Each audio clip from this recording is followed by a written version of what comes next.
I'm not that smart.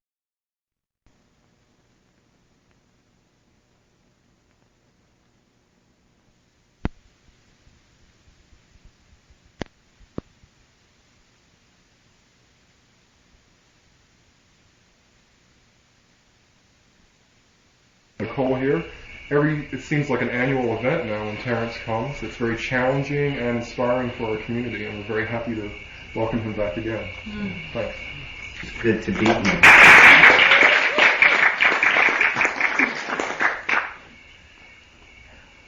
Well, this is the culmination of a dream of mine and sort of a departure from what you may be used to from me. I think inevitably this weekend will be a little more personal and maybe less cosmic than some have been, because I sort of have to open my private life to you, because what I'll be doing this weekend is basically sharing a friend. Last year I was here with Rian Eisler, but that was a marriage of ideological convenience. Not that it wasn't sincere, but we were drawn together primarily because our ideas were in congruence. Nicole and I, on the other hand, were drawn together primarily because our patterns of intoxication seem to be incongruent.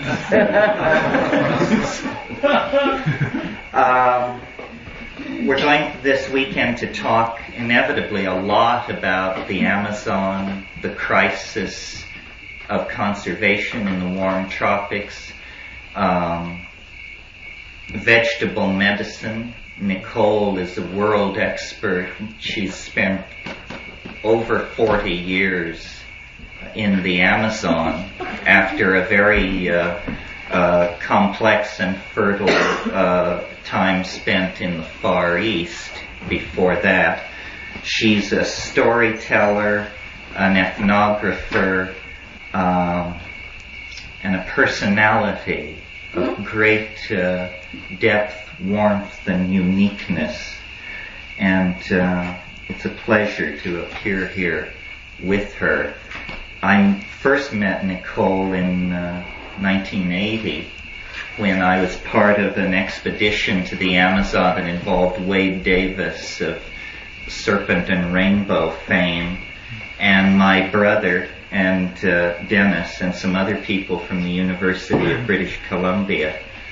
And I had read Nicole's book, The Witch Doctor's Apprentice.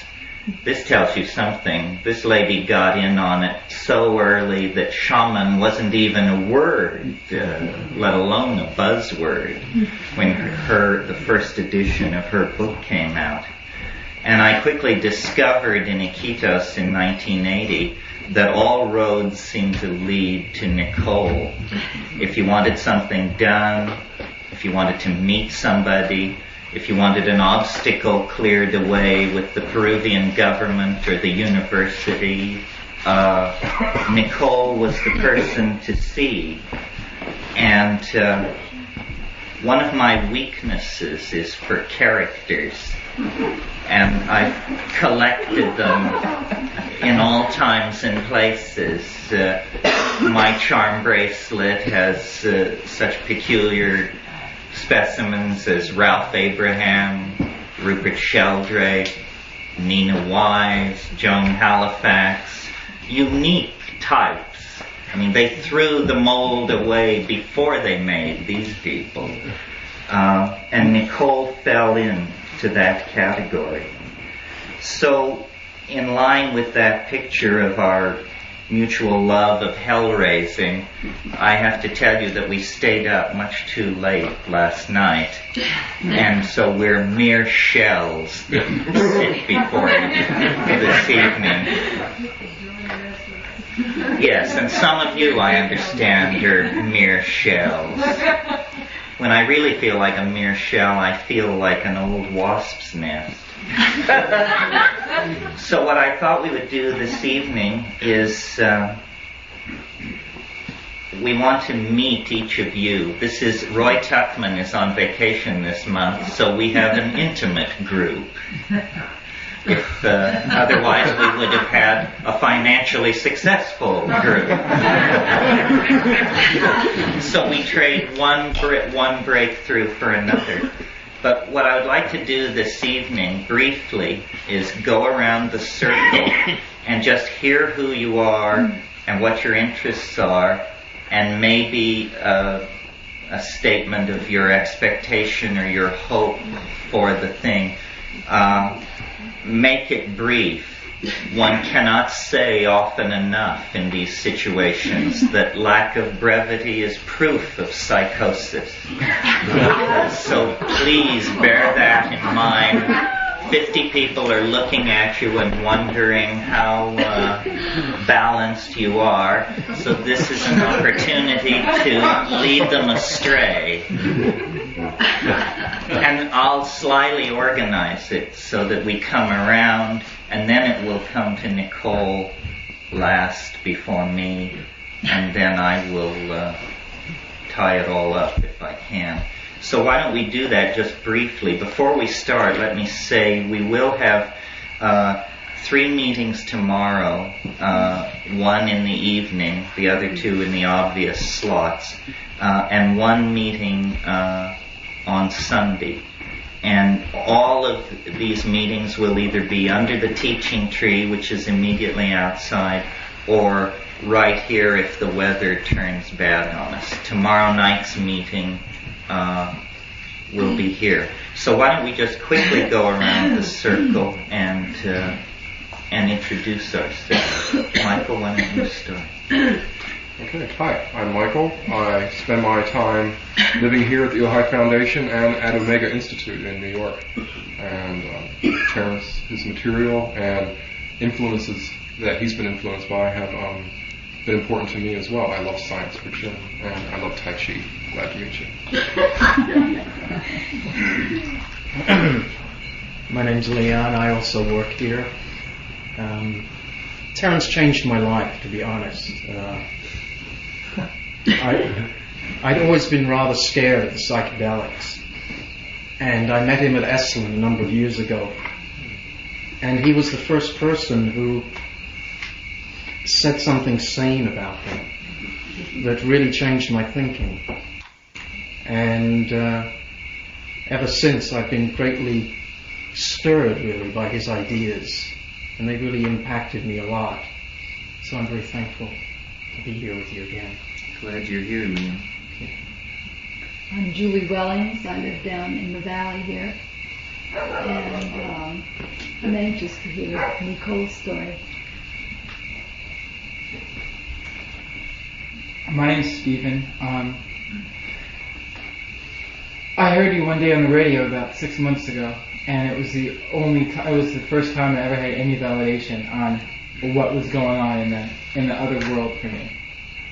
And you verbalize it when you talk about it, and it's what I experienced. So it's just it's really brought some light into my life, and I really appreciate it.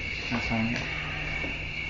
My name's Elaine, and I'm here because I'm feeling a draw to shamans and get reconnected with the earth and make a contribution where I can do help. I'm Marilyn Love. I'm a work scholar here at the Ojai Foundation, and I'm especially concerned about the threat to the tropical rainforest. My name's John Wymore. I'm from Albuquerque. I'm a temporary part-time staff member. I'm anxious to find out who the hell you are. Me too. So I'm Joe Lasowski. I'm a painter, fine arts. I started doing psychedelics with Wheat Shoal Indians maybe 20 years ago, and I met Terence. It was like a meeting with shaman at Esalen maybe 10 years ago. My name is Christopher, and I have a interest in the Amazon and psychedelics and very often haunted by Terence in terms of the radio and other media. My name is Nina, and I'm a performance artist and old friend. And I expect the unexpected. Yes, Nina. I demand. Nina introduced me to my wife, and it's been unexpected ever since. And I'm really delighted to meet Nicole. What a great pleasure and honor. I'm Faustin Bray. With Brian Wallace, we composed sound photosynthesis in a band called Into It. Mm-hmm. We produced Terence and Kat and many other folks around the town that you have come to know and love. And it's great to see us here again. We were here last year with Ralph Metzner and Terence for our first time in Ohio, and I'm glad to be here again this year. Brian, music and this kind of stuff, and quite happy to be with these great characters. My name's Elizabeth. When I was 37, on my birthday, I heard a voice inside my head say, from now on everything will be in reverse. And to point it up, while I was driving about a half a mile from my house, forward gear went out and I drove home in reverse. So I feel very comfortable with the archaic revival theme.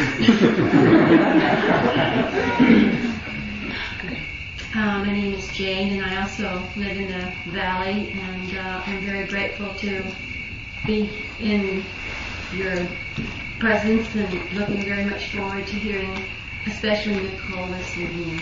Thank you. I'm Pat Danish. I'm a painter, and I work here. I'm very curious and interested in the other parts of reality that I touch upon in working with art and the psychedelic. My name is Ingrid. I'm a work student here. I'm coming from Vienna, Austria, and I'm here in your workshop because I have heard many interesting things about Nicole and feel crazy things, and now I will find it out myself what is true about. My name is Anne, and I'm an artist, and I live in Ohio and Santa Monica, and I've heard enough that I'm fascinated by this information and looking forward to hearing more. My name is Kevin, and I came because I got somehow I got on the mailing list, and they sent me this out, and I looked through them, and this one looked really interesting. So I have no expectations. I heard Terence speak once down in Los Angeles, and that was interesting. So I'm looking forward. Well, if I'm looking forward to it, then that's an expectation. But yeah, I'm looking forward to it anyway. Welcome. My name is Gary, and I work here at the Ojai Foundation.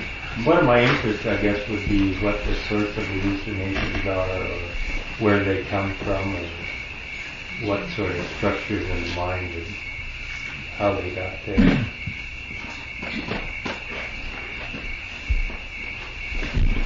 My name's Ken Symington, and I live in Los Angeles, and I like plants, and I like to grow them and deal with them and see them grow. And I like to hear Terence talk about plants.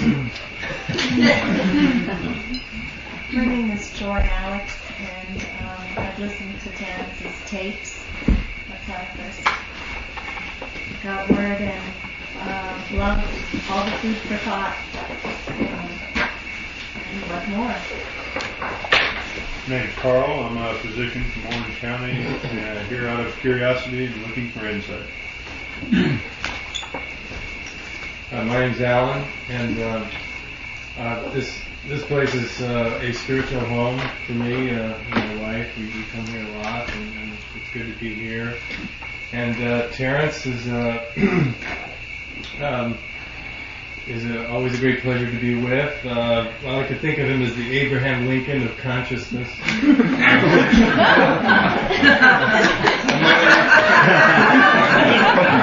Among other things. And it's particularly exciting to have an opportunity to meet Nicole and have a chance to spend some time with the two of them together. Finish. I'm Marion. I'm an old friend of Terence's, and I'm happy to meet Nicole. And I'm interested in the stories about the forest and the Amazon. Good. My name is Randy, and I'm not familiar at all with Nicole, but I'm familiar with Terence's and the Amazon, and we're looking forward to something we haven't heard yet, I guess. I think we've heard quite a bit. You've heard quite a bit already.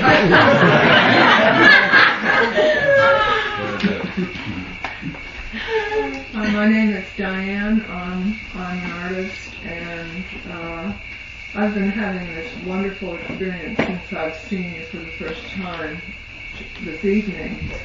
We've been listening to True Hallucinations, and I've seen your photograph, and some very strange phenomena is going on for me, because hearing you speak, I mean, I heard you speak as I was going down the path.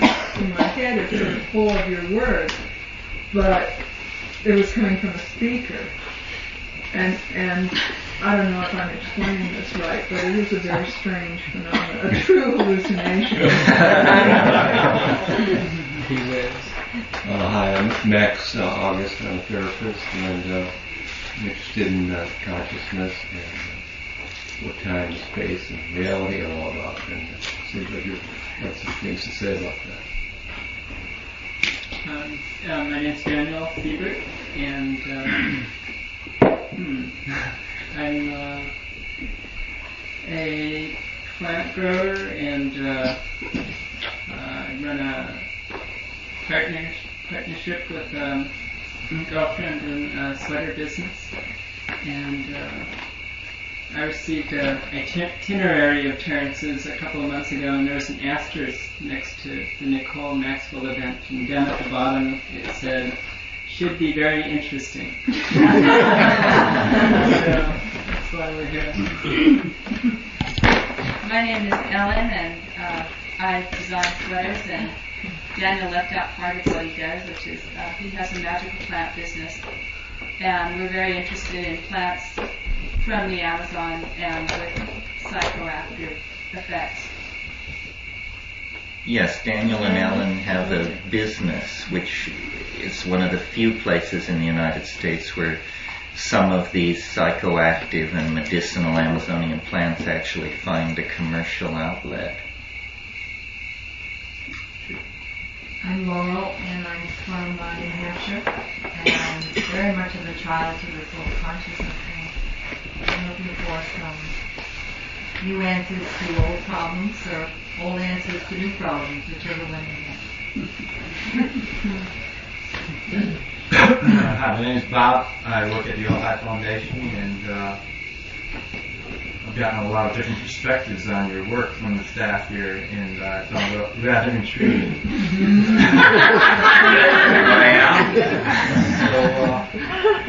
So it seemed like something I'd like to hear more. My name is June, and I am here because I like being with people of like mind. I'm very interested to hear both of you speak. I write, therapist, and do artwork, and I think I'm in very good company.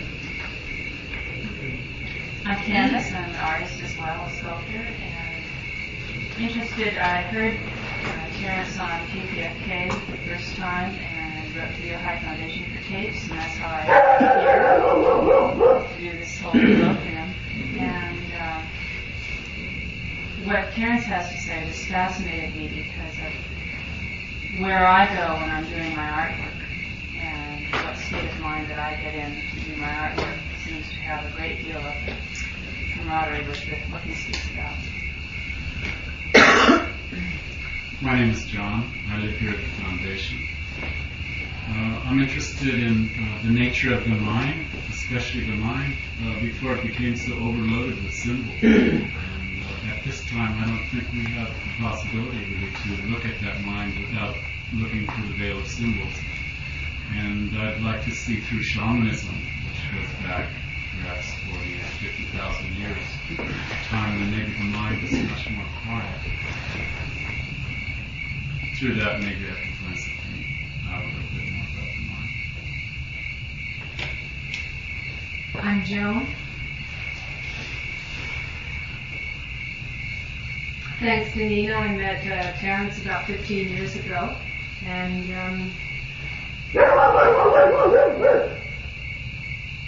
he continues to charm not only me, but an increasing number of insane people. I'm an anthropologist, and I've had a long relationship with visionary vegetables. And I'm very interested and examining in many ways, personally and in other ways, the relationship between indigenous peoples and endangered environments.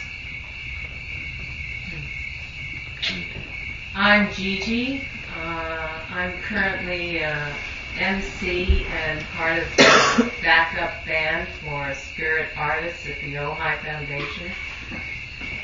I am interested in, I would say, events and people, ideas, experiences that help deepen our sacred relationship to plants, to all life.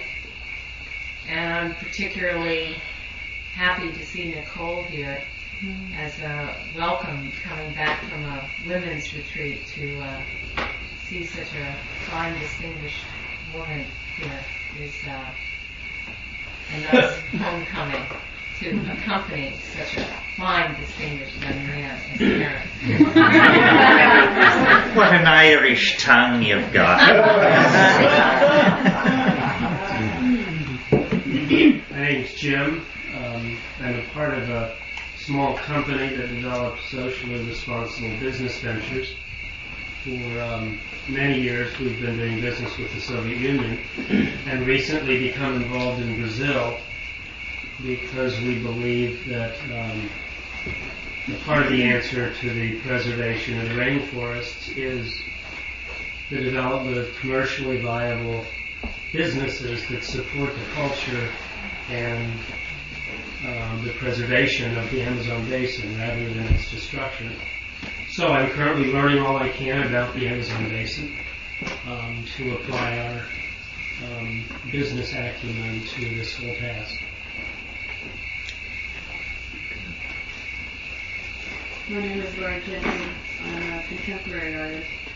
I've worked with visionary substances for at least 20 years. From South America also.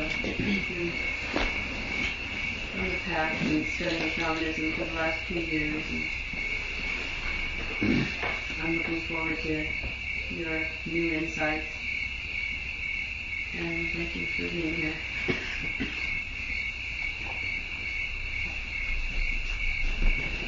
My name is Marina, and last year I went to the Amazon for the first time. I stayed for a couple of months. I went to Brazil, different parts in the Amazon. I was particularly interested in the preservation of the rainforest and preserving the plants. I got involved with a group of people who are working to save the forest. They do stuff like they do ayahuasca, the plant of dying. And so I've been working with them for the last year, and particularly interested in medicinal herbs, and that I've been registered nursing for many years in Africa, also in different parts of the world. And the Amazon is particularly interesting, so as much knowledge as I can get of what I'm looking for, and your name is like, been ringing in my ears for the last year. So I'm very curious to hear what you have to say. I'm very glad to be here. My name is Janet. I live here at the Ojai Foundation, and I'll probably be fixing some of your meals. And I came here tonight to hear some stories. My name is Lynn Radcliffe. I've recently come from the East to join the staff at Ojai doing program work. And I'm a peace and justice activist from a long time, and that includes justice for the environment. And I'm glad you're both doing the work for it. And I'm always glad to see gutsy, avant-garde, way out ahead women. So I'm really glad to see you there. You're a good role model. Thanks. My name is Pat. I live in Malibu and a cave in New Mexico. And I love the psychedelic realm, and I love to hear you speak.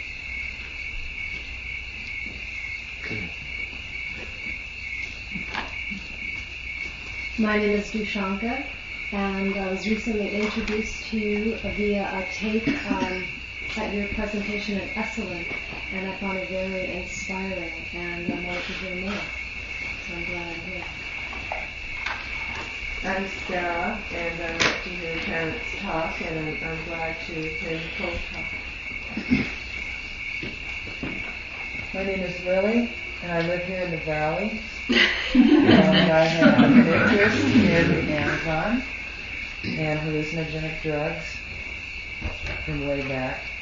I do production work with music festivals because I believe music is magic, and I have also interest in magic and the goddess.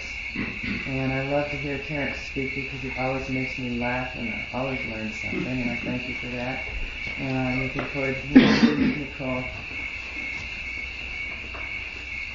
My name's Lynx, and I'm happy to be here, and haven't heard either of you speak before. Looking forward to it.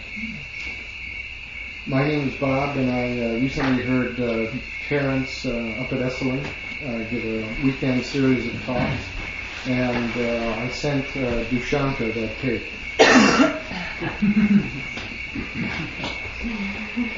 I had to give you credit for it. I'm Eric. I'm semi-lucid, insomniac, and I'd like information.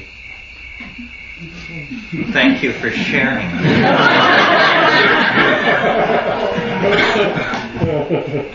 My name is Tom. I'm a registered nurse, work in an emergency room in Ventura. Been listening to Terence for a couple of years and collecting and cultivating medicinal plants. And I'm Terry. I'm also an emergency room nurse and fascinated with Terence and eager to hear Nicole. I'm Pauline. I'm a psychiatric nurse, and we don't even know each other. And see, I study different forms of healing, and was in Peru up at Amazon last summer, and very much love the land, and I'm very interested in the ancient ways that come from the land. Were you on the Napa, or where were you? See, on the Amazon. Oh, on the Amazon. Good. I'm Chandra. I'm living in Ojai now. I'm the mother of 2 daughters. I've wandered around a bit around the world. I'm interested in good ideas, in consciousness. I love plants in the forest, and I'm happy to be here. Looking forward to listening tonight. I hope we get to you. It's coming. My name is Lola, and I live here, and I'm completely interested in the unlimited expanse of human consciousness, and I love to listen to Terence as one of the astral travelers in all those realms. So I'm happy to be here, and it's a pleasure to meet Nicole as well. So, Nicole, why don't you just take a few minutes and say whatever's on your mind? Well, the first thing I would say that I ought to is I never really thought too much about the out of the ordinary experiences that we all have because they seem so natural. And I've been with so many cultures now. I first went to the Amazon region in 1948, that is, as an expedition. And that was not at all for the purpose of getting medicinal plants. I wanted some excitement. I got it. And, but the one thing about that was I got hooked on jungle. It's the only thing I've ever been really addicted to. But I can't stay away too much. I get restless. And it does that to some people because you see, it is an entity. It is not just a bunch of trees and rivers and mud and bugs. It, to me at least, and to most of the people who live in it, I think of the primitive people, it is a very definite personality. And it has power. And so that is why I have to keep going back. My first trip did it. I got into a tribe who'd never seen a white skin before. They didn't think much of it. They took my hand and went this way. And then they said something and everybody broke up, just howling. And I kept saying to my guide, "What'd they say, Alfredo? What'd they say?" And Alfredo was laughing so hard he couldn't say. But he finally dried his eyes and said, "He says, that isn't white paint, it won't come off. She's really got skin like a fish and eyes like a fish belly, and she's hideous." So that went my ideas of being the white queen of the jungle. And after that, I learned that these people were very different from other people I've known in that you could really trust them anywhere. I was with a group of heroes. They're the ones who cut off the heads of people that they kill in battle and then shrink them. It's quite an easy matter. It's nothing particularly magical. They boil the head a little bit and then make a slit up the back and peel the skin off, delicate cutting around the cartilage, and sew it up again and then fill it with hot rocks, and smaller and smaller hot rocks, and then finally sand and they sort of model it and you get a nice little shrunken head called a sansa. And so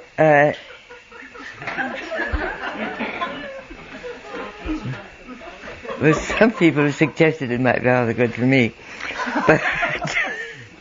but they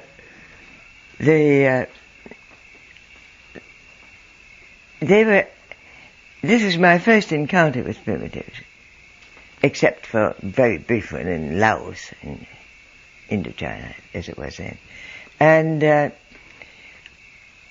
I discovered they wanted everything I had, of course. Safety pins were the greatest, the most popular. I had fortunately somehow got the idea of taking a lot of safety pins. And since the women wear a dress that goes a piece of cloth wrapped around and brought over one shoulder, rather chic, and fastened here usually with a thorn, safety pins combining the elegance of jewelry with modern technology were a great success. And they also rather sometimes wanted cloth.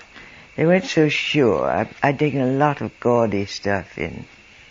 And, but they didn't, mostly they wear brown. Stuff they weave out of the native cotton. Cotton grows all over the place. And then dye brown and make into their clothes. But I could leave everything I owned spread out because you're always getting wet in jungle, getting rained on, or your raft. I was on a raft for that one because we'd gone through some rapids you can't take a canoe through. And everything out to dry, and I could go away all day, and they wouldn't touch a thing. They're very, very honorable. In fact, honor is all they've got, you see, because they have any possessions in a short time will get mildewed, or they'll be eaten by bugs, or they just plain rot. And so you can't be anybody important by owning things. You have to be it. You have to be the best hunter or the best warrior or whatever. And it works out rather well until our people come along and teach them lots of other things. But that was the first trip, and I learned to respect and admire these people very much. And I had to keep going back. And so I'd been hearing about medicinal plants all the time I'd been in South America, which was by then 3 years, and that the Indians had wonderful remedies, and I didn't believe a word of it. I'd had a year and a half of medical school. And these savages couldn't know anything that my professors didn't know. That's what I thought. And it took me 3 years, I seemed to be a slow learner, before I could accept that they did have some remarkable things, and only then, because I fell on my machete and got a big gash in this arm. And I have a slight tendency to be a bleeder, and I was out in the bush, not very far from the house, and put on a tourniquet of a vine, and came back, and the interpreter, who was the administrator, that this was a property owned by the widow of a Peruvian who happened to be a gal from Brooklyn, and it was way out of nowhere. It took the record for getting there by canoe was 5 days. And the borders of the property were one range of mountains and a river over here and that way. And so, but here I was bleeding all over the place, and they brought out a bottle with some tree sap in it, and put some on, but of course when you're bleeding like that, nothing will take. It doesn't stay there. And so they said, you have to drink some of this. And, well, I didn't want to be rude, so I drank it. It was the most horrible, acrid, made your mouth pucker, and in 3 minutes, about 3 to 4, I would say, the bleeding had quite stopped. And that was kind of interesting, so I thought, I had plenty of penicillin, I didn't have to worry about infection. But they told me that putting this stuff on it would stop any infection. So I thought, I'll see. And I put a few pieces of adhesive across it, holding it together, but I could see in between, because it got quite dry. And there was never any infection. There was practically no inflammation. In the morning there was a neat scab, a very narrow one, and it healed in a little less than half the normal time, leaving only a very slight scar. So then I had to do a little rethinking and decide that my nice arrogant position of our superiority in medicine would do a little reviewing. And from then on, I went after medicinal plants, and I found they have so much. And their psychedelics are just as important. As a matter of fact, I think there are rather more of them than is generally recognized, even tobacco. Chewing tobacco and swallowing it is very hard on the stomach, but you will hallucinate. I don't recommend it, though, because there are far pleasanter ways. And they use those hallucinations so very routinely.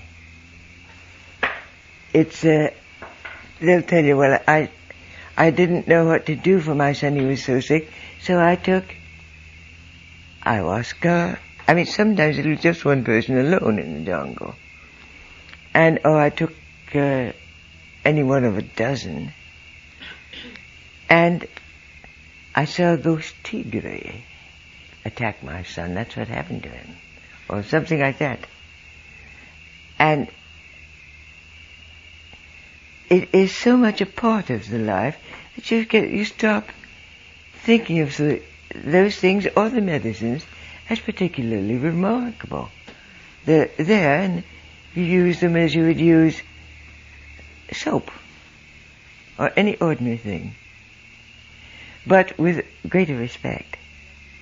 There is a very definite need that is manifested to respect the things you use, especially the psychedelics. I remember the first time I took home a piece of ayahuasca to plant in my garden. The shaman who gave it to me was a very nice friend of mine who lived quite near Iquitos in Picuruyaco. You've been up there, haven't you? And they have it's a little village, mostly of mestizos who, being, most of them aren't too far from a tribe themselves, and Nouveau Civilisé is very much like Nouveau Riche. They have great contempt for the poor, and the poor in what we consider culture. And so the Indians there are about 8 of them, Yagua, and Witoto mostly, and Bora. And they stuck together, and they took their things to the market and all that.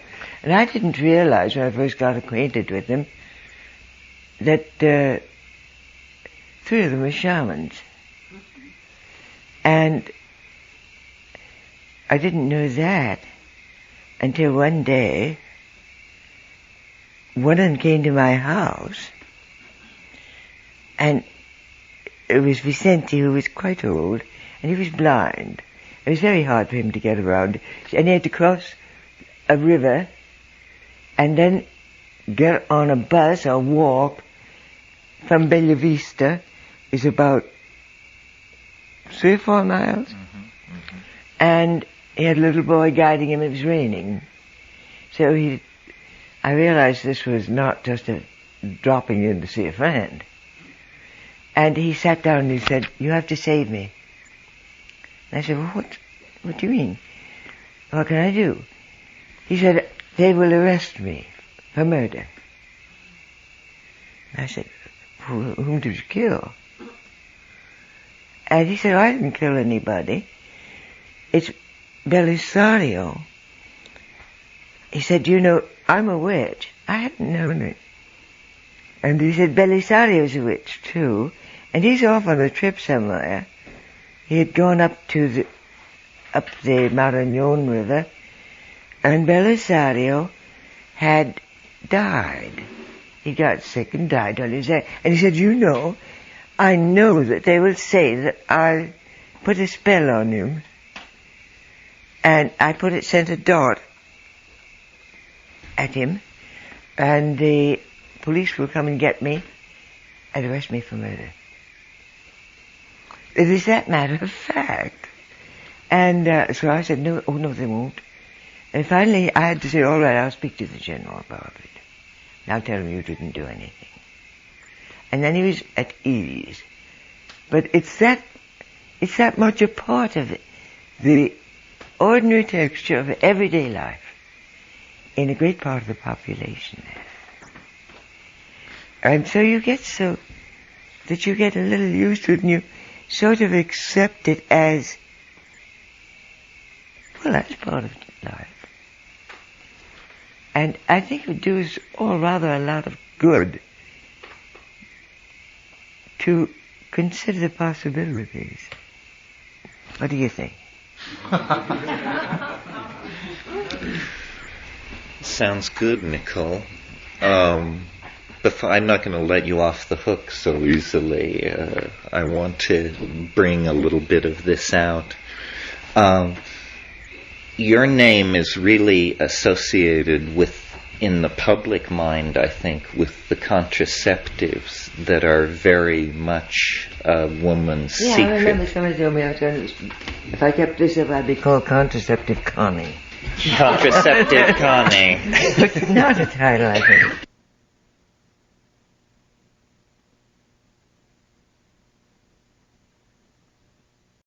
It wasn't Tessa, it was Carstens, who was, I think, a Swedish or German anthropologist.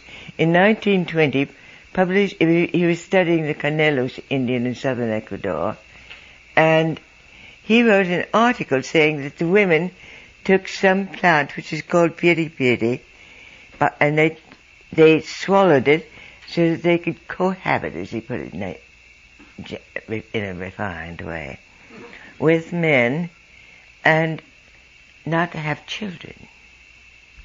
And at the time he was attacked violently in 1920. Everybody said, this man's out of his mind, he's silly. It invalidated quite a lot of his very good work, because everybody knew that nothing you took by mouth could stop a woman from having a child.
It'd be nice to know how many of our present beliefs make about that much sense.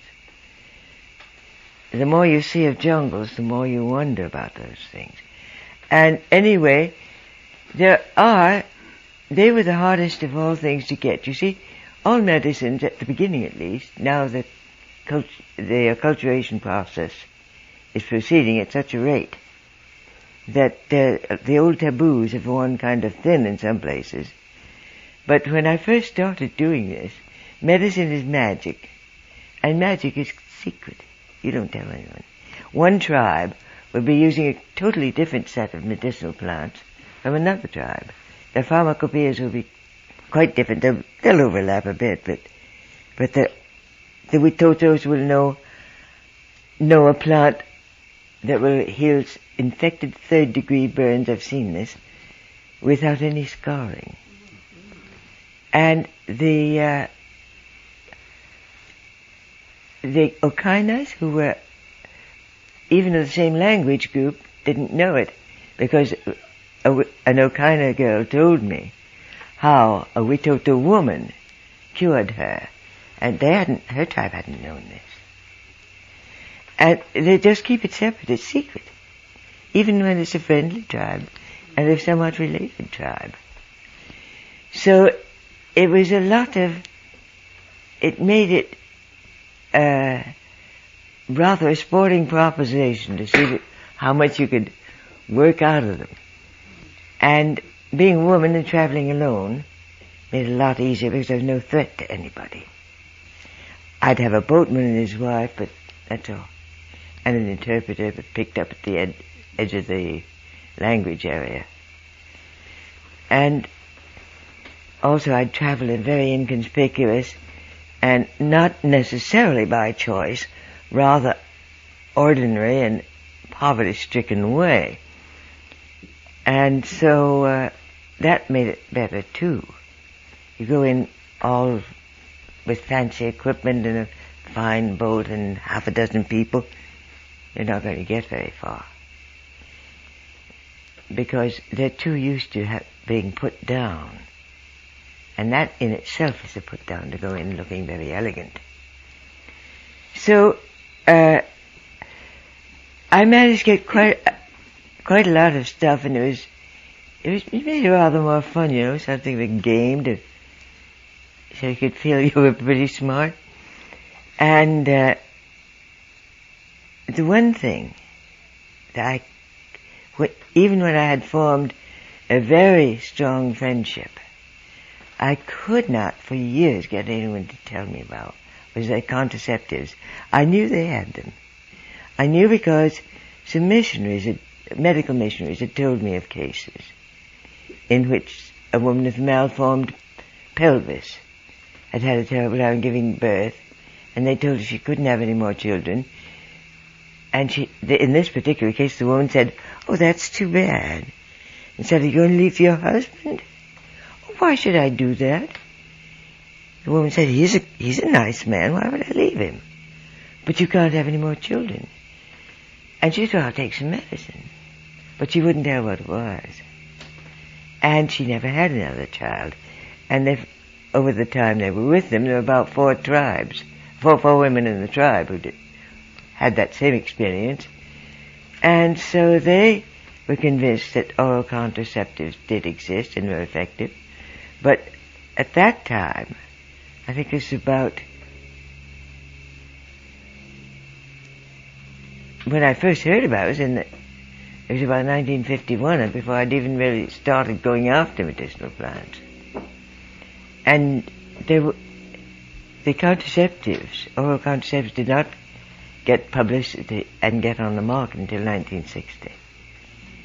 So I believed them, and I thought it'd be kind of interesting to get them.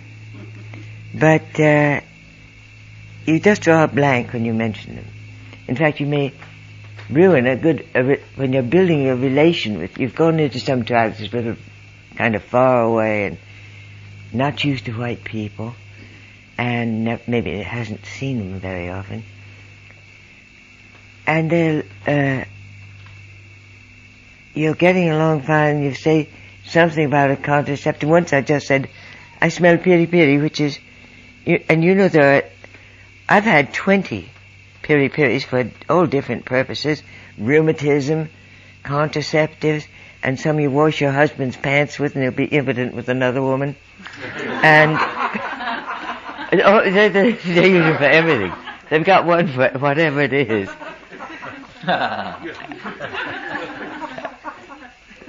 So, but every time, I even got myself practically thrown out a couple of times just by mentioning them. And so, finally, it took a long, long time, but you will eventually, if you keep going into different tribes and meeting different people, get a sudden understanding. It's like the leap of an arc between the two electric poles, and now and then it happens, and then you're really lucky. And so I did find a Hebrew woman who got them for me, and even then I had a very difficult time getting away with them, but we managed. And well, it was very funny actually how I managed. I had been thinking about this. I was going up the Rio Corrientes, and there's a Hebrew. You've been up there? Not the Corrientes. And there's a Hebrew colony up about halfway up the river on the way to the Makwasari. And they were having a great fiesta, and everybody was getting very drunk when we arrived. And you don't want to hang around when fights are apt to happen when Indians get drunk. And so we went home with this one woman who was taking her husband home to clean him up. I think he'd been a little sick. And it has not considered bad manners at all for a man to get roaring drunk and throwing up, because that's part of the fiesta. It's almost a ritual. And so she and I sat and talked, and with me she spoke Spanish, very bad Spanish, and sometimes pretty hard to understand. But she did know a little. She didn't like my boatman and his wife, neither did I by that time.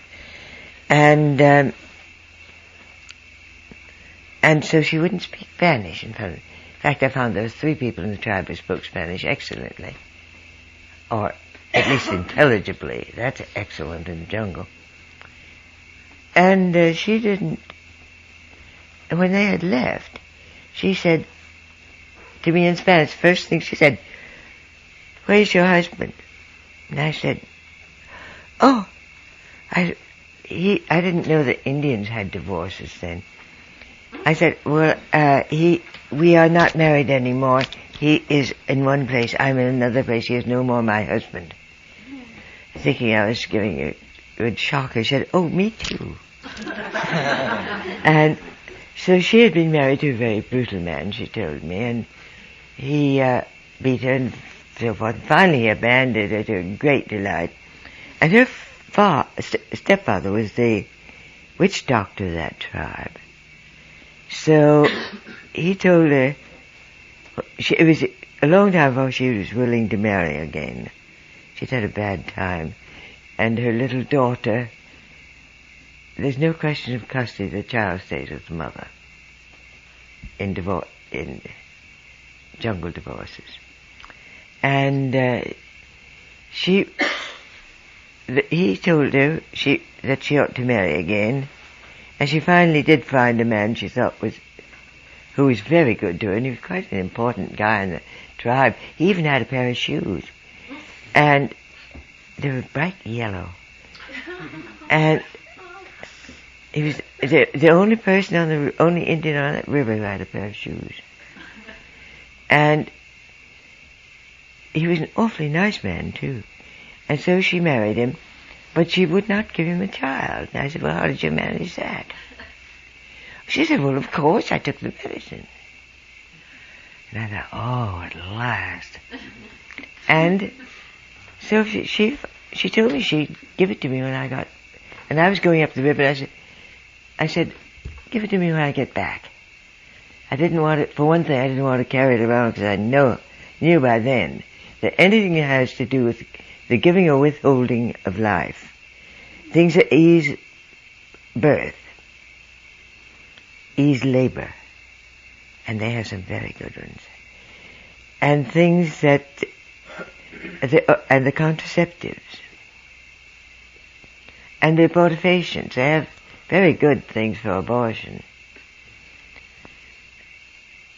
All of those are so secret that you have to be awfully careful and awfully sure you're really in and intimate before you mention them. At least you did in those days. It's easing up now as they're losing their taboos, they're losing their culture, they're also losing their knowledge of the plants. So it doesn't help much. And so she gave them to me when I came back down, but they were having another fiesta, and the men were all sitting together at one end of the house. It was an Indian house. Has a trunk in front to climb up because they're built sort of on stilts because of the floods. And then just a platform and a roof. And nice and airy. And they were all sitting around there. It was raining. And the women got me the plants and I was just about to get them down to the canoe when some of the old men who were sitting in a little row in the back came over and looked at the plants and looked at me. Then they started talking, and my friend Tessa started explaining. It didn't work. And they said that she was looking very distressed, and so was Auntie. Her auntie had helped in this deal. But I had been thinking about this. I'd learned the trick from a man in Shanghai who had a hard time getting the best of his Chinese servants sometimes. And so, through the interpreter, I said, tell Tessa to tell them. I already knew the names of all these plants. I knew all about them. So Tessa did, I suppose, and she spouted Hivaro. And the man said, okay, if that's the case, what's the name of this one? So I, through the interpreter, said, well, tell him, of course, I don't speak his language. So I couldn't tell him what this bench is in Hivaro. I don't know the word for bench. I couldn't tell him what the rain is, but I can tell him what it is in my language. It is this one I think is a logarithm. And this one is an isosceles it's quadrangle. It's throwing a wild combination. And you know, they do sound magical. And they are magic to me. I don't understand them at all. And I got by with it. Because Tessa said, and the old witch doctor whom I had bribed by giving him a glass eye, with which I figured he could sort of pull a few fast ones if he ever got in a problem with magic. And so it worked beautifully. And I left rather quickly and got them in the canoe and off we went. But that's how secret they are. And now I'll let you off the hook. Thank you. Yes, well, I mean, I talk a lot about how this plant knowledge is being lost, even more quickly than the rainforest itself. And I think very few modern ethnographers have taken the time to learn it the way you have. And very few modern ethnographers have been able to gain the confidence of women the way you have. They haven't tried. No, they haven't tried. But I know horror stories of clashes between insensitive anthropologists and tribal groups Well, where... you have to keep your antenna out all the time. And you have to take your time and not be in a hurry. I have been sometimes and got myself thrown out. By being in a hurry. Yes, Nicole is the only white person I have ever met who has been able to convince me that they actually enjoyed being in the jungle. And Nicole does enjoy being in the jungle. Well, why not? There are 10,000 reasons why not. It is the most exciting, the most beautiful, and the most sort of sacred, it has a spirit, a very strong spirit. And also it has a great pleasure of thinking, imagine me doing this, and feeling like somebody important. That's right. To yourself. That's right. And I don't get that chance very often. But I traveled years later to many of the same places that Nicole describes in her book, The Witch Doctor's Apprentice. And the model, let me tell you, for exploratory writing is you go nowhere and then you exaggerate when you write about it. And all these hairy-chested guys who are running around the Amazon with machine guns and helicopters inevitably exaggerate the difficulty. And if you read Nicole's book, it sounds as though the Amazon basin is just dotted with wonderful, clean, friendly villages filled with happy, fascinating people. Oh, nuts. My books aren't phony. No, that's what I mean. You don't exaggerate. But Sebastian Snow and some of these other people... Well, I knew Sebastian. He came to my door and said, in Lima many years ago, somebody banged on the door. He's this nice little blonde boy. And he said, I'm Sebastian Snow, the Royal Geographical Society. I said, that's nice. I'm a fellow, too. I said, well, I'm not yet, but I'm going to be.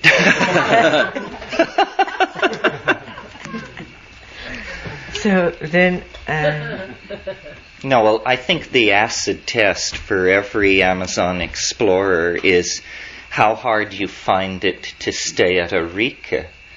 And I became... Oh, well, that was not... That was a hellhole. Well, Alfred Russel Wallace in 1858 described it as absolutely unbearable. You had a terrible time there. Well, I had not an only that, I awful lived time. in a double boiler. You lived in one of those one. metal buildings that they put up. Yes, so did I. Yes. Why would people put up with this kind of stuff unless they felt they were in touch with a living world? Because the people they sent down, they didn't know. It was the Colombian police.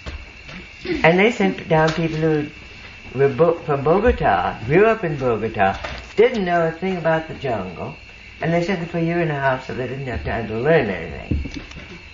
Very lonely boys from Boyacá. And the thing that's bad about that place is that they have the most stinging gnats I have ever seen. 3 kinds of stinging insects that fly in clouds.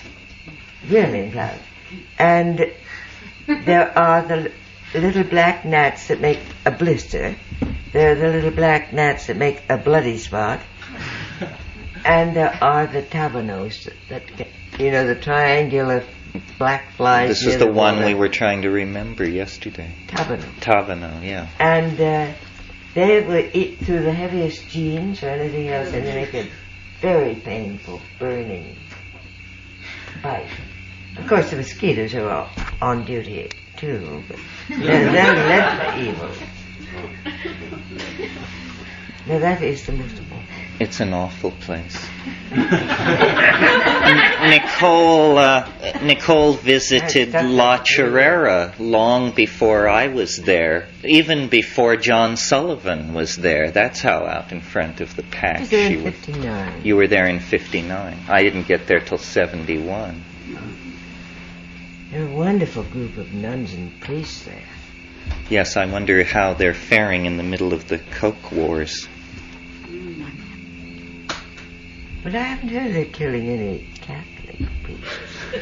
No, I think that airfield is very important to the Coconeros, and probably they strive to keep decent relations there. Well, they're all Catholics, too.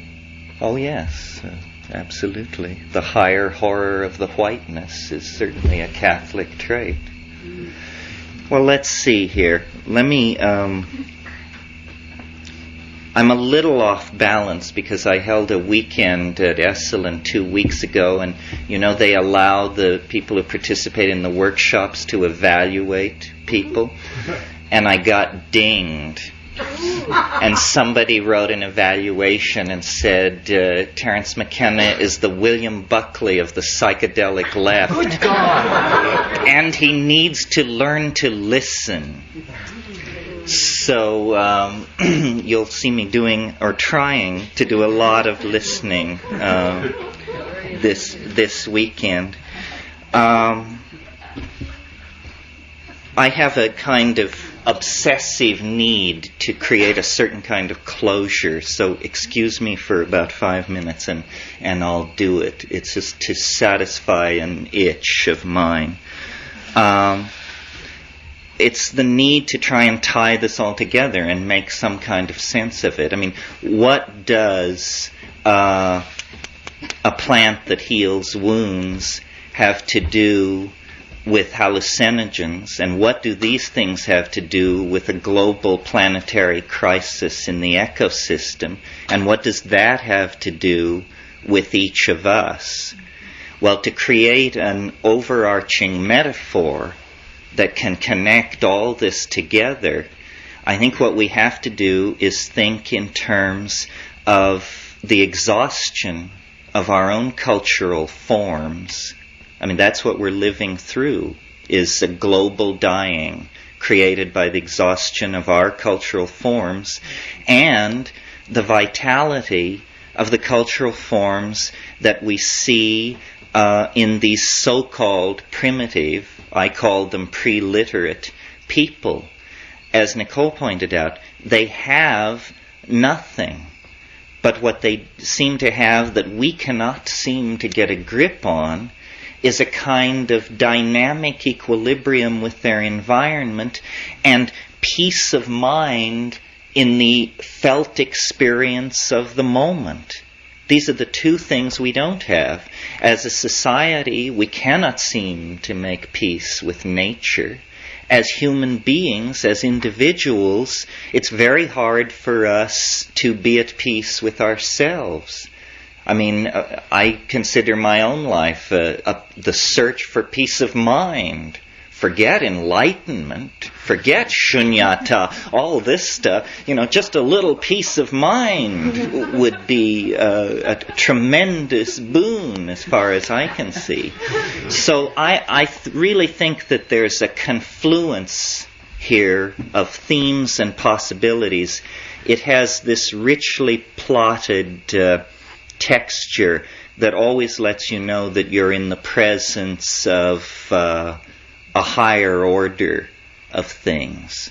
It's that the shamans whom we admire, who we idealize, are seen to be at the center of this environment, the warm jungle, the tropics, the warm tropics, that we find it necessary to destroy.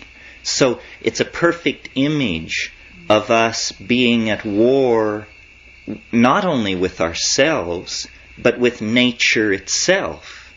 And you've heard all about how the Amazon and the Congo Basin in eastern Indonesia are all being cleared and lumbered and turned into cattle ranches. This is a tragedy, obviously. We understand and can perceive the dynamics of that. But how to make sense of a situation where, as the World Bank and the IMF attempt to halt this kind of destruction, on the other side of the coin, the United States State Department and the DEA and these agencies propose and are planning to carry out the defoliation of the Waijaga Basin. So there's a schizophrenia here that is not academic. I mean, are we trying to get the patient well, or are we pulling the plugs one by one? We seem to be acting in both dimensions simultaneously. And I think it's because we have not in this culture awakened to the depth of the crisis that surrounds us. There's a lot of kind of self-congratulatory backslapping going around these days over the fact that communists everywhere are in hot water and have to admit that they did it wrong. And this gives a lot of satisfaction to people who feel that that means we did it right. We didn't do it right. They did it wrong and now admit they did it wrong. We do it wrong and have yet to even raise the possibility of turning away from what we are doing. The internal contradictions of Marxism were based on a false definition of what people are. People do not respond to central planning, hortatory propaganda, and stereotyping. Neither do people respond to an ethos of self-denial or a view of human beings that denies the fact that we have certain itches which must be scratched. So, I think that the collapse of Marxism is only the collapse of the outer edge of the societal and civilizing assumptions that we have made. After all, Marxism is nothing more than the millenarian retread of Christian millenarianism. And so is modern science, yet another secular retread of Christian millenarianism. So our culture is in trouble. Not trouble. We are at a terminal crisis, a bifurcation that it can only go one of two ways. Horror beyond your wildest imagination, or breakthrough to dignity, decency, community, and caring beyond your wildest imagination. Now, where do you look for models? Where do you go? The answer is so obvious. You go to nature. Nature has been playing this game for 3 billion years on this planet. We have been playing the game, we, the apostles of Christian scientism, for about 2,000 years. Nature has an economy, an elegance, a style that if we could but emulate it, we could rise out of the rubble that we are making of the planet. It was the geographer Carl Sauer who said, man found the planet a climaxed primeval forest. He, and notice the gender here, he will leave the planet a weedy lot. A weedy lot.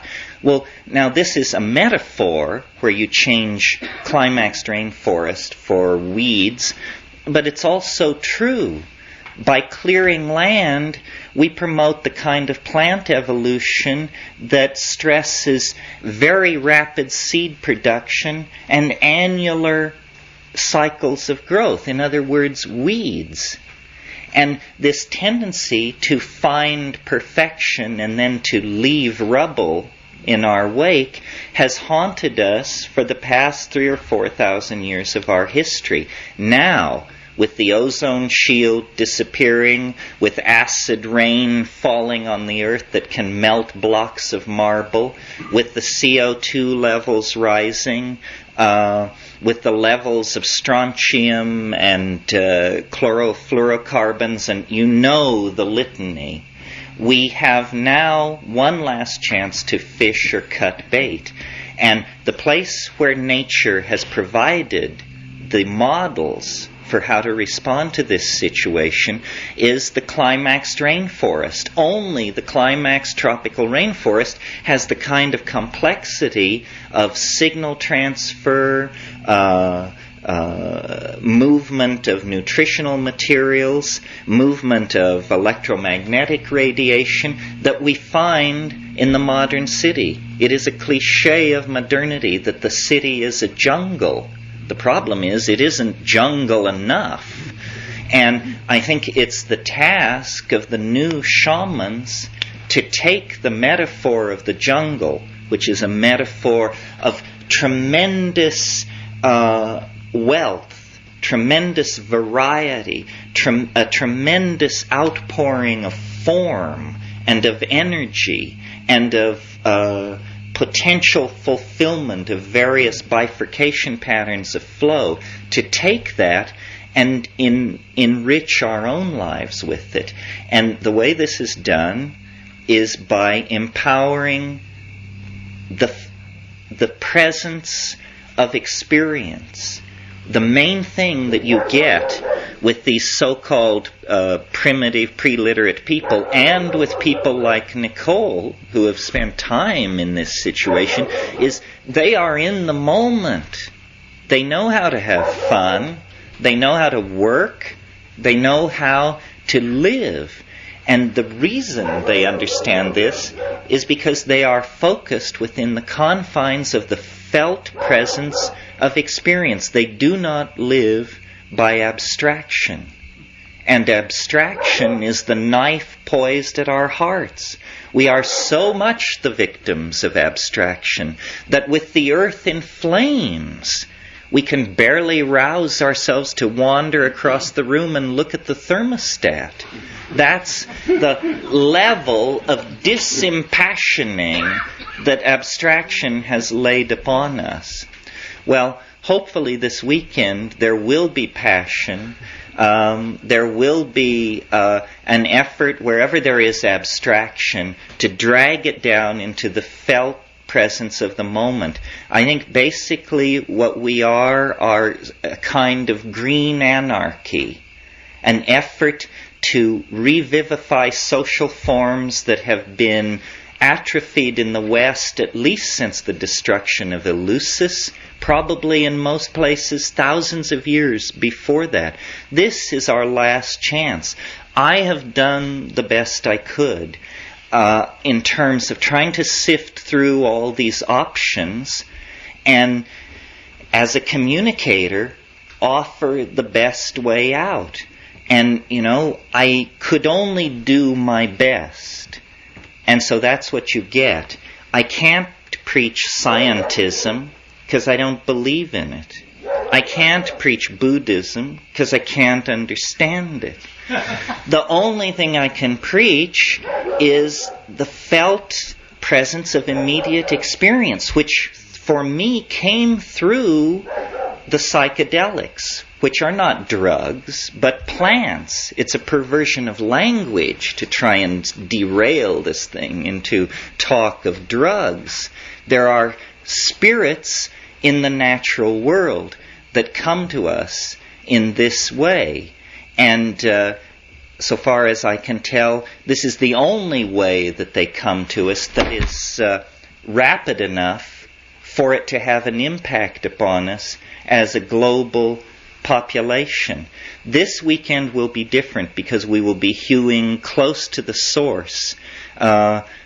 Nicole is a priceless repository of information, more even than she knows. If I could declare her a national treasure, I would. The number, who knows what this woman knows? Who knows how much human suffering The alleviation of how much anxiety lies in the hands of perhaps half a dozen people of Nicole's caliber who have paid their dues in these jungles. This information is flowing through our fingers and disappearing. In another 30 years, it will be all gone.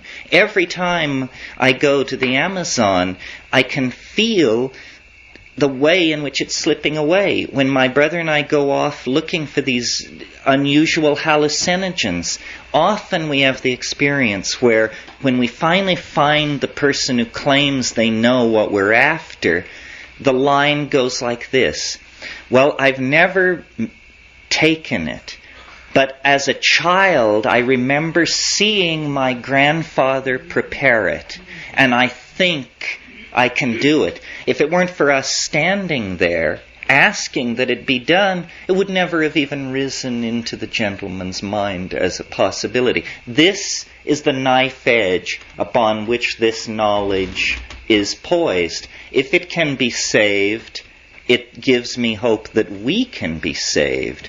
If we can't save this kind of knowledge, we cannot save ourselves, because this kind of knowledge is ourselves. Culture is a garment which you put on. Medical systems are pieces of jewelry which you wrap around your throat or neck. Religious ideals are like objects which you push through pierced nostrils and earlobes. If we cannot come to terms with that which allows us to give birth with ease, to die with dignity, and to live in health, then what kind of a future do we have? No future at all. So this is not a meeting of obscurantists or enthusiasts for some private vista of transcendence. This is a meeting of political activists, people who are socially committed to themselves, to each other, to the larger idea of community, and who understand that when you talk about Gaia, it's only an abstraction unless you talk about plants. The division between the masculine and the feminine is only trivially a difference between men and women. It is fundamentally a division between plants and animals. Plants are the enveloping feminine matrix of control and refurbishment. Animals are something invented by plants to move seeds around. An extremely yang solution to a peculiar problem which they faced.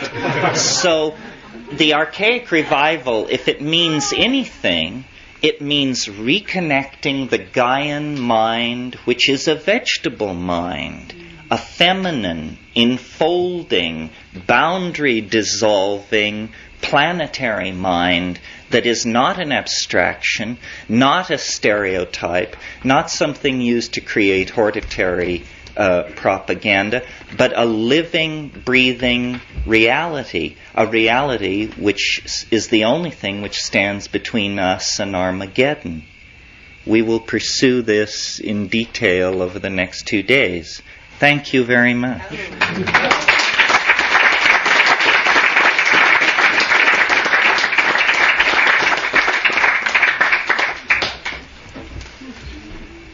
That was great.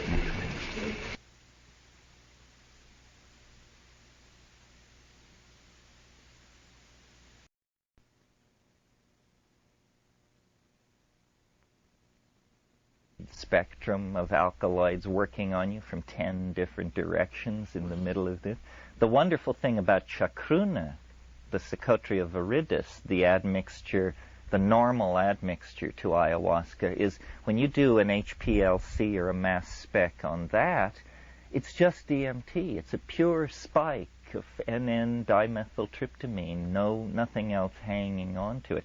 And I think they are such subtle folk chemists that they have discerned this, not only located every possible source of DMT in this ecosystem of several 100,000 species, but then discerningly focused in on those that have the cleanest of these signatures. So it's a very impressive thing. And to what end, you may ask? I mean, somebody asked me, do they just take these things for fun? And the answer is not at all. They are regulating their psychic world. They are when ayahuasca was first described by people like Richard Spruce and Theodore Koch-Grünberg and these early people into the Amazon, they spoke in terms of a telepathic drug. They felt that these small groups of deep forest Indians were actually entering into group states of mind with this stuff. Well, then, in the sort of hard reductionist era of pharmacology, this was, of course, completely poo-pooed and dismissed. But now, with our planet in crisis, I think we need to go back and look at this. I have had extraordinary experiences in ayahuasca sessions. Kat isn't here, so she can't tell the story, but some of you may recall the story. In Don Fidel Mozambique's circle, he had a nephew. This guy was worthless. He was a small-time weed dealer, part-time pimp, mostly ne'er-do-well, but because he was the sobrino, the shaman's nephew, he couldn't just be tossed out. And he would come to these ayahuasca sessions, and the shaman, Don Fidel, Don Jose, the old guys, would sing these beautiful songs in Quechua, and he would sing against them. He would sing while they were singing. He would sing a different song. And these people, I don't know how true it is generally in Peru, but these Loretanos, the people of Loreto, are such fine people, they will never directly confront a social outrage. So everybody in the circle was uncomfortable with this guy, didn't want him back. It was the main topic of conversation when we all weren't loaded. But when we were loaded, there he would be, hassling the group. So finally, after about the third time this came, there were about 30 of us in the shed. Don Jose, this older guy, had made the ayahuasca, and he was quite proud of it. He was showing it off, and it was god-awful strong.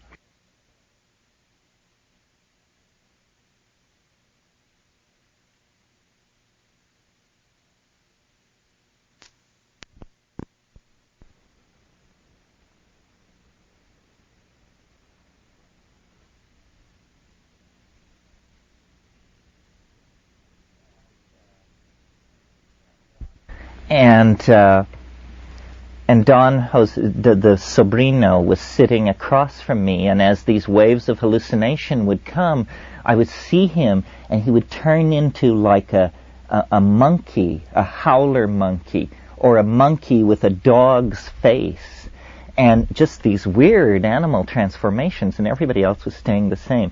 Well, Kat, who is a little less mealy-mouthed than I am, finally had all she was going to take of this guy. And we were all sitting there, and she just looked across the room. She just gave him what in English parlance is called a look that would kill. And he physically staggered backwards. And what I saw was these red darts come out of her eyes and go across the room. The singing stopped. Yes, the singing stopped instantly, and Don Fidel turned to one of the old guys and said, "She sends those mothers." And the other guy said, "Yes." And it was just this.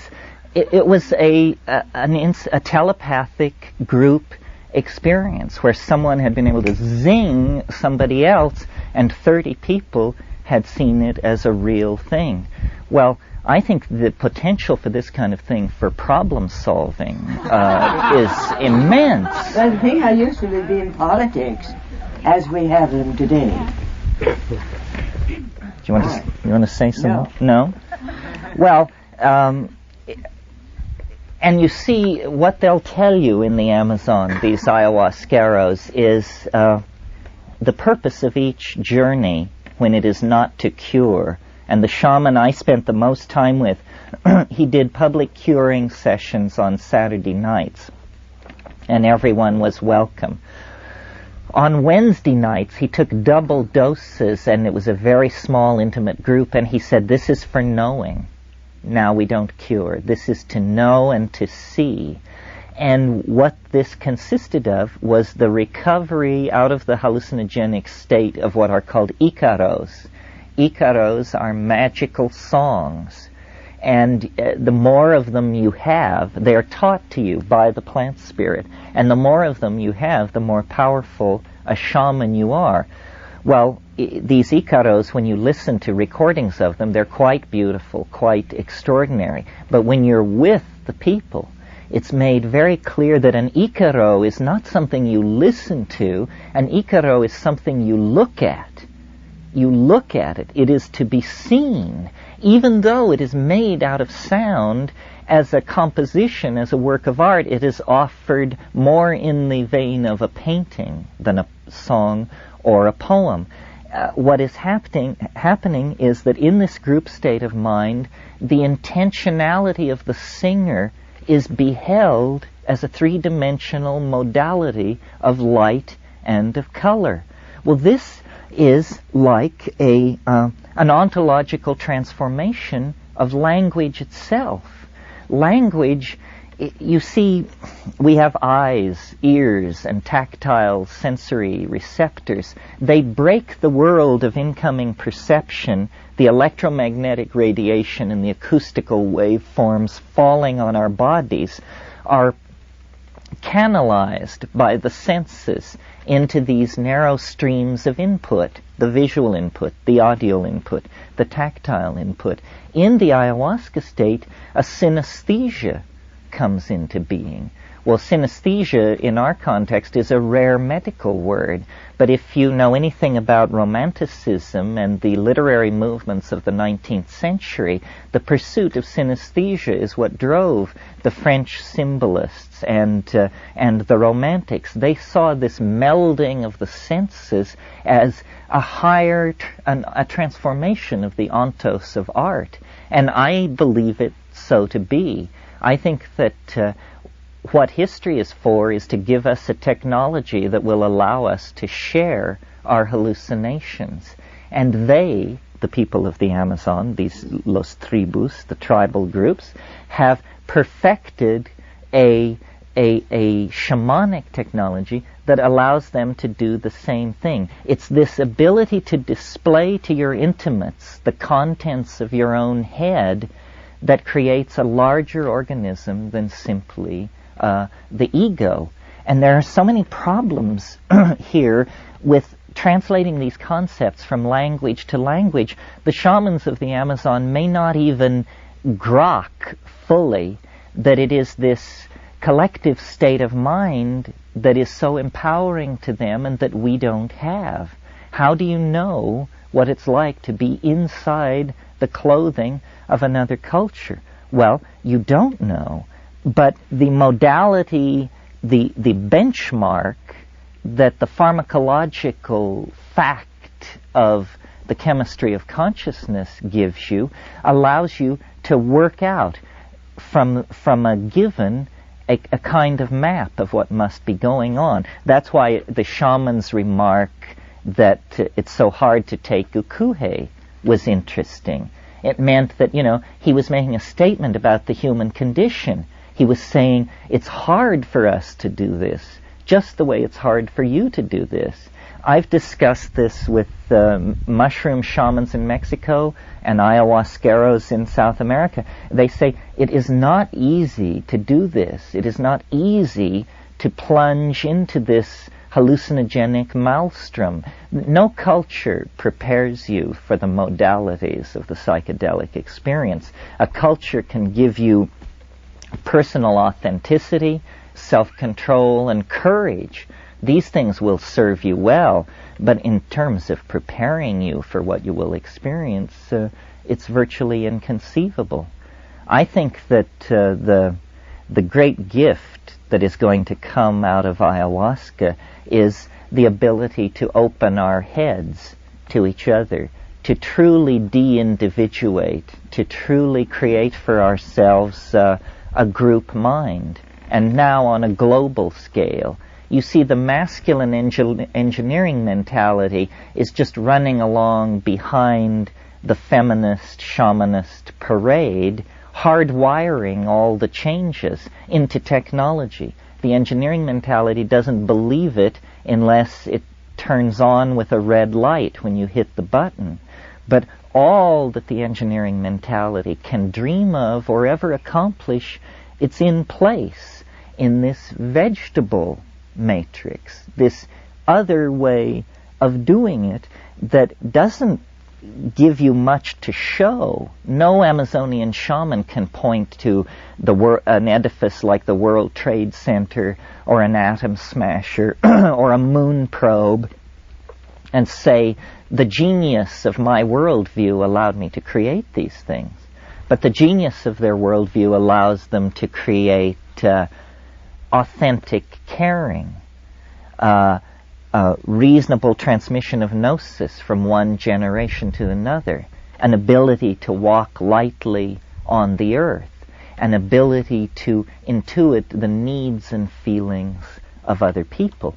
And this is what we lack, is any sort of emotional sensitivity, any sort of ability to call on the racial mind at its roots to authenticate us personally in moments of stress and crisis. This is the ego really is a poor substitute for authentic being. And it's the poor substitute for authentic being that we have, each and every one of us, opted for. Man, woman, oldster, child. The neurotic programming is so deep that it is very difficult to transcend it. You see, I think, and Nicole is certainly a part of this phenomenon, that what really has happened, let's just say in the 20th century, it is that anthropologists, ethnographers, botanists, geographers, linguists have gone out to the four corners of the globe, the wastes of the Kalahari, the Amazon jungles, the storm-beaten shores of Kerguelen, all of these places, and they have come back with information. These people copulate in this position. These people intoxicate with this kind of thing. These people treat wealthy people this way. These people treat homosexuals this way. These people believe identical twins are this and that. All these ideas and technologies in the form of drugs, basically. And every jungle has consciousness transforming potential within it. Not all equally, but no jungle, no ecosystem is so poor that you can't find a consciousness transforming element in it. Well, as we now sort through this vast smorgasbord of options, should we practice the oracular systems of the Azande? Shall we all become Mahayanas? Shall we take up Sufi practices? What is our relationship to the shamanism of Tierra del Fuego? As all of this is sorted out in a kind of evolutionary fury, certain things are going to come to the fore. And I think it's not the form, not the ritual, but the way in which these things empower being, empower the physiology, the felt experience of being, and empower the cognitive processing and the integrative processing that goes on between people. And in the world of paradisical Taoistic integration that I hypothesize preceded history still exists in the Amazon, in these basically in the ayahuasca complex, but then in all the other complexes that are the feathering out of the edges of that. The archaic consciousness lives. This is why I think we are so strongly drawn to involve ourselves with these archaic people, because we recognize that they have answers to questions that we couldn't even ask until the 1960s. Do you want to say anything about any of this, Nicole? Or shall we ask people for questions? I would like to be asked questions. I like even to be interrupted when I'm talking and asked questions. What do you mean by that? What is your experience with ayahuasca? Repeat them. Mine? What is your experience with ayahuasca? Well, it's about the usual, I would say. Actually, they usually don't give me a strong enough dose, because they think I'm, an old lady indelicate or something. And so I haven't had such vivid experiences as so frequently, or such enduring experiences. I just get flashes on and off usually.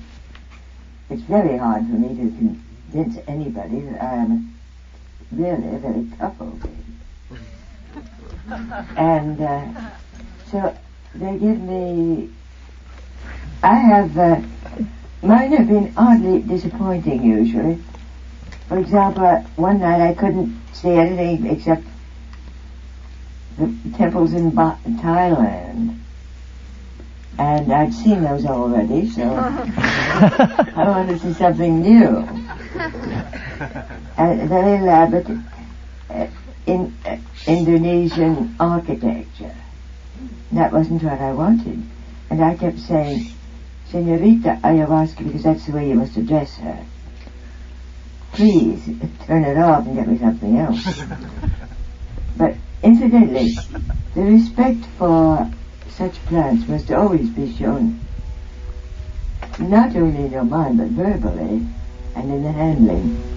When a witch doctor friend gave me my first, he sang a song to it when he dug it up. And he sang, Dear Senorita Ayahuasca, I am very sorry to have you leave me, but you are going to Senorita Nicole. She will be good to you. She is a good person. You will love her. She will love you very much. Please grow big and strong and active. And that is the way you must transplant. Did you do that with yours? Oh yes, and I blow tobacco smoke and the whole bit. Then of course it will. But they are extremely aware of plant sensitivity, of course, and must always respect it. And the kalos, these magical songs, are so much a part. I was sometimes told that they didn't think the plant would work for me, especially when it was something they didn't want to give me, it was taboo, because I didn't know the song, or if I knew it, I couldn't sing it properly, because nobody could who was not a Toto, for example. Did you have that experience? Oh yes, and they're very proud of the difficulty of these languages. These languages are extremely difficult to learn.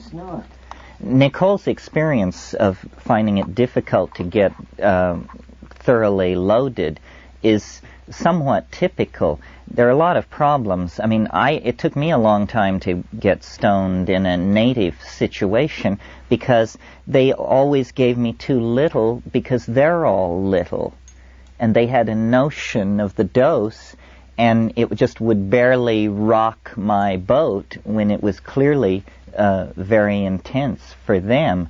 If you find yourself in South America sometime pursuing these mysteries, you may have to resign yourself to drinking a lot of swill before you get to something swell.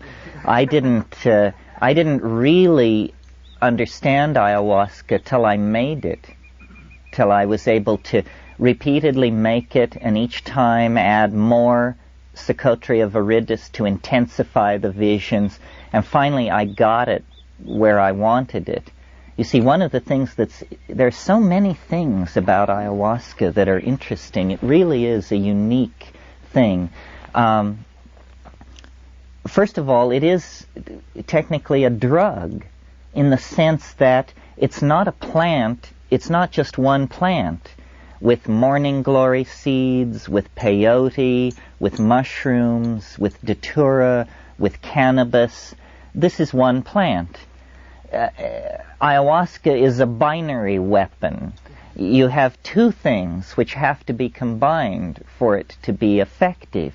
Well, now that not only means that it is a combinatory thing, potentially different each time because the ratios are potentially different, it also brings the human element in very strongly because it's going to be about who made it, in the same way that a souffle is about who made it, while a glass of water is not about who made it.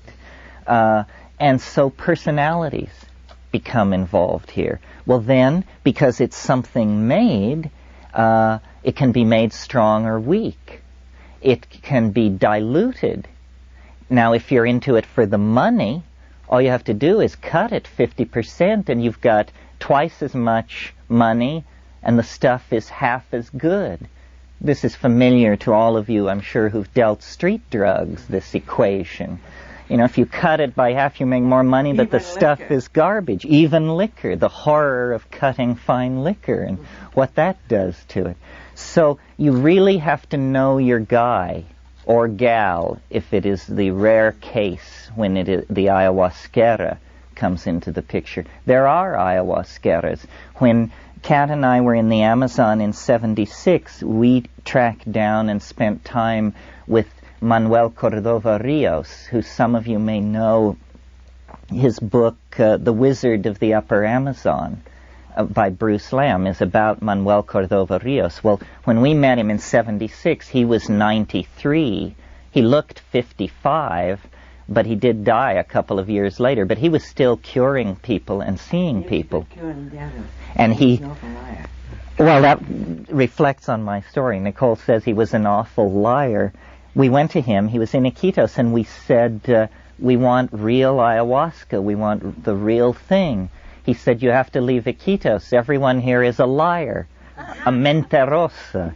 So he said, there is a woman, Juana Gonzalez Opie. Have you ever heard of her? No. His story was that as a 17-year-old girl, many years before, she had contracted leprosy. And there was no cure available to her except that he cured her with ayahuasca, but not before she lost her hands and feet. So she was clearly a heavy-duty person and had a great reputation. And we pursued her to Pucallpa, to Yarinacocha. We finally actually found her relatives, but she had gone to the Andes for a few months to cure. But in the process of trying to find Juana Gonzalez Obi, we met all these other curanderos. And this is often the way of it in the Amazon. You look for one thing only to have a reason for being there, and what you really are fated to find is something far different. Serendipity is Amazon travel. Yes, for sure. Yeah, it is. Hello. And you'd better be good at it. Isn't it time for lunch or something? I'm getting tired of sitting. It's getting close. Maybe we should break for lunch. It's a few minutes. Does anybody have any questions? Yeah, we could take a couple more questions. You were talking about admixtures, and did you have any comment of admixture of the Torahs into the ayahuasca or brahmancy? Did you ever deal with brahmancy? I've heard of it being used in it because I'm scared of brahmancy. I have known personally one case in which it killed so many brain cells, cortical cells, that the man was totally incurable, meninges, nobody could help. Yes, besides the DMT, which is added to the ayahuasca to make it highly visionary, then there are what's called tertiary admixtures a third component, and this is what Ken is asking about. There are many, many of these tertiary admixtures. I have 20 or 30 listed. And most of them, when you get them into the lab, are chemically complex. They are probably... Some are quite useless. Some are useless, but some, I'm sure, push it all over the map. Yes. And in Datura is certainly one. Brugmansia is one. There are Abuta species. There are a number of these. But I'm still trying to master the two. I have in Hawaii many of these tertiary admixtures, but I'm a little... That's real magic. That you don't get. Pardon me? You have to test those things before you use them. Yes, because they could be they could be mutagenic. And a lot of people, really terrible things go on in Peru. I mean, you have to be sure of your ayahuasquero. I had some friends who went to Lamas near Tarapoto, and they documented an ayahuasquero there who, when his ayahuasca was all done, just to give it the proper zing, he would hit it with a tablespoon of creosote. Well, creosote is not only awful, paint it on a mouse's ears, and 2 weeks later the mouse will have tumors on its ears. It's about the worst thing you could possibly come up with. All sorts of things. I knew of one who put kerosene in. Yeah, kerosene. Kerosene, of course, is considered a great cure for snake bite.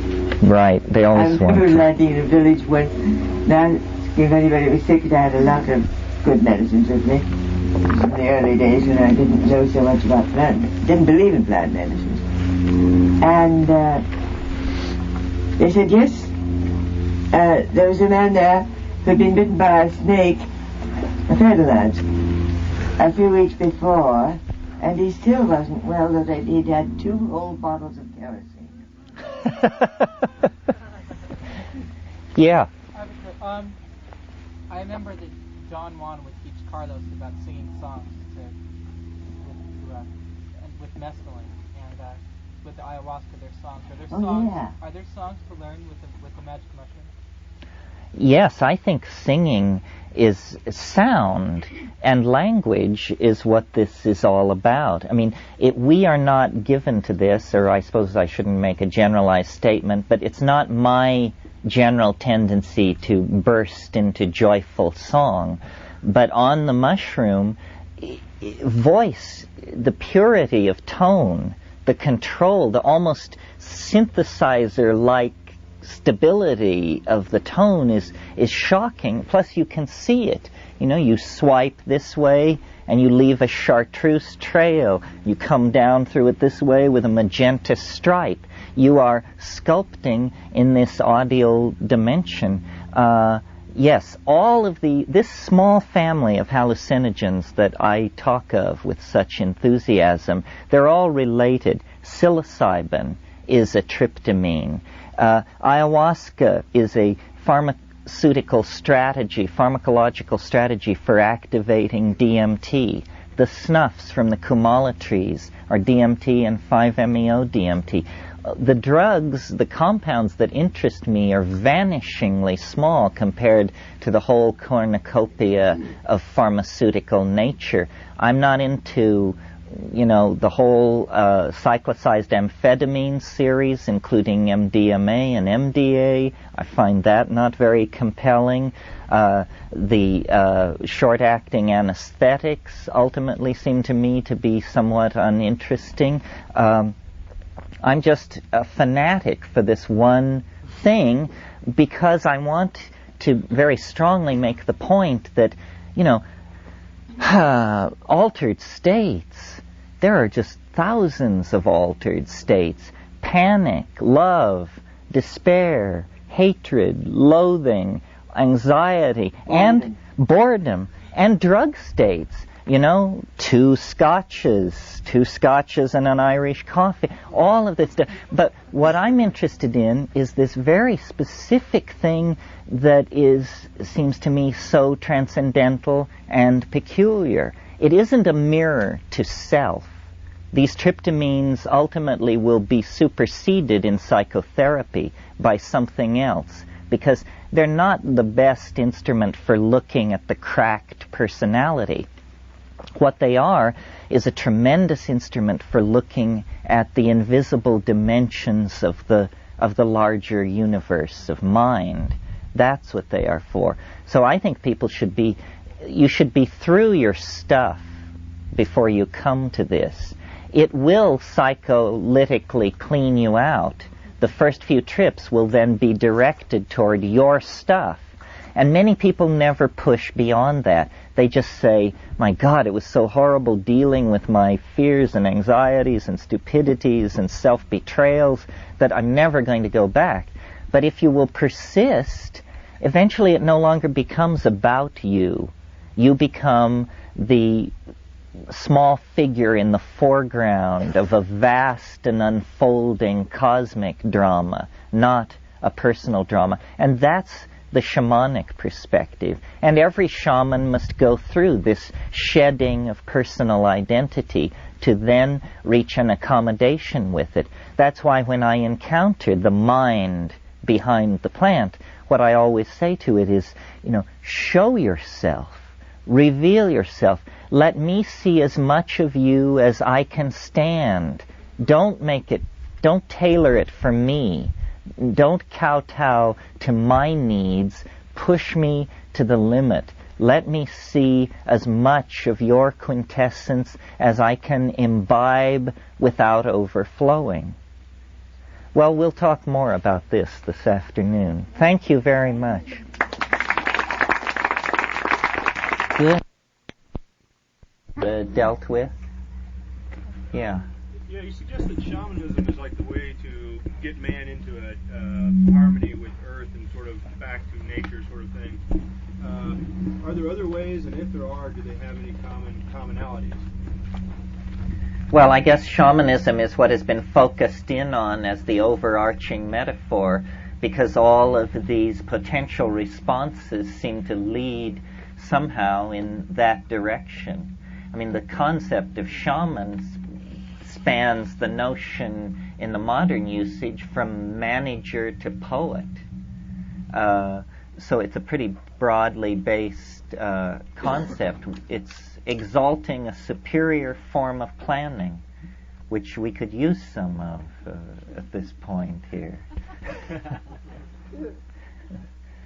Okay, well, what we thought we would do this afternoon is I would talk for a little bit, and then maybe Nicole would respond to that if she felt like it, and then we would leave more time for questions than we left in the morning. I think both Nicole and I feel that the fruitful thing, the most interesting thing, is the questions, because left unquestioned, I tend to fall into my own creodes of habit and just repeat certain favorite numbers. But if you want to jog it in some different direction or cast it in a different light, then the question thing is good for that. The subject matter of this weekend is Amazonian shamanism, specifically named in the title. And I think this gives us permission to talk more about some of the details of shamanism in the Amazonian situation than we might in a weekend that was devoted to the planetary crisis generally, or some of the broader cosmic themes that I sometimes deal with. But I think one thing that is a common thread from the cosmic view to the particularized sensitivity to what is happening in the Amazon is the content as we can describe it of what these shamans are experiencing. Can we build a common language about this other dimension? And if we can, what does this common language begin to look like? So I thought this afternoon I would just remind you of some of the old metaphors for this alternative dimension, the beta matrix, the other realm, and then some possible new wrinkles on it. and I'm speaking now particularly of the intensified states that are associated with this shamanic complex of plants based on tryptamine. So it's a worldwide phenomenon. DMT is rarely distributed in any plant in sufficient quantity that it can trigger an unambiguous intoxication without somehow being concentrated. Either you have to extract and concentrate the bark, or you have to do a hot water extraction of the leaf, or in some way it has to be concentrated. Yet nevertheless, over the millennia, people have located the sources of this phenomena and spared no effort to make it available in a religious and shamanic context. Well, so what is it? The experience is can be very compressed and brief. In a typical DMT experience where it has been smoked, the onset of the experience is on the order of 30 seconds, and the duration on the order of 5 to 7 minutes. With ayahuasca, and sometimes the way the tribal people do it is they boost it. They take a second hit some hours into the thing. You can prolong these states of intense visionary synesthesia for hours. But, yeah? Is the DMT content in psychotropium enough to get off to smoke the leaves? No, I don't think so. A typical dose of ayahuasca that would be highly visionary will have 85 wet weight grams of Psychotria viridis in it. I would estimate that to be close to maybe 15 dry weight of Psychotria. And that amount of DMT, if smoked by itself, not in the presence of an MAO inhibitor, would not be effective. You see, the genius of the ayahuasca pharmacology is that beta-carboline alkaloids like harmine and harmaline are being used to lower the threshold of sensitivity to DMT, so that a dose of DMT that would normally be not perceived is in fact, absolutely flattens you, because your sensitivity has been raised by the inhibition of these enzyme systems. Well, what is this like experientially? Well, it's as though, in the first 5 seconds, the room clears of air. Everything, all colors brighten. It's as though the air has been sucked out of the room. Everything brightens. There's a generalized feeling of anesthesia, perhaps localized in the skin. And then you close your eyes, and there is a mandalic formation of undifferentiated red and orange.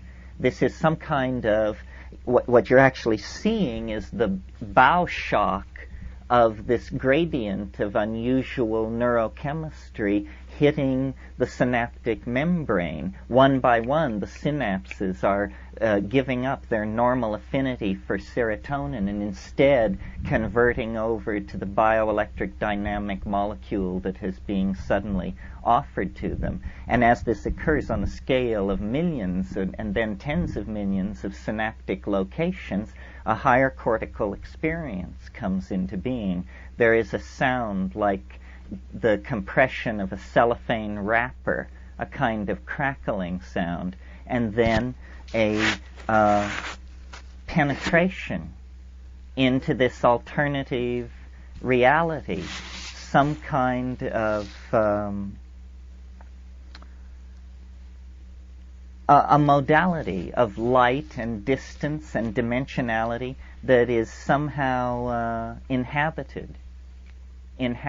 This is the real shocker for the modern positivist reductionist mind, that it is a world of spirit, of animate intelligence, of comprehending and relating that suffuses every atom of existence. And if you ask a shaman, what is this? He will answer without hesitation, oh, well, it's the realm of the dead, it's the afterlife, these are our ancestors. What he doesn't explain is why one's ancestors should look like they're made out of gold and brass and be puttering around like jeweled basketballs, speaking in hyperdimensional syntactical languages which condense on the floor in front of you. Apparently, these are questions which are reserved for a deeper level of initiation. But in any case, they say, oh, these are the ancestors. Well, this is I've been in this biz for 20 years, and at some time in the past I must have faced this and repressed it. But recently it has come to me what a stunning denouement this would actually be if this is truly and in fact what shamanism is about, and that we merely have to open ourselves to what these people are saying. And what they are saying is there is a chemical technology for accessing the beyond, this higher mathematical manifold where that which has been and that which will be is somehow kept, some Blakean domain of potentiality that can be accessed. This would explain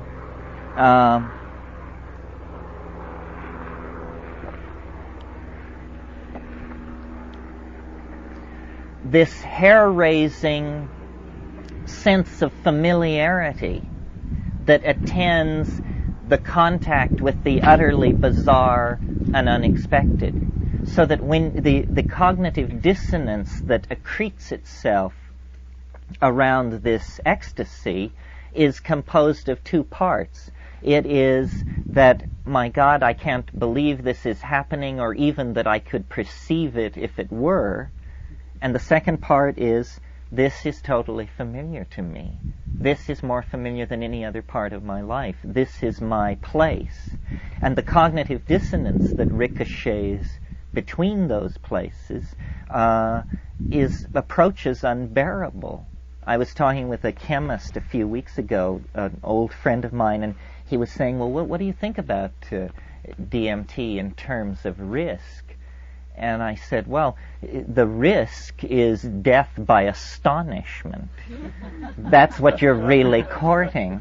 And, if you don't think that's possible, it's because you've never done this, because you pass that close. I mean, you just say, this is amazement on a spectrum which could kill you if you let it run out of control, because it is so intense, it is so improbable, and yet so familiar.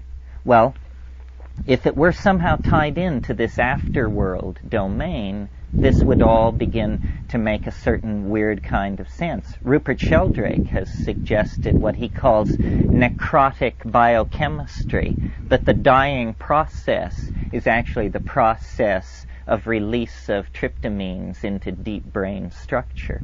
Well, okay, so you've got this modality and there's stuff going on there. Well, what kind of stuff is it? Well, chiefly it seems to be a kind of domain where information is being passed around. Information is being offered and it's being traded. And I've often tried in reconstructing these experiences to feel into where have I had this feeling before, this feeling which I now have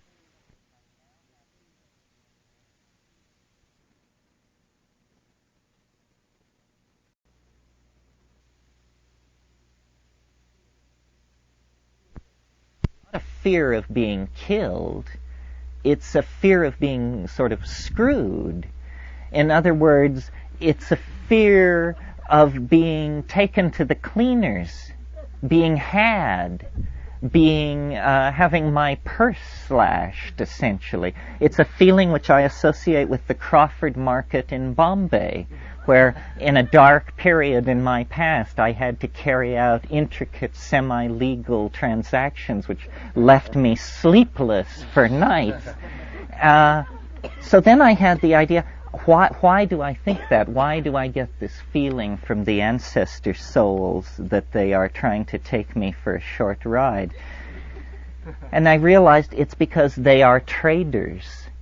They are traders of memes. This is what they love. They collect and trade ideas.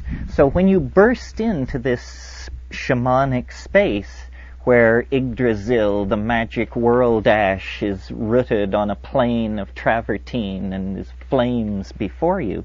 When you break into this place, what they offer are gifts. They say, look at this, look at this, look at this. And these things are like miracles, toys, bubbles, Fabergé eggs, Cellini goldwork, jewels, and and yet they sing. They speak poetry. They create their own objects, which they offer to you.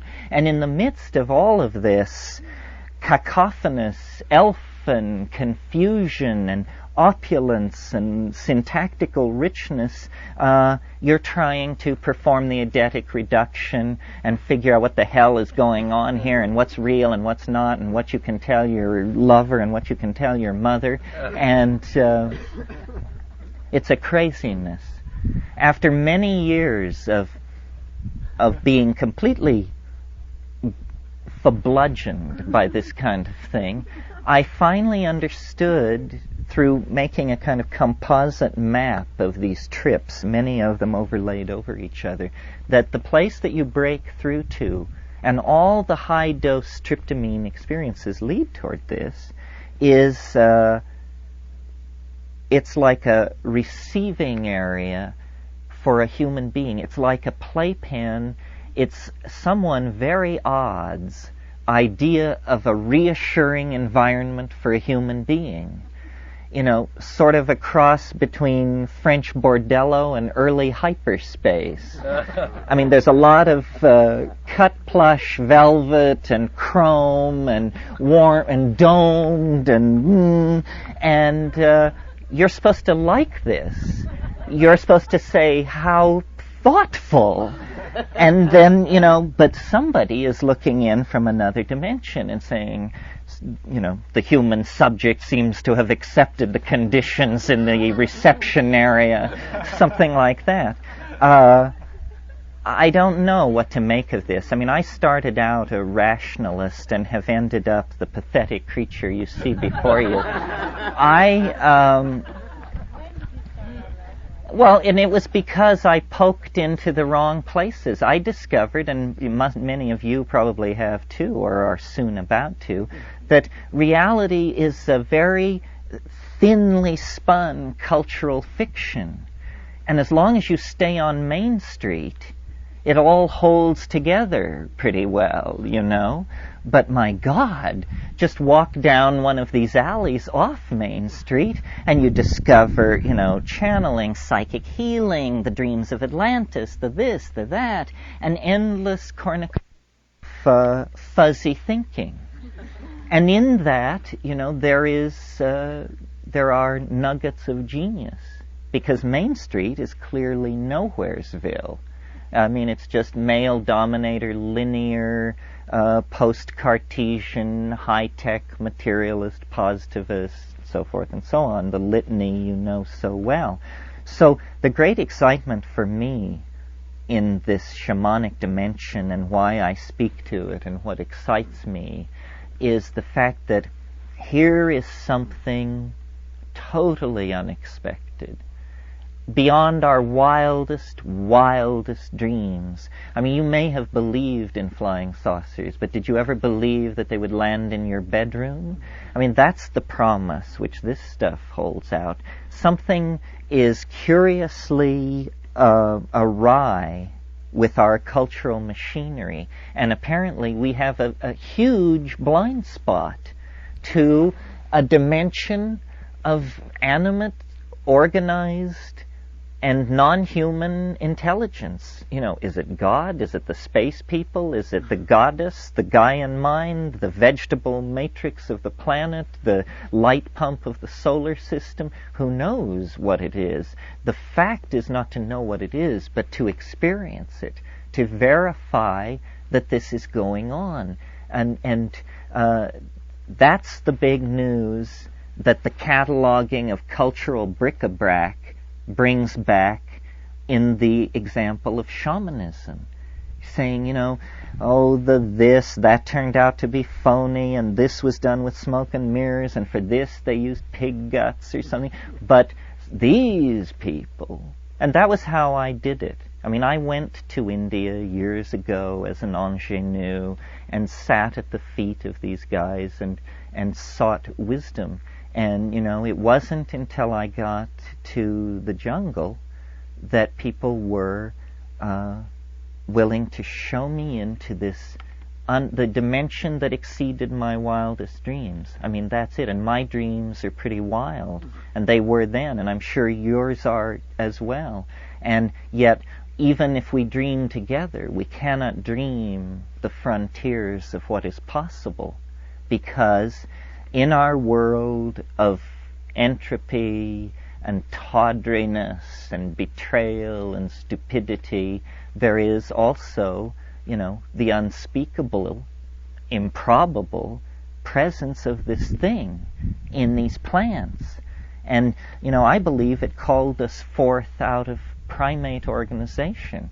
I believe that history is an effort to come to terms with this, a kind of hysterical love affair with the unthinkable, where, you embrace it for 1,000 years, then you burn all your cities and books and persecute it for 1,000 years, and then you go mad and flip the coin again, because it's here with us. It is with us, tangible, experienceable, and yet not rationally apprehendable. It is the confounding of rationalism. And rationalism is the weapon by which the ego segregates the world. Me and them, inside, outside, my tribe, their tribe, the good people, the bad people. This segregation of the ego. This is the neurotic response that somehow comes out of the trauma of our evolution on the planet. Our mother has been turbulent. Our childhood was turbulent. I evoked this morning when I talked about how 9 times the glaciers rolled south from the poles. We were left alone in the apartment a lot, is the practical equivalent of this. So now, finding our way back, we can't get out of this mess without a miracle. It's like the Grateful Dead sing, you need a miracle every day. And the only miracle around seems to lie in this strange domain of this shamanic dimension, that against all odds and probability, there is help or something nearby. Anyway, the strange flickering light of an unvisited farmhouse, and we're broken down on the road with a double flat and rain is pouring. So we are going to have to make our way toward this thing which beckons and which seems to have shaped our history. And these Amazonian people kept the faith. During the prodigal wanderings of Western men through history, the Amazon peoples kept this faith, the memory of which they had carried over the land bridge from the Eurasian continent, the oldest religion in history, the doorway out of ordinary time and into the presence of the elder things, whatever they may be. We don't even know. Our history is a fiction spun so thin that we are like children in the face of this possibility. H.P. Lovecraft, where are you now that we need you? Well, anyway, that's just sort of a way of evoking the space, the depth of the mystery. What we are talking about is not bright colors or paisley wallpaper that is found not to exist in the morning, but the best kept secret in the whole history of the human race, the fact that there is this alien dimension nearby and accessible through plants at great risk and with great benefit, something to which we have become culturally completely deadened. And hopefully a gathering like this is a permission, now that we are poised with a knife at the heart of the world, to ask the question, what is the world? What is this thing we are about to kill out of our greed for condominiums and parking space? Do we understand what we are doing? Can we understand what we are doing? Difficult questions. Let's hope that there are easy answers, because we have hardly time for any other sort, because the momentum of this thing is so great. The answer must be nearby. It must be within us, because we haven't time to go anywhere else or meet anyone else and understand them and apply their solution. We don't have that kind of time. We have to dream it up. The submarine is sinking now. What are you going to do about it? Well, I think that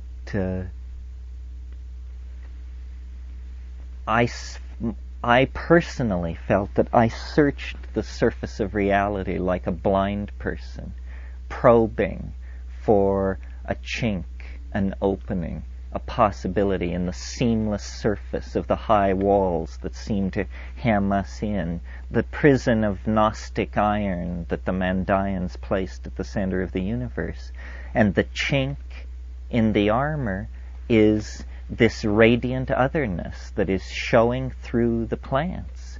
And what it is, who knows? What it's for, who knows? But that it loves us, that it too is reaching up toward us, is self-evident. And how can we not respond to that? We don't know what reality is. We don't know who we are. We don't know where we are. We are lost, and this is beckoning light, warmth, affection, and understanding for the plight of humanity. Shamans have always healed their people and predicted the weather and predicted the movement of game and this sort of thing out of resonance with this greater mind in nature, which has sheltered the human family over millennia. I mean, it is the unseen partner. It is the goddess. It's a real thing. And now it must somehow be invoked operationally again because of our predicament as a result of having turned away from that. So the task is to understand all this, each in our own way, and then to communicate it to others to understand each in their own way, and to build a Gailanic consensus for life. For life. Because it's the only thing we know that has given us self-reflection. So, Nicole, do you have anything to say about that? Or Well, I believe, Terence, that you have been given a much wider experience in this, a much more vivid and probably valuable experience than most people. Why is that? Why do, for example, most of the Indians I know are perhaps just not able to explain it or to talk about it, but most of them say, well, they saw a tigre and some snakes, or they went to a beautiful city, and much simpler understanding. I think it's language. You think? I think that very well could be. That every single one of these Indians has seen things no human soul ever saw before. That it's a richness of beauty before which one is inarticulate. As to why I can do it, well, maybe necessity is the mother of invention. I'm not a stockbroker. And we can always blame the Irish. But I don't like to do that because that shuts everybody else out. And I don't believe for a moment, and in fact I might say that, to me the important thing about this experience is I really believe that everyone can have it. That this is something almost, it's no exaggeration to compare it to sexuality. This is a potentiality in the human organism that if you go to the grave without knowing about this, it's rather equivalent to going to the grave with your virginity intact. This is an enormous area of what it is to be alive. I mean, and it blows my mind to think that the last 50 generations of people in Europe created all that philosophy and science and diplomacy and so forth and so on without a single person being stoned for a single moment all those centuries. I mean, it's pretty much gristle and beer, isn't it, folks, when you look at the accomplishments of European civilization. So I think it takes practice, though, to access these states, and I'll respond. That was another thing I was going to ask. Your initial experiences with anything like that? My initial experiences were kind of funny. It always seemed to hit me very hard. I was thinking the other day of, for some reason I hadn't thought of it for years, I think I was remarking the anniversary of it or something, about the very, very first time that I took LSD. And I took it in someone's apartment in San Francisco. And for me, the world divided into two great polar opposites. And perhaps it's still true in some strange way. One side of the thing was called the Iosteks. And they were like God. They were everything profound. I mean, to utter this word was to hurl yourself on the ground and press your face into the dirt. It was like invoking a Faustian flame, miles in extent. That was the Iosteks. At the other polarity were this something called the Pinkesters. And they were hilarity and elfin dissolution into the minute. And I was just hurled between the antipodes of these two crazed, concrescent concepts for about 14 hours. And very peculiar. But by techniques, what I wanted to say was, because it will be useful, I assume, to people here, you do it in darkness and in silence and in reverence, on an empty stomach, free from distraction, with attention to breath. That's all. Now, what do we see? What does this operationally look like? It looks like a person sitting alone in a dark room, quietly breathing or meditating or something like that. That's all you see. That's the exterior manifestation of the sadhana. And what is going on is this person is navigating an internal river system of great complexity. Syntactical Niagaras are pouring over internal precipices of perception and remembrance. And, it's very intense. I mean, I have had experiences where I swore that everybody from Seattle to San Diego must have just thrown themselves under their desks to escape the blast, and it was just happening between my ears, I mean, it's like watching a thermonuclear explosion through 50 feet of absolutely clear crystal, and you're in violet, but what's raging in the optical pathway is like the collapse of a universe, or the birth of a universe. The first time you took ayahuasca, was it that intense? No, it took years of fiddling with ayahuasca because they don't make it right. I won't take anybody's but my own, just because they're not heavy enough on the foot pedal of the Psychotria.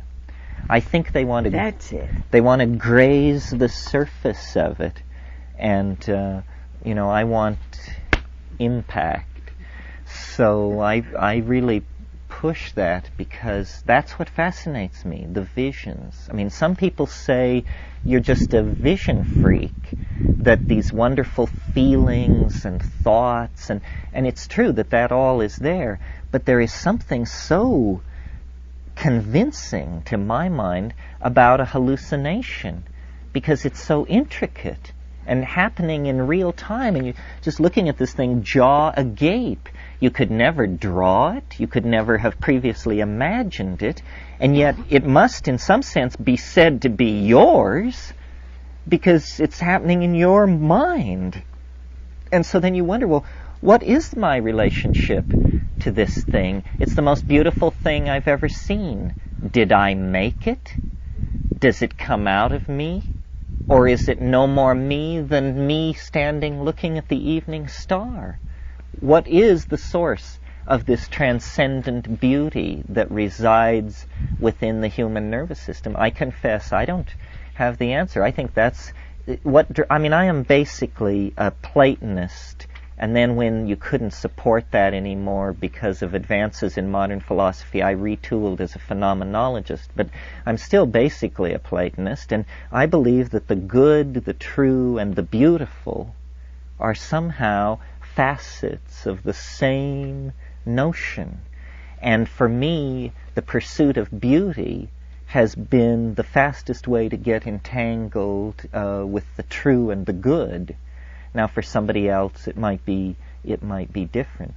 But this beauty that we find resident within ourselves is, I think, the strongest argument that I personally know of that we are more than clay, that we are, caught up in a cosmic drama of salvation and redemption of some sort. I don't say what sort. I'm very leery of that.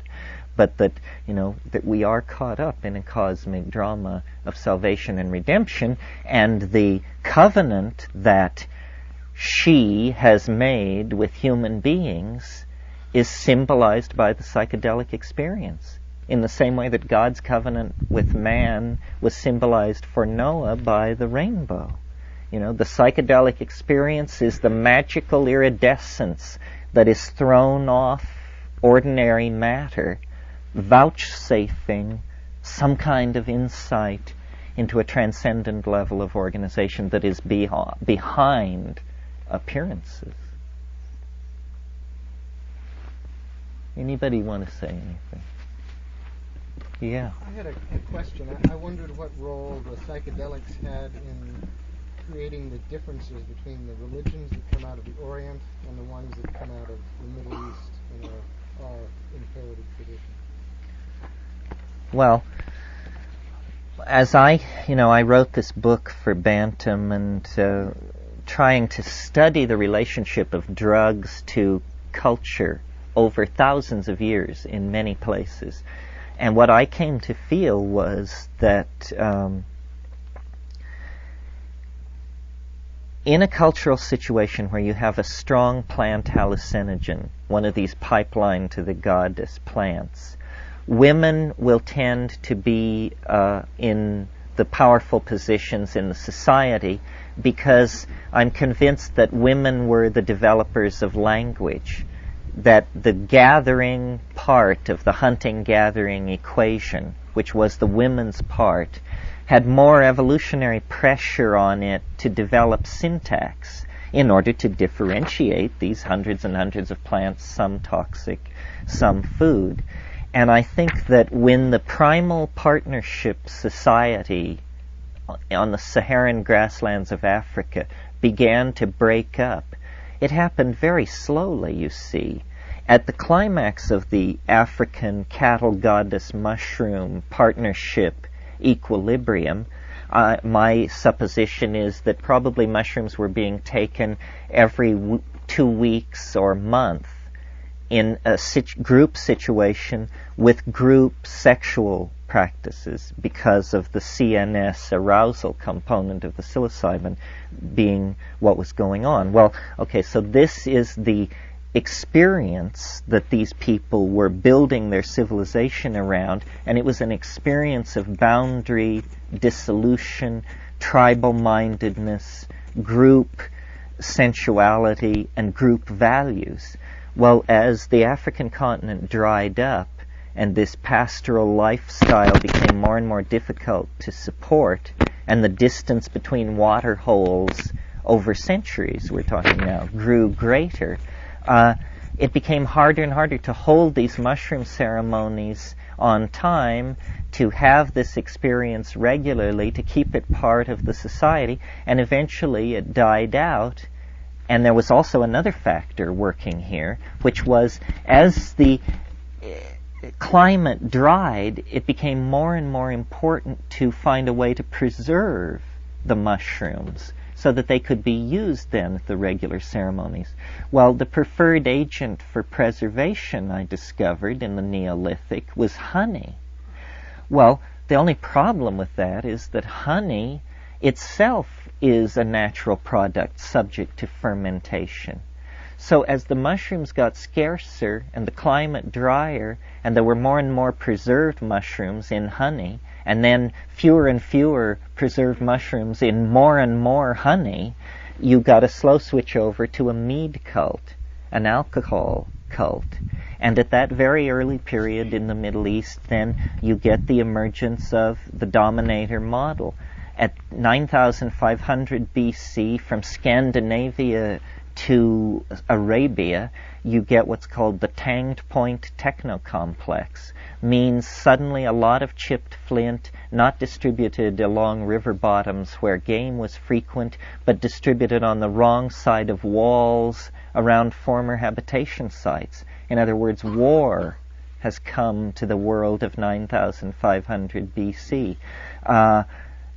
This is because great agriculture over-succeeded. Surpluses meant sedentary lifestyles and defense of inventories. And suddenly there were people who had food and people who didn't have food, and a whole economy of pillage and strife emerged. So I'm really very unenamored of monotheism in all of its forms. I understand its philosophical attraction. One, it's the attraction of simplicity. Let there be one God. After all, isn't that the simplest solution? But taking a Jungian tack on that, we image in our personalities the kinds of gods that we permit ourselves to worship. And if you have an image of God as omnipotent, omnipresent, infallible, all-seeing, this is the dominator archetype incarnate, and then everyone images it in their psyche, and you get the birth of the ego. This thing, it's like a tumor that forms in the personality in the absence of psilocybin. In the absence of psilocybin, these assumptions begin to get going about my territory, my women, my food, and there's no end to it. It's the death of everything. So this long strain of dominator culture that comes out of the Middle East gets unfortunately reinforced, whether serendipitously or by design is not clear, by the choice of a phonetic alphabet to put down these early Middle Eastern languages. You see, phonetic alphabet gives tremendous permission for abstraction, because what is symbolized is not a little picture, not the thing, but the sound of the name of the thing. So you're 3 steps removed. It isn't enough that you communicate in symbols. Here you don't communicate in symbols. You communicate in a still one stage further removed thing. So, cultural styles are, I believe, drug-based, based on very old relationships with intoxicants. And it basically divides along two lines. The soporific, these things which loosen social strictures and give permission to express the dominator model, and then these other more nebulous, visionary kinds of things. So it's a suppression versus enhancement thing. This might be a good point to make the point, since there's so much talk about drugs in today's world, that the pro-psychedelic position is an anti-drug position. That should be clear. Because the way I think of drugs and what is objectionable about them is by analyzing cause and effect. Well, what is it that we don't like about drugs? Well, we don't like that they cause unexamined, repetitive, self-destructive behavior.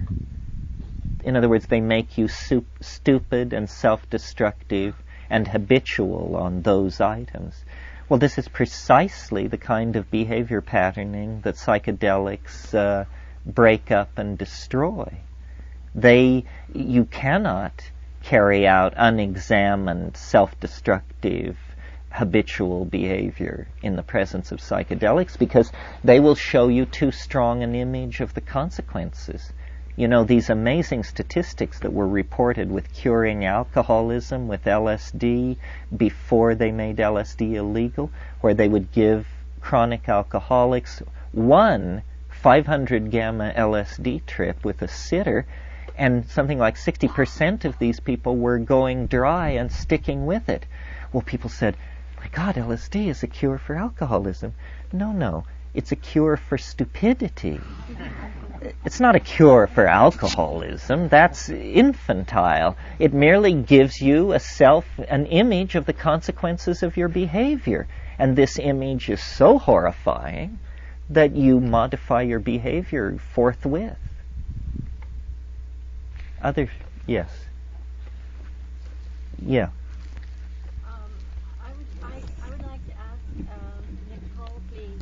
I wasn't clear, and I would be very interested in when you experienced, for example, the ayahuasca with the people. Was this with women or was this with men? It was with a mixed group. Was it a mixed group? Yes. Was there ever a time when it was just with women? And No. Would there have been No. They don't think about it that way. People just go. People. Yes. Someone who has a problem, perhaps is hoping to solve it, and by finding out what happened to his wallet or her string of pearls or something like that. Of course, they don't very often wear pearls in that society, but it's a totally heterogeneous group. It's whoever happens to come, with the permission of the shaman, of course. And you've never been able to determine, for example, any difference in symbolism or visual material that would come perhaps from a feminine psyche as from a masculine psyche? I don't know of one. There seem to be far fewer women who have taken it. Would you know why, or would you No, I don't know why. The women usually take it when they're in tribal situations, in the culture. The ones who are not too acculturated usually take it when they are ill. And frequently it is a diagnostic tool for the shaman. He takes it with the woman, and then he knows where the evil dot has gone that is making her ill, and how to remove it. Thank you. I'm interested in the relationship of the psychedelic with that when I choose to have a psychedelic experience, I make a conscious choice to take ayahuasca or LSD or whatever, and choose and control the time and place and the company I'm in. But when it comes over me in an uncontrollable way, when I get an idea for a form or a painting or something like that, it's not something that I can control. And it's a similar process in that you go into a different experiential mode. And I found that we can sit here and talk about this and we laugh about elves and things, but in the real world, people don't like it. It's like Main Street, what you were talking about Main Street. If this happens to me and I feel like I really need to do my work because the muse is there, I can't say, well, the muse is here, I have to go paint. Somebody else empty the garbage. People get angry at me and say, that's irresponsible. There's no place for an artist or a seer unless you've got, say you're Terence McKenna, so therefore it's okay for you to come off the wall because you're going to be funny and entertaining, but it's not okay for just, any old person like me to do that. You're about to get what you came for.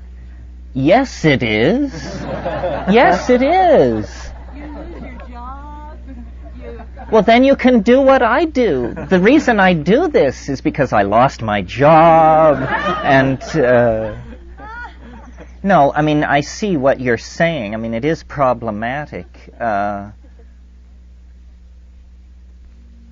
If one person believes it, it's a psychosis. If two people, it's a folie à deux. 3, a cult. 4, a movement, and so on. What we're trying to do here is empower the meme, give permission, and say, you just got comfortable with gays and black people. Well, guess what? You're now going to have to elbow over one step further because there are all us lodies out here. And we're tired of being thought of as stupid. We're not stupid. In fact, we're smarter than you are. And, we're tired of being this is not the Cheech and Chong hour.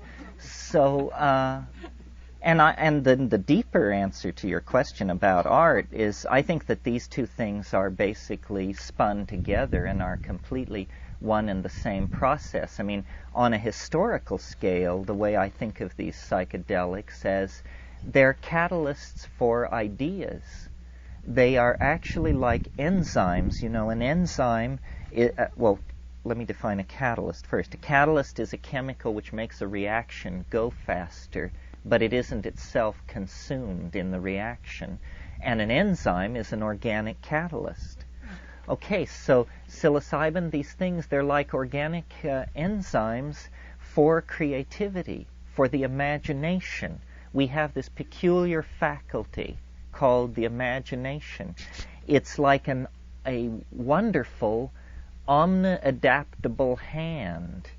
It's an internalized hand. We use the imagination to grasp situations and to remake models of reality. And this is what's given us the one-up on the tapir, the cheetah, the gorilla, is, the imagination. Now, artists have always been, the carriers of the banner of the imagination. But it becomes much more cogent and pregnant with importance in the modern context because the whole cultural enterprise is becoming designed. I mean, I don't have to tell this to people from L.A. L.A. is one of the most heavily designed cities in the world. The entire cultural fabric, the coral reef of human accretions, is becoming an expression of art. And I think this is, we might as well talk about this now, or at least brush by it. This is where our future lies. in the realm of the imagination somehow. I mean, I can't quite put all the pieces together for you this afternoon, but some afternoon I will. It's just not, I don't know what to say yet. It's too early. But downstream, and the technology is already taking shape, we are going to go into the imagination. We are going to live in a world that touches the earth no more lightly, no more heavily than a thought. And this is a reasonable cultural goal. Money can be made doing this. This is not sky blue stuff. We can retool the culture toward this revivifying of archaic sensation and make money at it and back off a little from this other thing, which is so tremendously destructive. And it basically has to do with turning it over to artists. People ask, what can I do? What can little me do in this onrushing planetary chaostrophe that has seized everyone? Well, I think the answer is cognitive activity. Dance, poetry, painting, writing, computer graphics, code writing, whatever your gig is. But cognitive activity is our salvation. It always has been, and it must be now. There's no going back.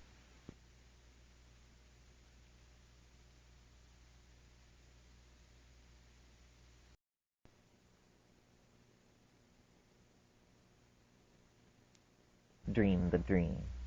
Yeah. Don't you think that's what virtual reality is heading towards or trying to express? I mean, I'm curious what your opinions about the impact of virtual reality will be on culture. Yeah, well, yes. Do you all know what virtual reality is? I don't. Virtual reality is a technology. Remember, you heard it here first. Virtual reality is a technology which is developing at lightning speed, and it basically involves a helmet and a glove, and you put on the helmet and you put on the glove and you throw a switch and you're in another reality, a virtual reality, and you can feel objects in this reality through your glove because the glove has sensors embedded into it which react to a complex computer program which tells the glove to bend as though it were gripping a ball. And then you feel a doorknob in the virtual reality and you open a door and walk through and so forth. And the people who are developing this have great hopes for it, clearly to make money, which it obviously will. But we here under this tree are sophisticated McLuhanists and understand that media always has a feedback loop into cultural self-image, and that we cannot put on a Dior gown without feeling like a party where that would be appropriate. And what virtual reality holds out the possibility of, that these people have clearly grasped, is we are going to be able to show each other our fantasies. Of course, yes, all the trivial ones first, but then everything else, and here is a tremendous dimension in which art can function. Imagine if we each could show each other our dreams. What an enriching thing that would be for design. In other words, for the topological manifold of visible culture, because we see all these things in our dreams.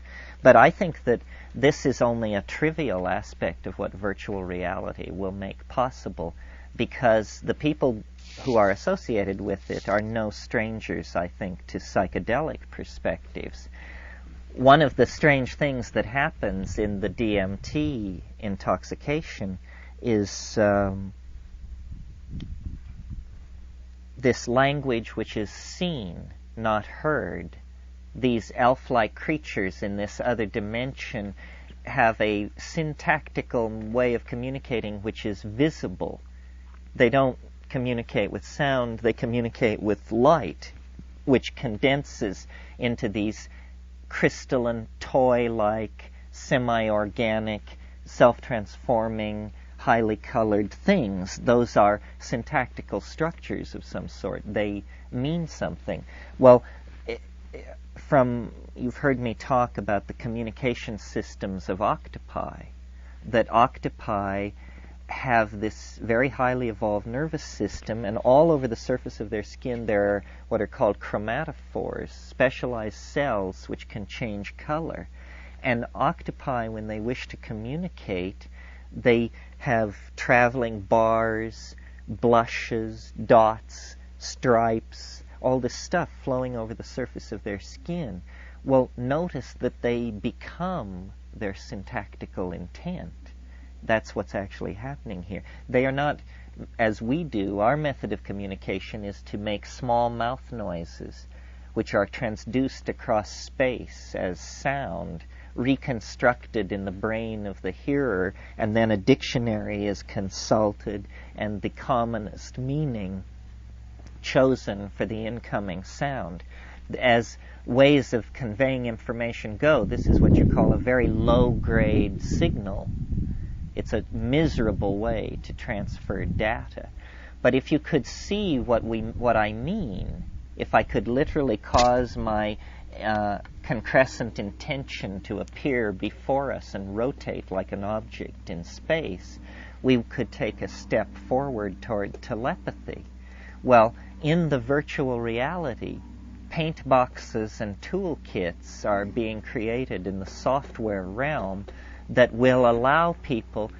Jared Lanier, the great brain behind some of this, is interested in what he calls non-symbolic communication.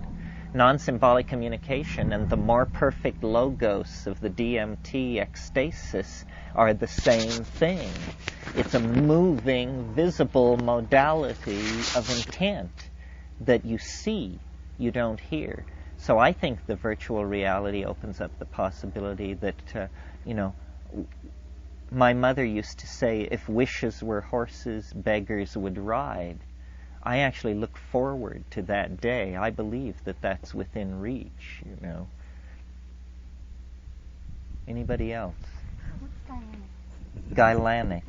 It's a term that Riane Eisler introduced in her book, The Chalice and the Blade, and it means related to Gaia, related to the goddess. Have you all read The Chalice and the Blade? No. It does all this spade work for me. Riane and I appeared right here a year ago. She's a brilliant woman. She's born in Vienna, an archaeologist, has given her life to understanding Middle Eastern prehistory, the archaeology of it. And it is, when we talk of dominator versus partnership societies, we're using Riane Eisler's words. You see, we want to get completely away from the gender polarity of talking about a matriarchy versus a patriarchy. First of all, there is very little evidence for a true matriarchy. What seems to have happened is that there was this thing called a partnership society, which gave way to male dominance, dominator society. But in the original hunting-gathering thing, that equation was fairly well balanced. The men hunted, the women gathered. There was pressure on the women to develop language. This they did. This allowed them the notion of agriculture and pastoralism and the husbandry of cattle and a cycle of nomadism based on mushroom use, husbandry of cattle, and a mixed hunting and gathering ecology was what existed in Eden, really. And then the story I told you of the drying. If you look at the story of Genesis, it is very clearly the story of a drug bust. I mean, this woman ate of the fruit of the tree of life, and she gave it to her, and then there was this problem. And Jehovah, musing to himself, says, they must not do this, because if they do, they will become as we are. Not it's bad, or it's poisonous, or they'll make themselves sick, but they will become as we are. Well, how plain does it have to be, people? I mean, it's right there, embedded in the Ur text of Western civilization. The story of the woman's fascination with the dimension brought by the plant, and how this had to be suppressed in order that everything could be a bring down for thousands of years. But Terence, my dear, there are I know of two tribes still in existence which are matriarchal in Paraguay. Yes, I think it happens. It's not a hard and fast rule.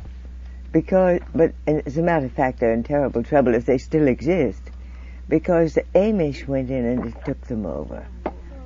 The Amish. And they were so confused. The last I heard, they were in very bad shape psychologically. Yes, well, wherever these dominator philosophies have gone, and I wrap monotheism very heavily, but I also think, modern science is the bastard child of Christian theology. I mean, all that rummaging around by Thomas Aquinas and Francis Bacon entirely set the stage for modern science. I mean, here is Francis Bacon on nature. Nature must be put on the rack that we may torture from her secrets. This is Francis Bacon, the father of modern science. I mean, is this a dominator, woman-hating, misogynist vision, or what? And this was done, and the secrets were tortured. And now we hold, the power to light the fire of stars on the cities of our enemies. But to what end? Here, this gentleman. You mentioned traders before when they get into this alternative state. I always saw that as kind of pirates. Pirates. Pirates, little pirates. That's absolutely right on. And they're very much a competition for ideas. But they never let you kind of keep them. You just kind of get a taste of what this thing could be like. Well, see, the goal of my life was to escape from the fairy mountain with fairy gold, and I think I did it. I mean, I may be deluded by the time spent in Fairy Mountain, but this time wave thing that I am so concerned to communicate is like a piece of the fairy action. And as to what they took from me for that, I don't know, probably the I Ching. Probably they looked into my head and said, crude, but the workmanship is interesting, a fascinating primitive piece, and made the switcheroo. So did you feel at all that you were part of their play? Oh, definitely. I thought that definitely too. Okay, which leads me to my next question. You mentioned the plant. You alluded to the plant bringing us to consciousness.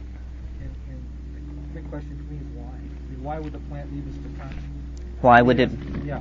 Why would the plant call us into consciousness?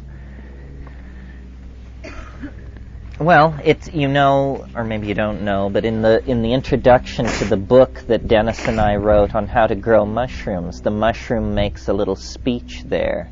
It says, "I am old, 50 times older than thought in your species. I come from the stars, yet I've been on Earth for ages," so forth and so on. And there it says, what you have that I want is hands. You have hands. You can move matter. I am like a cobweb spread through the soil. I am so diaphanous, I touch the earth so lightly.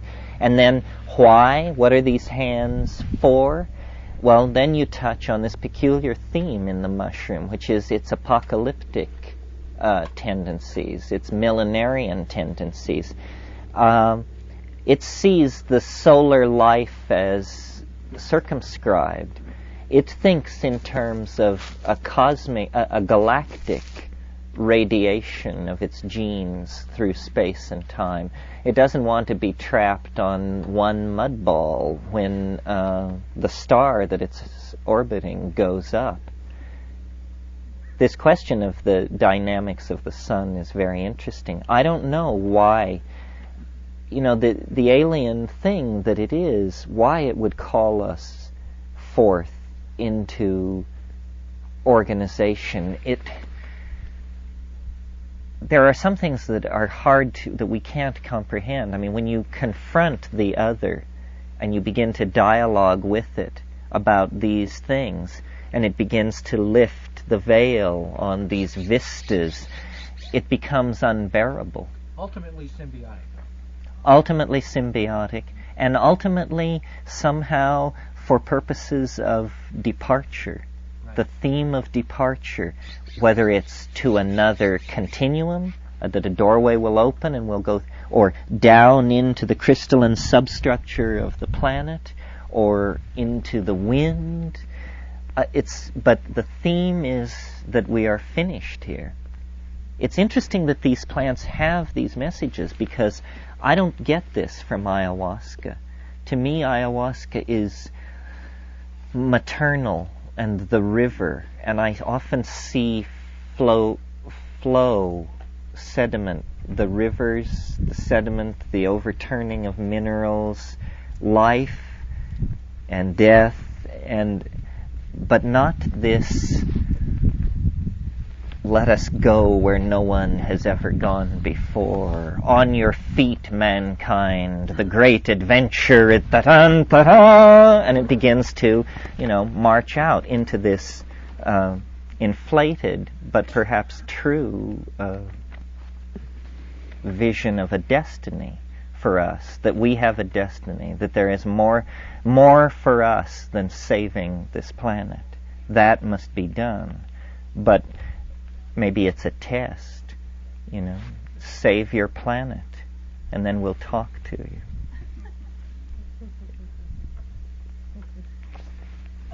I don't suppose you have on your agenda a debate with the drug czar? Actually, within the last 3 hours, the very possibility was raised, showing that we all resonate together. I suggested to Joan and to Gigi that the drug czar be invited here, and that I believe you should meet with your enemies. I love this idea. If any of you have read Encounters with the Archdruid by John McPhee, it's about David Brower, the great conservationist, who was such a radical conservationist that the Sierra Club threw him out. They couldn't take this guy. And he went down the Grand Canyon with the head of the Bureau of Reclamation, who built Glen Canyon Dam. And they hated each other. They had sworn death practically on each other. And they went down the Grand Canyon together, and each night at the campfire they would set a bottle of scotch between them and work on it and rave. And it's fascinating. It's wonderful. I would love to talk to these people, because you see, I'm as concerned as anyone else about the fact that we're drugging ourselves to death because we can't find what we're looking for. We are dysfunctional, and like an alcoholic or a junkie, we take drugs to forget. We do everything to forget, because had we been in balance over the last few centuries, we never would have gotten into this mess. We're the generation who's having to pay the bills, but these bad habits have been in place for centuries. And the answer to the drug problem lies in psychedelic, self-directed psychedelic therapy is the only way I can say it. I mean, if you ask, what can you do? Straighten yourself out is one answer. And how to do it, that's how to do it. Yes. Didn't you have a question? No. Sorry. Yes. Could you comment on partnership and friendship in shamanic healing? I asked Nicole and she said you know best. Partnership and friendship. As themes of shamanic healing. Well, shamans are fairly irascible people, I've noticed. They Mircea Eliade talks about this in his great study of shamanism, and I think the phrase he finally settles on is essential but peripheral. In other words, the shaman lives in a little house at the edge of the village or a short distance from the village into the forest, and as the keeper of the doorway to these fairly terrifying dimensions that involve life and death, he's a fairly remote character. The friends of shamans are usually shaman themselves. The apprentice relationship is a whole other issue, and in my estimation has been very perverted in the Eastern way of doing things.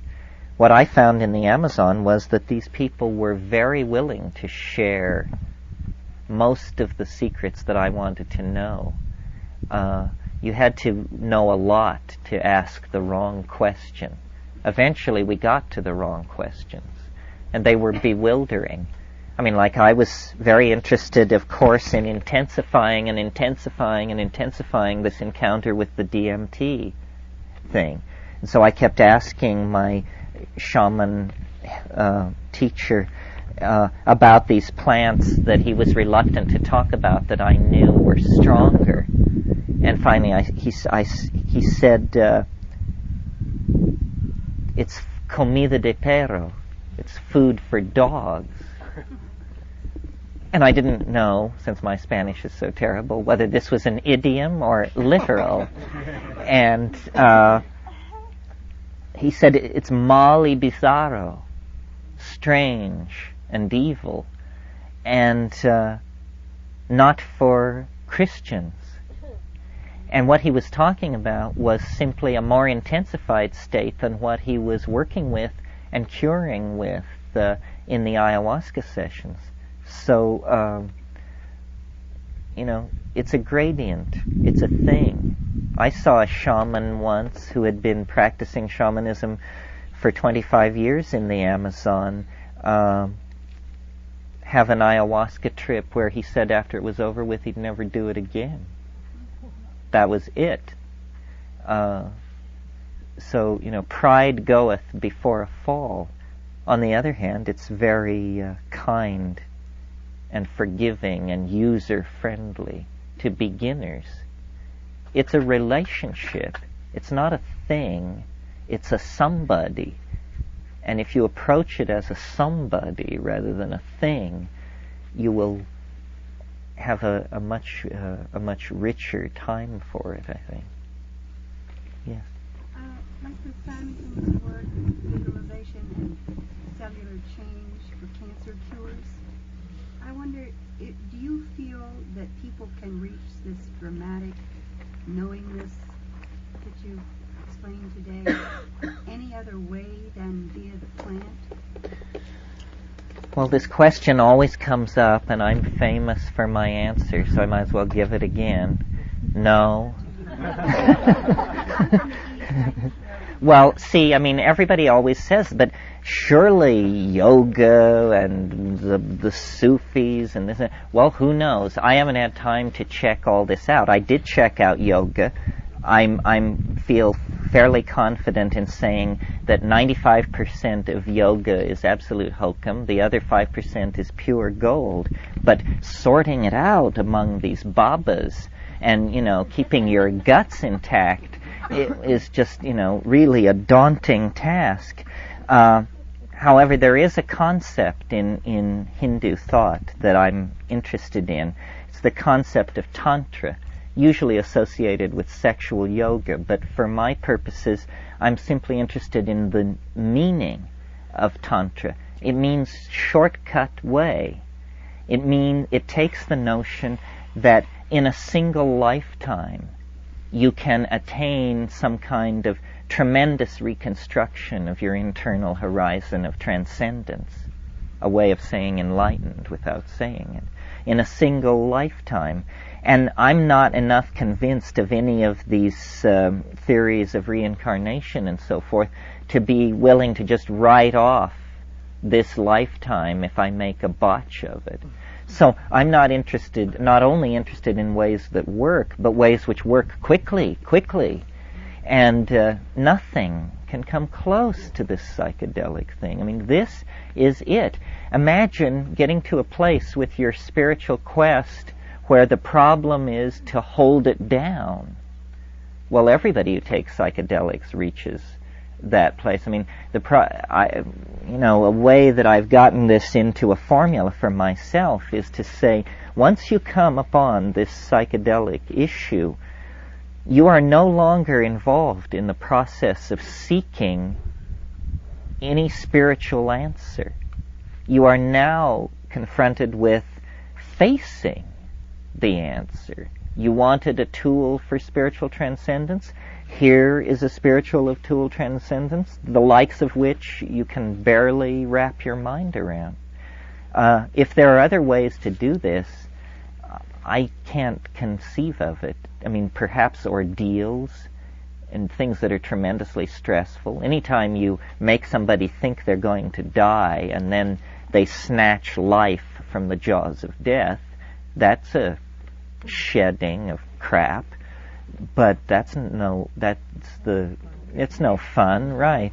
And yet, in the privacy of your own home with 5 grams of mushrooms, you join Magellan and Lindbergh and Amelia Earhart. I mean, you're out there. That's the real frontier. There's no safety in that zone. It's authentic exploration of reality. Yeah. Thank you. Unique that you feel LSD You has be brought to the very psychedelic sorry. experience that Very sensitive to is people's not there without it? Thank you, Lola. Well, what LSD brought to the psychedelic experience was millions upon millions of experiences. No other psychedelic has ever been produced in such volume. So surely, even in today's world, 90% of the people who've had a psychedelic experience, it must have been LSD. As far as its superiority or in terms of a teaching from a different perspective, like a piece of the lesson that may not be there with the plants. Is there something that you found with that? nobody's ever asked me this question. A unique contribution of LSD. I don't know. I'm not the greatest of enthusiasts for it. I thank God for it. I mean, it created me and my friends and my worldview. I can't really think of anything it does that something else doesn't do. The way I ended up using LSD was as a magnifying glass to inspect other psychedelics. 100 gamma of LSD and 60 milligrams of mescaline, or 100 gamma of LSD and smoking DMT. 100 gamma by itself is not much, but it seemed to work as a kind of source of energy to inflate these other states. The original so-called psychedelic experience that the people were working with at Harvard in the famous experiments there was this combo of mescaline and LSD that gave them the best results. And that is highly visionary. I mean, that is just a kaleidoscope of three-dimensional vision. Tim Leary said a wonderful thing about LSD. Actually, I asked him if he'd said it. He couldn't remember ever saying it, but it certainly described my experience with LSD. He said, LSD is a psychoactive drug which occasionally causes psychotic behavior in people who haven't taken it. And I witnessed psychotic behavior all around me in people who hadn't taken it. One thing with mushrooms, LSD and mushrooms, what sort of a... I never did that. Scratch my back and you'll discover a hard-bitten conservative. Yeah, somebody else. I was wondering, in terms of the ayahuasca, do you have any... You mentioned some of the places, the conditions you might want to take it under, but obtaining it in not or any safeguards in terms of who you would obtain it from, and you mentioned that it really varies in terms of the dosage, in terms of who makes it. Yeah, it's a real problem. You're going to have to deal with other people and their motives and motivations. The problem always with ayahuasca is to get it good. And you never know, till you're out there, whether it's going to be good or not. So all I can say to you is, hone all the social skills you need anyway to get ahead in life, and it will aid you in discerning shit from shinola in the realm of ayahuasca as well. By good, you mean intense? Good ayahuasca? Yes, strong visions. You want it to be strong. If it isn't visionary, I would be skeptical of everything being said around it and about it, because that's what it must be. That's the quintessence. Yeah. In the Amazonian society, the shamans are one.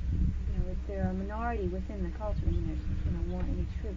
How do you see that role in the context of, if there's a new society where hallucinogens are more widely available and used, how do you see that role being in our culture and changing? Well, the obvious institution which is in place to do something with this is psychotherapy in some form.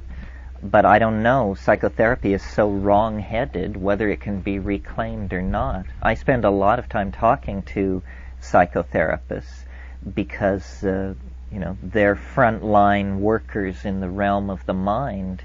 A professional class has to be created of people who do it and who then provide guidance to other people. And people should self-select for this in the same way that some people want to be bartenders and some people Air Force generals. It's a calling.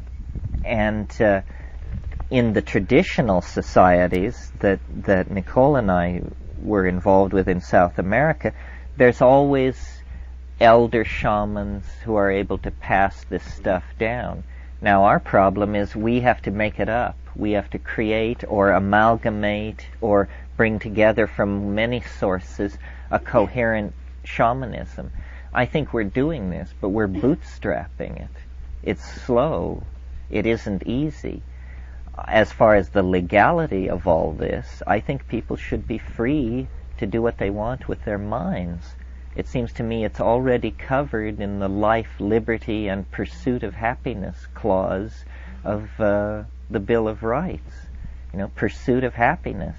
If that does, Hamilton wanted it to say right to own property.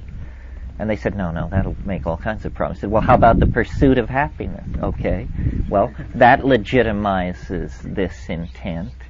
My position on this psychedelic thing, the reason I'm involved in it is because, politically speaking, it seems to me it lies on a direct line of development from the signing of the Magna Carta, the freeing of slaves, the emancipation of women, the emancipation of gays. In other words, this deciding that people can take any drug they damn well please is part of the task of creating a sane and rational society that places the values of the individual first. Once we get through this drug war crap that we're having to put up with, and all drugs are freely legal and very few people take them, and it's, all settled down, people will look back and say of us, as we say of people who kept slaves on their plantations, what a bunch of barbarians. Can you imagine in the 20th century a president of the United States stood up before his nation and advocated pissing in bottles by the citizenry in order to determine who was taking what drugs?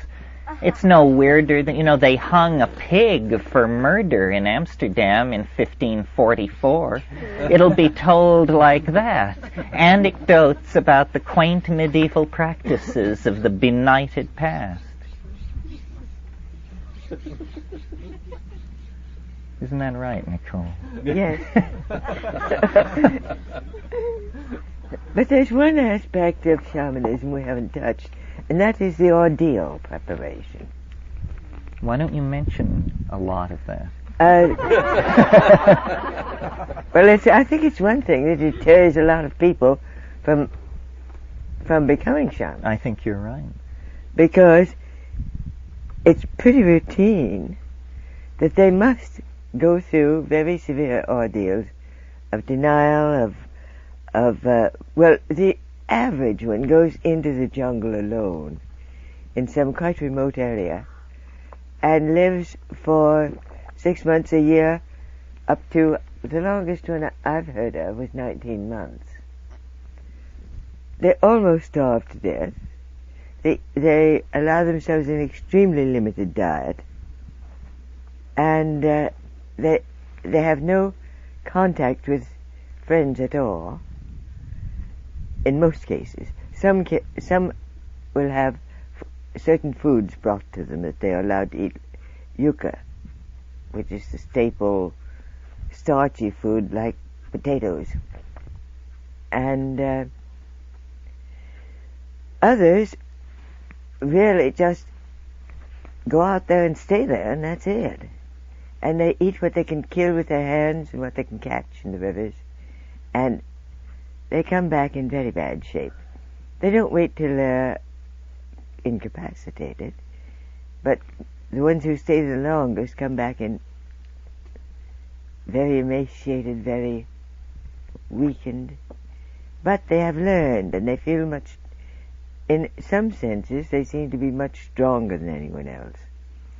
And they speak of it, many of them have had the experience of, they start at the foot of a tree, a lupuna usually, and they are lifted up as time goes on.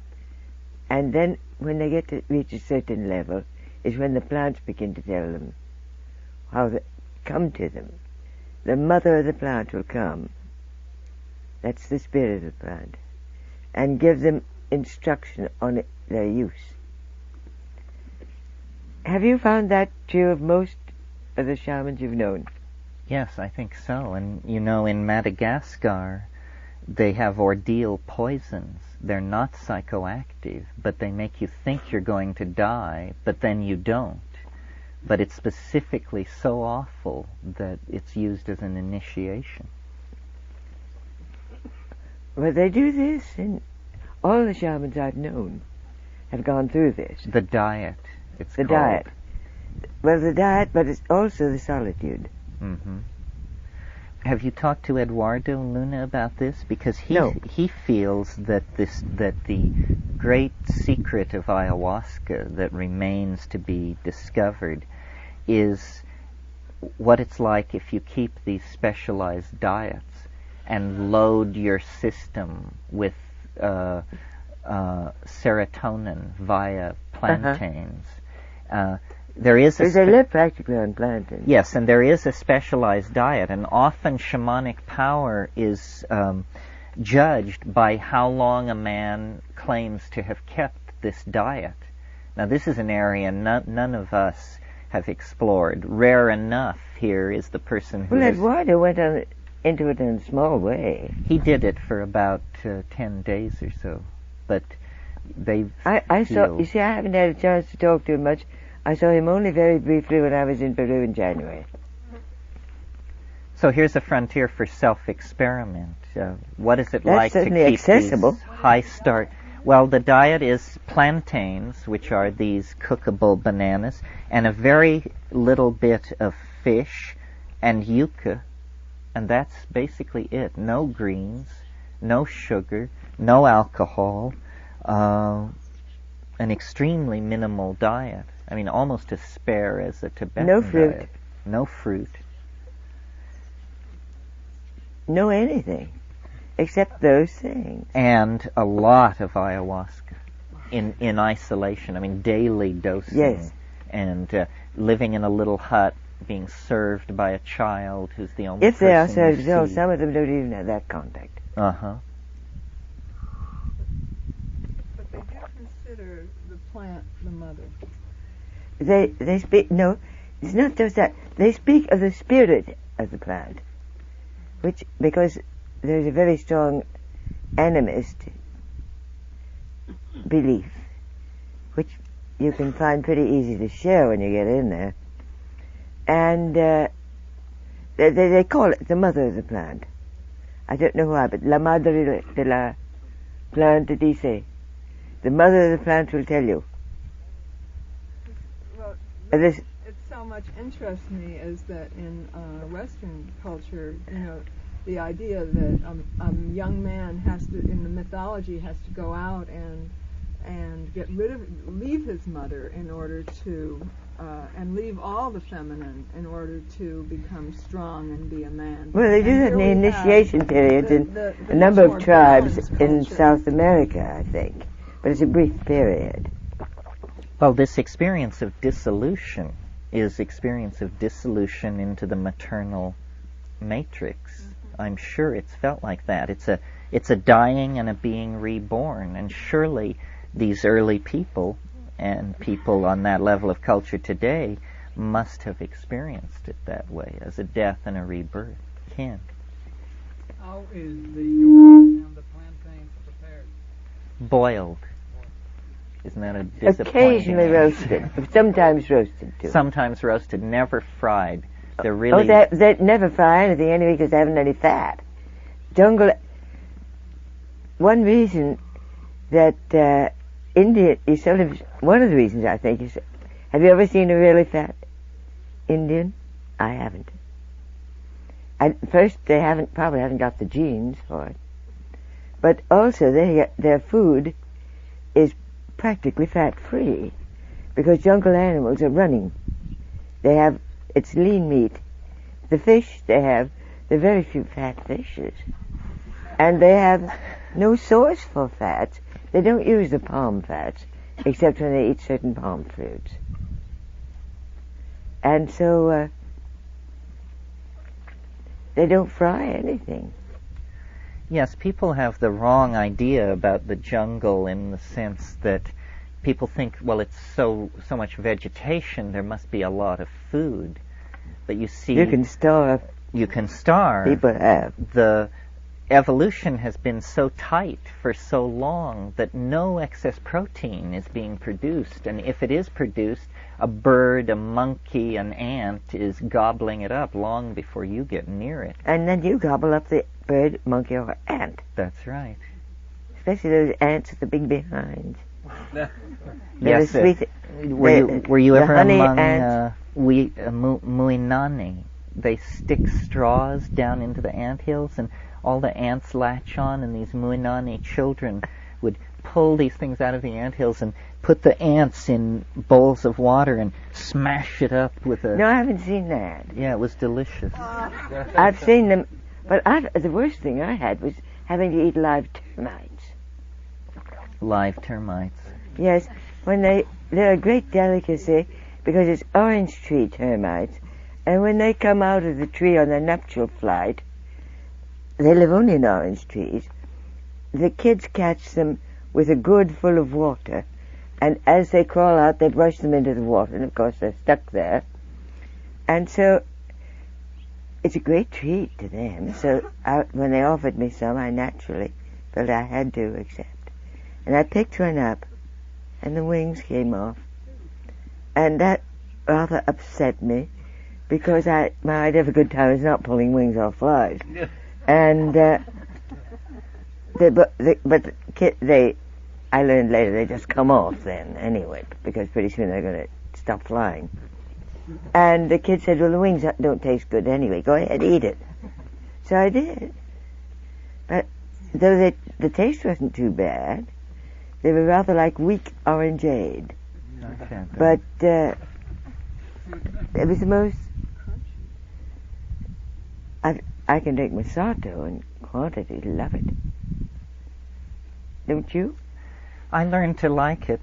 Masato is this foaming yucca beer that after you've walked miles through the jungle and you arrive at some place, the first thing they'll feel, they meet you with a foaming gourd of this stuff, and it's chewed by the elderly women in the village. It's cooked, yucca chewed. And they spit it. The mouth enzymes, the sugars work on it, and then it's fermented. And if you really want to gain their confidence, you knock back a huge gourd of this stuff and then call for more. Yes. And you have them. Actually, if you can eat yogurt, it tastes quite good. And you just have to hold to the thought. I used to repeat as some people repeat their beads in Catholics. The fermentation process destroys all pathogenic bacteria. The fermentation destroys all See, over and over and over. I didn't know that, so my mantra was, it is good to challenge the immune system. It is good to challenge the immune system. Did you ever see, Nicole, the people around La Chorrera, the Witoto there, had this really unnerving habit. There are these large metallic wood borers, buprestid beetles, about this long, very brightly colored.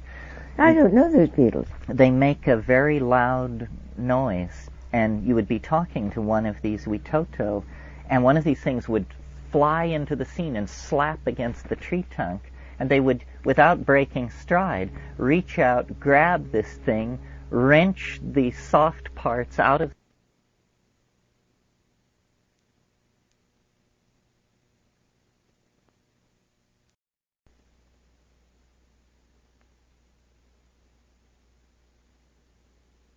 Did you go to that village called Jarocamena? No, I was there. I was tied down by this sick Indian who'd been bitten by a snake. Oh, that's right, I remember. And I couldn't, and then I was only there a few days because I had been waiting for weeks for a chance to get off that bloody Putumayo River. And when I found I couldn't get to the wild Witotos I wanted to get to from there, then I just wanted to get out. I understand. Because I was a little tired of the flies. Well, actually, La Chorrera was not bad. No, it's on and the nuns were dark. And you know, the Mother Superior had quite a history. She was famous in Ecuador. She had, well, there's a tribe, I can't think of the name. There was a tribe, a quite powerful tribe, right on the highway to Ambato. They had a big village, and they wanted to put the highway through, and the Ecuadorian government had to treat with the Minister of Public Affairs and Construction of the tribe before he could put the highway through. And those Indians, the Ecuadorian government has been very decent to its Indians, and they were allowed to live there in their own way. They didn't let white people in very much. Very rarely let them in. And but they were very orderly. They did good weaving. They were sort of like the Udabaros in their characters. And they brought in their produce. They were good farmers. They were a good community, orderly and decent, and they were left alone. They did not welcome visits. Well, 3 nuns and a bishop the church decided to Christianize them. So they went in, and at first they were treated with great reserve. They went in to stay 3 months only. Oh, so Salasakas. I'm trying to think of the tribe.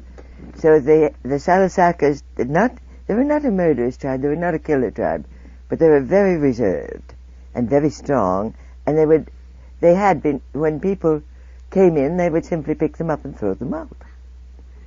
Well, they didn't do that with the bishop and the nuns, so nothing was heard from them. Okay?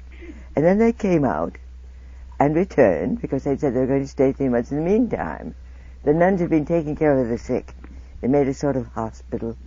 They taught new ways of weaving and a lot of useful things.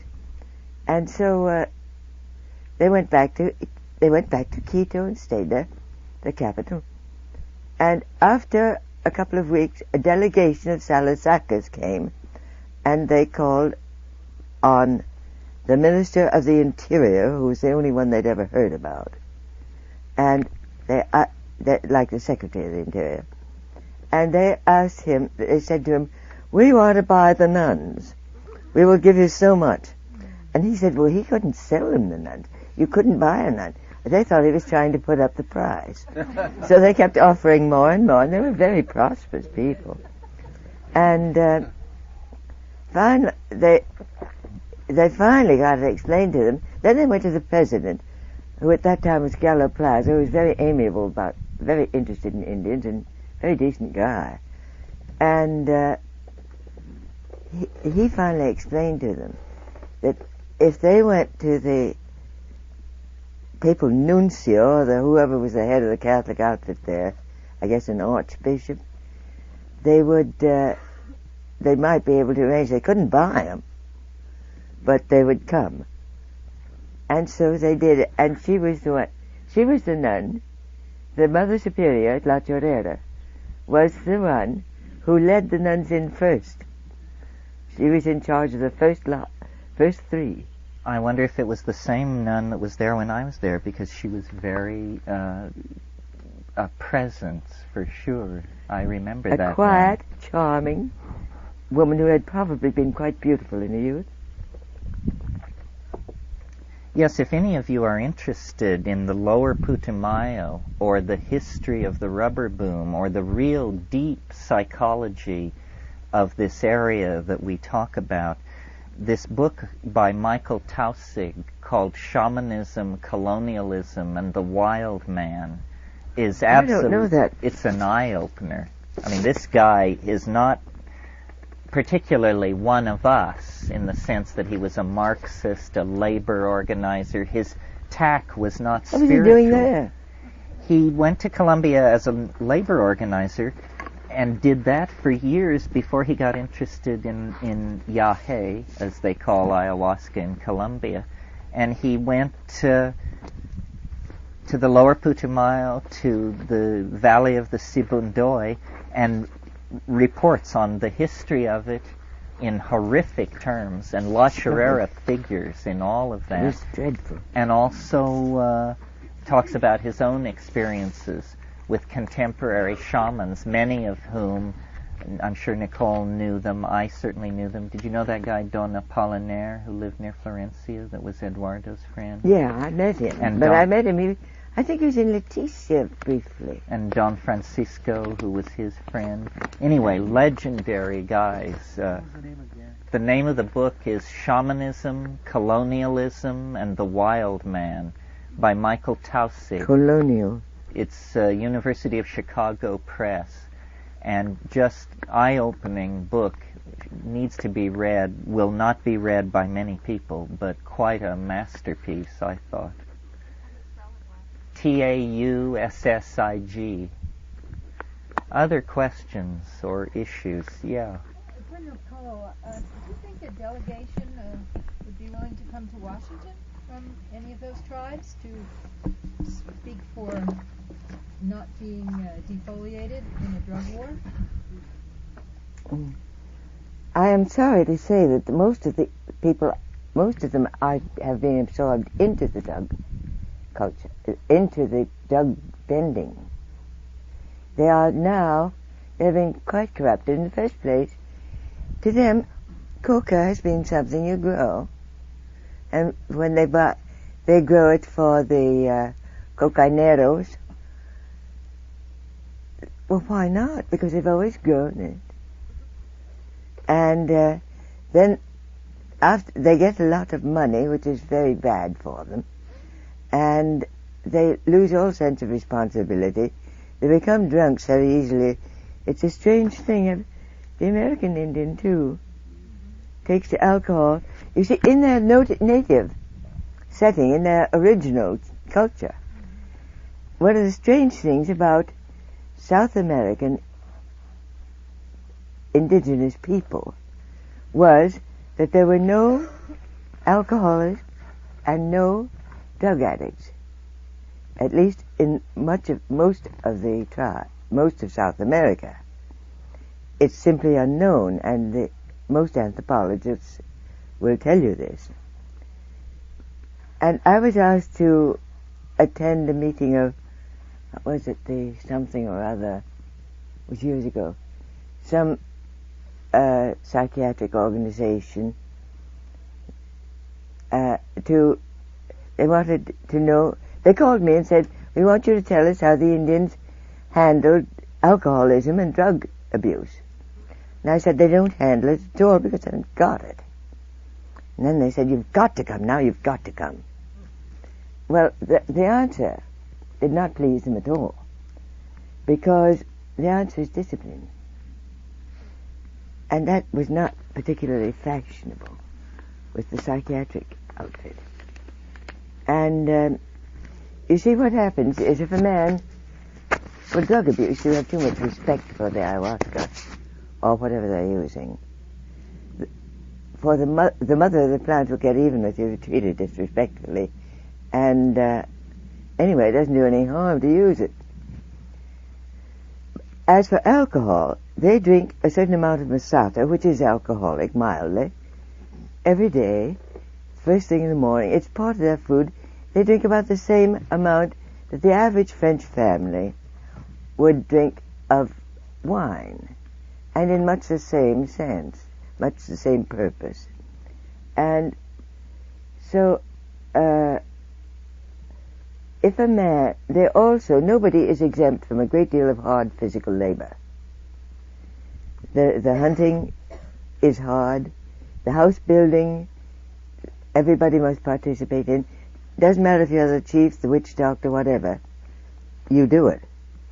You work with the rest of them. And if a man's loaded, well, he's not going to show up for work. He's not, or if he does, he's going to be pretty sloppy at it. And also, you may be at war with the tribe next door. You can't afford to have drunks wandering around. And so, if on a very few rare occasions someone has done too much drinking habitually, the first thing they'll do is the older men of the tribe, because the political structure is very weak in the Peruvian tribes at least, we'll get together and they will call them on the carpet and say, you don't do this anymore. You're going to work, you're not doing your work properly. No more masato. Stop it. And he will stop. Or if he doesn't, then the next step is everybody laughs at him and points.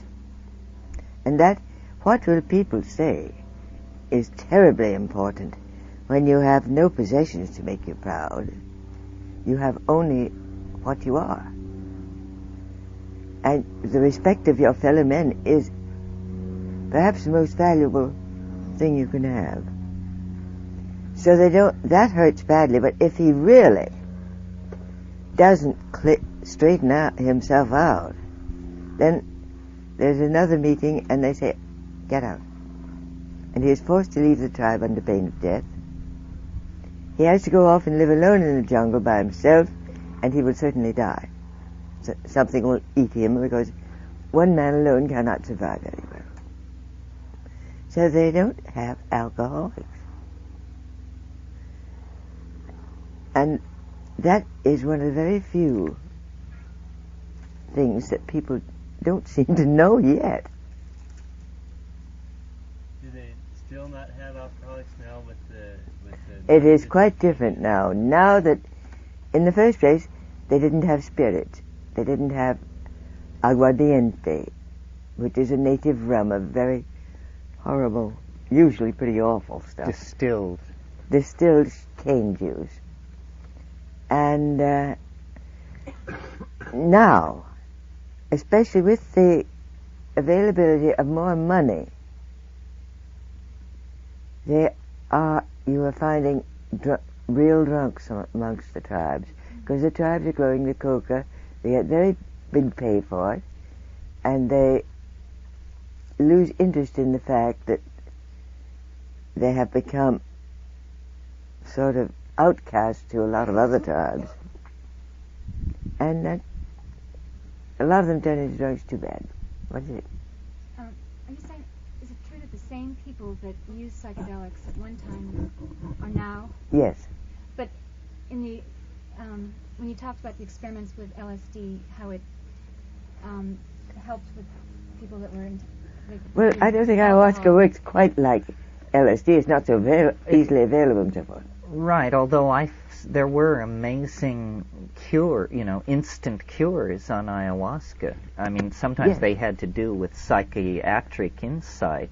I mean, I remember one night this woman came to the meeting. She was beautiful, and she had this voice. I mean, it was a supernatural voice. It was just hard to believe. Her name was Slinga, and she had a stomach problem, and we got out into the trip, and she was complaining about her stomach problem, and Don Fidel listened to all this, and finally he said, you're having an affair with a man, and your husband doesn't know, and this is the cause of your stomach problem.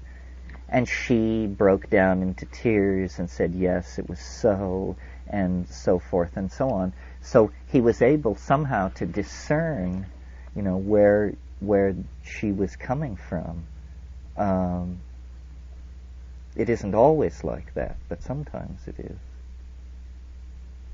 So, if you've taken a psychedelic, it doesn't prepare you. I mean, you don't see what the evil elements are of something that's not related.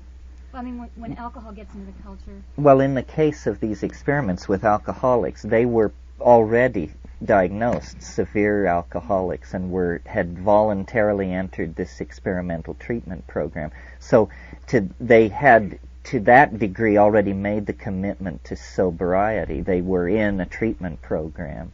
I don't think it would work for everyone, but I think, in the hands of a skilled psychotherapist, you can make amazing strides against habitual behavior of every sort. Yes, and the ayahuasca thing is a totally different part of the culture, really.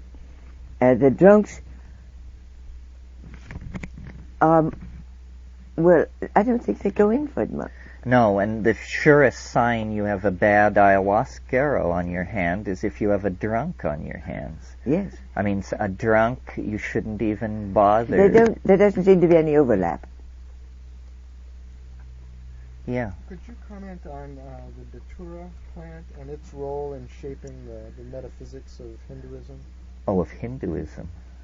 Well, I'm not really qualified to talk to that. I mean, Datura is used by sadhus to this day. In Benares, you will see in the gutter the broken open pods. And when years ago, I lived in Bodhanath before there was pavement to it in the Nepal Valley. And on full moon nights, the people would lock all the doors on the lower floors of the houses, and these sadhus would come into town naked with their Shiva tridents in the middle of the night and attempt to break into the stores and stuff, intoxicated on Datura. It's very difficult to keep control of that. It's a kind of, I don't consider it a psychedelic. The best description is deliriant. It's a kind of delirious frenzy where your awareness of what's going on seems to extend no more than about 5 seconds into the past. And you don't know where you are or how you got there, but you're going full tilt. No, I've had a lot of, my focus is fairly narrow. I've tried a lot of things, but many of them only a couple of times because they weren't doing what I wanted them to do. Datura is dangerous. Datura is dangerous. Very dangerous. In that image of the dancing Shiva, the Shiva Nataraja, it's the Datura plant that's up there in the crown of his head. Is it? I know the Shiva Nataraj very well. Yeah, that's one of the things up there in his crown. With the Datura magics that seem to me to work the best are not when you go for a full-on crazed intoxication by eating the root or eating the seeds or something, but how about if you just take a flower and wad it up and squeeze one drop out of it onto the middle of your forehead before sleeping at night? Or put a flower, a friend of mine claimed that the way you take datura is you plant it by your bedroom window, and then you leave your bedroom window open at night. When I've also been told that if you put it under your pillow, you will sleep beautifully. It isn't true. I tried it. Well, let's see. We're down here after 5 o'clock. Why don't we take one more question if there is one, and then, Alan, did you have something? You changed your mind? Anybody? Yeah. Tolerance built up? Build a tolerance to the effect? Of ayahuasca? Well, you take it so rarely that I don't think you build a tolerance, no. I mean, taking it once a week is taking it a lot. You know, I mean, it's... I see even the shamans seldom take it more than maybe twice a week. The one I knew who took it the most took it twice a week. I don't think you build tolerance. You see, maybe this is a good point to end on. Another really interesting thing about ayahuasca that distinguishes it from all other psychedelics is that the two things which it runs on, beta-carbolines as MAO inhibitors and DMT to fuel the visions, are both human metabolites on the natch. You have both in your brain all the time anyway, granted not in such radical concentrations, but nevertheless they're there. So consequently the brain is very well able to deactivate and turn ayahuasca in the brain into harmless byproducts. So it's a very mild thing in that sense. It's the only strong plant hallucinogen I know where you can actually say you feel better the day after you took it than if you hadn't taken it. Because, you know, most of these things, there's an energy debt and a depletion. But this is not true with ayahuasca. It actually carries you up to a higher energy level and leaves you there forever, as far as anybody can figure out. And this is quite amazing. And if you ratchet yourself slowly, you enter into, I think, this place that these dieters are probing. This place where, you know, self is perceived as world, world is perceived as self, all action is appropriate, everything just unfolds with this kind of magnetic intensity. So I like to think of ayahuasca as merely a shift in the natural chemistry of the brain rather than an actual encounter with an exogenous alkaloid. Okay, well, thank you very much. Your attention to these details is very gratifying. This is not easy stuff. We'll be back this evening, hopefully, with something a little lighter. Thank you. And thank you, Nicole. You're good. I thank the indulgence of the audience. The audience is intelligent. Morning, try to move this along and maybe get a kind of consensus. There's no closure, but maybe consensus. And then we'll talk together and answer questions. We're sort of over the hump here this morning. The general layout of the thing is now clear.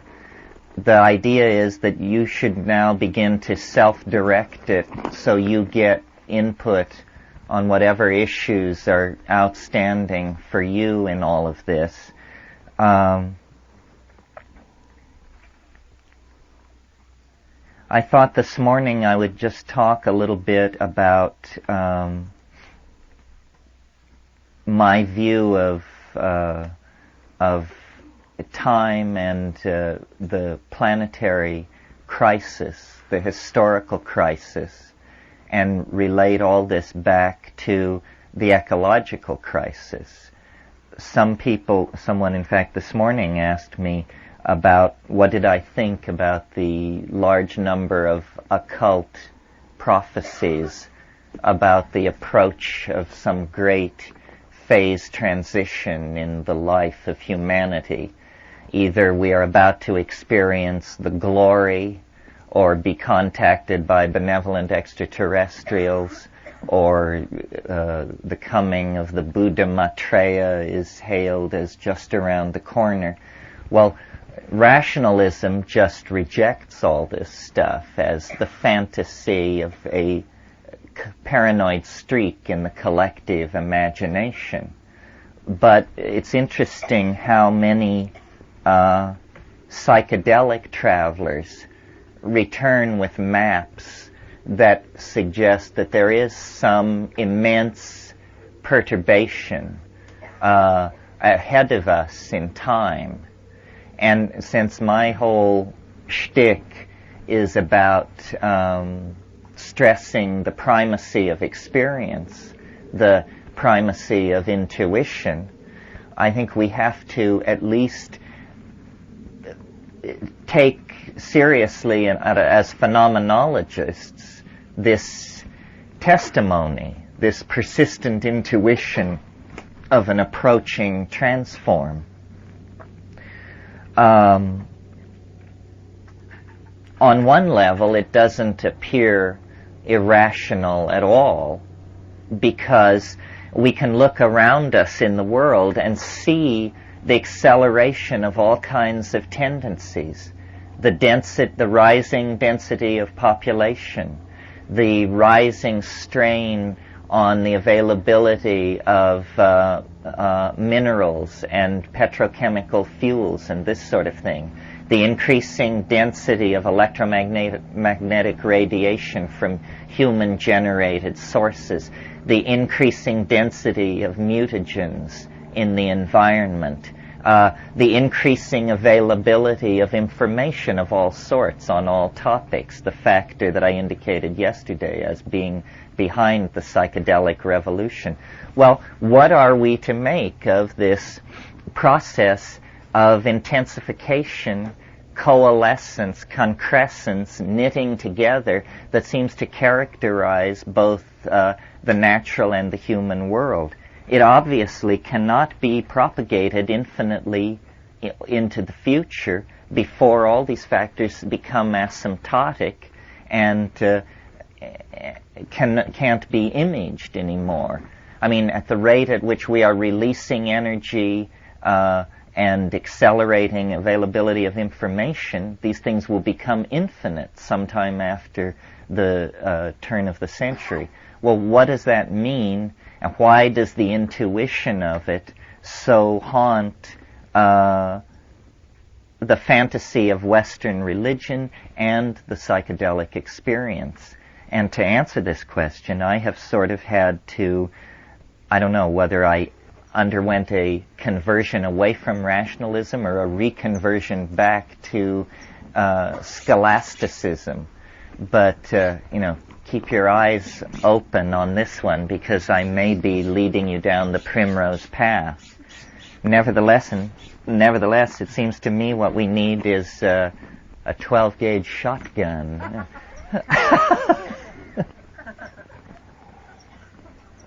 No, I'm kidding. My friend Ralph Abraham is a proponent of this school of mathematics called chaotic attractors or dynamics.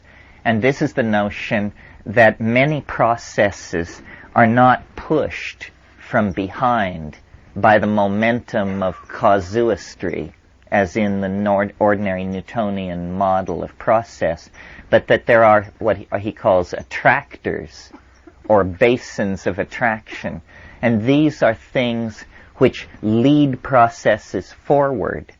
For instance, a somewhat trivial example would be if we had a large bowl and a marble, and every time we released the marble up near the rim of the bowl, we would notice that it unfailingly rolled to the bottom of the bowl and located itself somewhere near the center of the bottom of the bowl. We could say that the bottom of the bowl acts as a basin of attraction for the marble. In other words, the marble finds its most, that its energy state is most at equilibrium when it locates itself in the trough of the bowl. So there is a way of analyzing processes to see them as though they were led rather than pushed. And I think it's fruitful to see human history this way. You see, what we deny as a culture of materialist, positivist reductionists, is the presence of spirit in the world, in ourselves, or in nature. And so Western science is very concerned to deny what is called telos. Telos is a Greek term for purpose. Purpose. The same idea as the attractor that I was trying. If you have a target, if you're driving a car toward a goal, the goal is your telos. It decides how you will steer the car. Well, it has been for the past 150 years extremely fashionable in sociology and biology because of Darwin to deny telos in nature, to say that, any apparent order in nature is made up of the disorder of random mutation meeting the disorder of natural selective processes, and these two streams of converging disorder create a kind of apparent or virtual order, which is an illusion. This is the orthodox theory. And when you take this Darwinism and put it into historical theory of human processes in time, you get the modern position in academic philosophy about history, which is that it is, and the official phrase is, trendlessly fluctuating. That's what we are asked to believe we are embedded in, a 10,000-year-old process of trendless fluctuation. In mathematics, this is called a random walk. It means you just go over here a few steps, and then you go this way, and then you go back. You're like a drunk, lurching around in this phase space. And this is the highest vision of human purpose that the reductionist vision can offer. Well, what the intuition of religion is, especially Western religion, and I wouldn't even bother to mention it, except that it also is the strong intuition of a lot of psychedelic experience, that there is some kind of attractor in the historical phase space. There is something which is drawing everything toward it. It's like a higher dimensional entity that casts an enormous shadow over the human landscape, so that, at sitting around campfires 50,000 years ago, people felt this vague tug toward organization, order, cognitive activity, epigenetic activity. Epigenetic activity means coding stuff not in your genes, but in dance, gesture, ritual, and ultimately in clay and on paper and in electronic storage methods. This proliferation of complexity is a response to and an anticipation of this transcendental object at the end of historical process. You see, if it weren't for our presence on this planet, even modern science at its present primitive state could give a fairly good accounting of what's going on, that out of complex polymers arose super complex polymers which were self-replicating, and that was life, and then you have an animal population. But the fly in the ointment of this rational model of reality is ourselves. We are clearly imbued with a higher dimension, which we call spirit, in a way that ordinary matter, when imbued with a higher dimension, is called life. In other words, we represent a different ontological level in the career of organization, because we hope, we despair, we plan, we remember, and we misremember We lie, we fabricate, we delude ourselves and other people. All of these things are uniquely human functions. Well, I think that shamanism, which is the focus of our concern here, is a kind of anticipating of the whole pattern. And that this is really the way to think about shamanism when thinking of it as a force that can steady and complete an individual human life. The shamans are not in history in the same way that we are. By having access to this higher dimension that they go to in their trance states and their states of intoxication, they gain a fractal overview on process, on life. I mean, after all, isn't that what we mean by wisdom?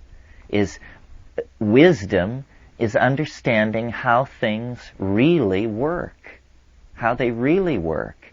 Love affairs, the raising of children, the managing of corporations, the prosecution of wars. How do these things really work? Not the deluded and fumbling attempts of the proponents of this or that school, but a Taoistic insight into the actual appropriate dynamics of everything. Well, how do you gain that kind of an insight? The answer is you must have a superior model. You must have a superior model. Now, if you believe, that the world is composed of 3 levels and they are held up on the back of a woman who sits on a giant tortoise who floats in space, this is a model of the universe. It can take you a certain distance. But what model of the universe can actually offer reassurance in all kinds of situations? Well, strangely enough, I think that these models come from the frontiers of mathematics, that it is not mere coincidence that the storms of visionary hallucination that the shaman encounters are very much like the storms of form and color that are spewed out of a Cray 3 supercomputer when it conducts 1,000 iterations per second inside the Julius set or the Mandelbrot set or one of these other compound complex mathematical objects that we are beginning to see. You see, mathematics up to this point has been a computational science because mathematicians used pencils and blackboards and chalk to describe their objects, and consequently an excruciatingly difficult vocabulary kept most people from appreciating what mathematics was about. Now, the computer is to modern mathematics like the telescope was to 16th century astronomy. The computer becomes a window into domains of hyper-complex computability that previously could barely even be conceived, but that now, at a rate of millions approaching billions of iterations per second, Ralph works on the MMPP machine, the multiple parallel processing machine at Goddard Space Flight Center. It does 800 megaflops per second. 800 million floating point decimal calculations per second. Well, you can dream dreams with a machine like that, and strangely enough, at the edge of the super technology of the dominator culture at Goddard Space Flight Center with guys, high priests standing around in white coats, when you get it up and running, what you see is what an ayahuasca shaman sees on a Saturday night in the Amazon. You see that you are navigating through a complex, higher dimensional phase space where, by varying the inputs of amplitude and frequency, in one case using an electronic box, in the other case using the human voice, you sing your way through a mathematical domain which is a higher resonance of reality. And you learn how the world really works, how things happen. Well, how the hell do they happen? Well, on the simplest level, they happen like this. They have a beginning, they have a middle, and then they die away as an oscillation, a damped oscillation. Now, this simple truth to which we all nod assent is in fact the hardest thing, the hardest swallow there is for the dominator ego and the dominator personality. Because what this simple truth says, things come into being, they achieve their inflorescence and they fade away, is, as Heraclitus put it, pantit rhea, all flows. Nothing lasts. Nothing is saved. And this is, our glory and our agony. That, the people we love and the people we hate are swept away by time. Empires, dynasties, continents are swept away by time. And yet our search for security is cast in the dominator culture as a search for permanence. I want to buy a house. I'd like to get my trust fund functioning a little better. I'd like to pay off X, Y, and Z. A search for permanence. So what you do when you do that is you set yourself at war against the cosmos, which is a heroic stance if you're trying to produce Melvillian opera out of your life.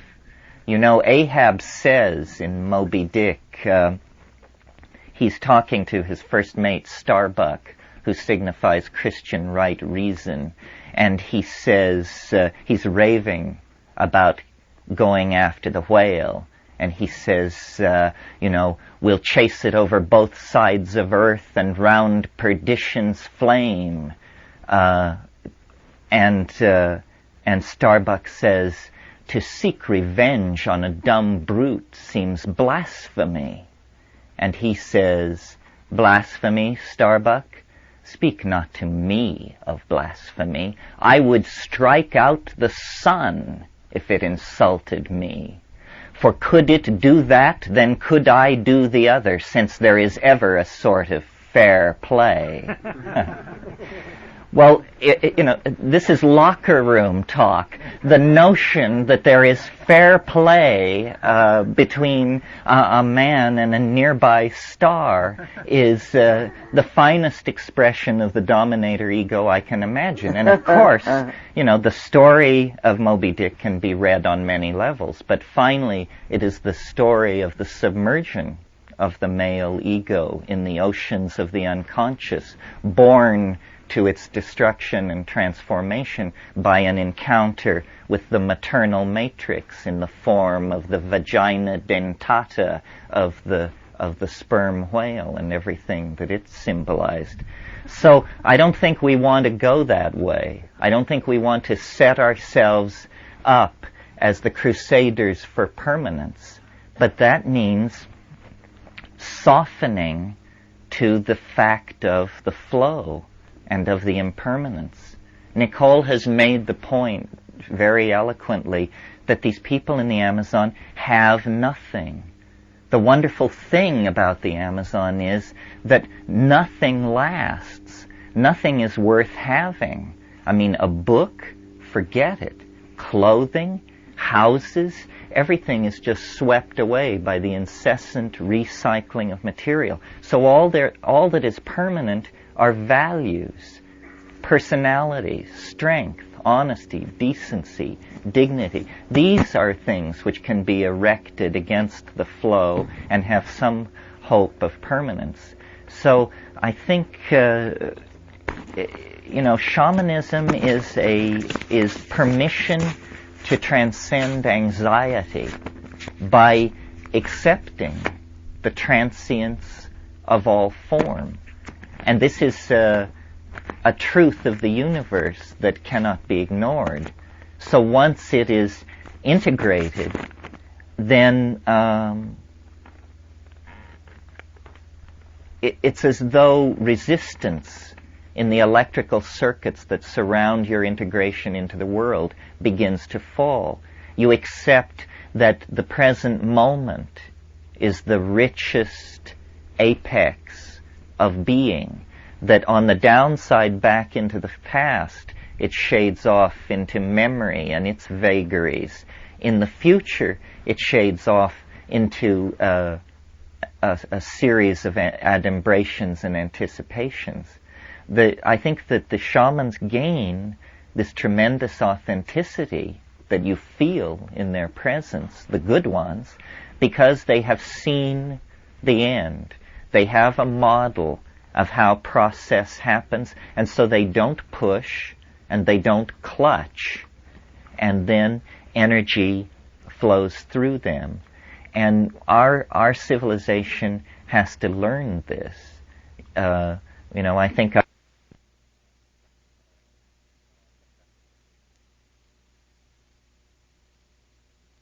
we need to deconstruct, and yet every society did it wrong. We all did it wrong. Capitalism, it's wonderful that you can get a safety pin at 4 a.m. within a half mile of anywhere in the United States, and I'm sure the Russians wish they had it so good. But is that the be-all and the end-all of cultural values, that you can walk the fluorescent lit aisles of Kmart and congratulate yourself that whether it be gas can, sanitary napkin, or whatever, it's there waiting for you? I don't think so. I think that we have built in the termination of our world just as surely as the Marxist world built in a tripwire into its social mechanism. It's just that we're going to have to pay the piper more downstream in a while. What's happening globally is that the contradictions of all of these social systems are rising into evidence. I mean, we have lethal ideas. The world is haunted by a number of lethal ideas. The hot lethal idea at the moment is crack, and we're exhorted it's terrible. 11-year-old children are apparently the sole source of support for a $14 billion industry. Civilization is going over the edge. As a former member of the High Church of Rome, I feel it's incumbent upon me to point out to you that the policies of the papacy on population are shoving more people into early death, disease, and degradation than any drug scourge you could imagine. And I haven't heard any call for the extradition of the Pope. So, it's just a matter of cultural style and blindness, where you think the suffering is coming from and who you think is responsible for it. If we descend into the dominator metaphor and play its game, we're probably going to be snookered, because they've had a long, long time to figure out all the angles. What I find myself more and more leaning to is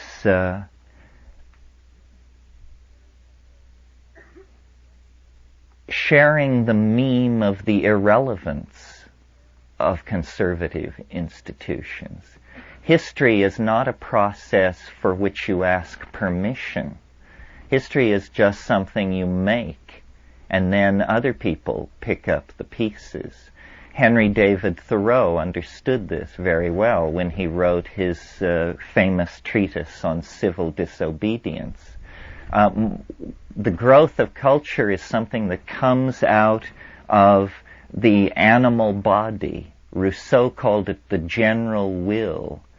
Man proposes and God disposes.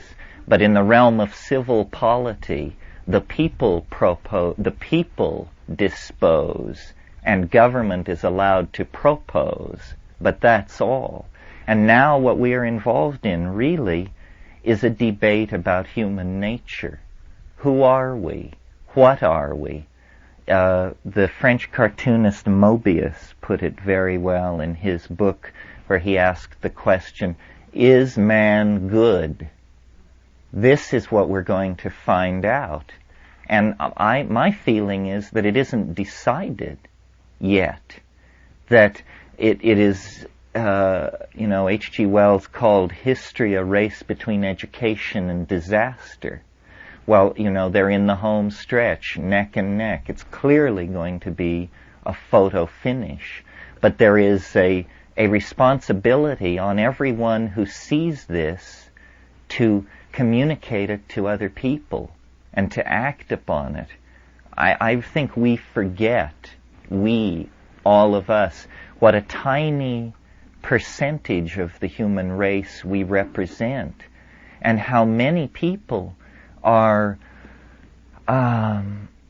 just so lost in propaganda and unexamined cultural values. And, people are worrying about how to get the next $600 end table or, just trivia.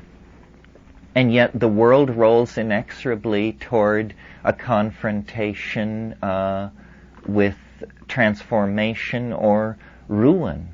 How can the word be spread without just spreading panic? Well, I think it has to do with empowering this notion of a planetary process, a Gaian birth, that we are midwife to, which is a functional role, but not a central role. The process is going to happen. Our job is to ease it, to reassure the mother, reassure the spectators, help the child, bring everything to a calm fruition.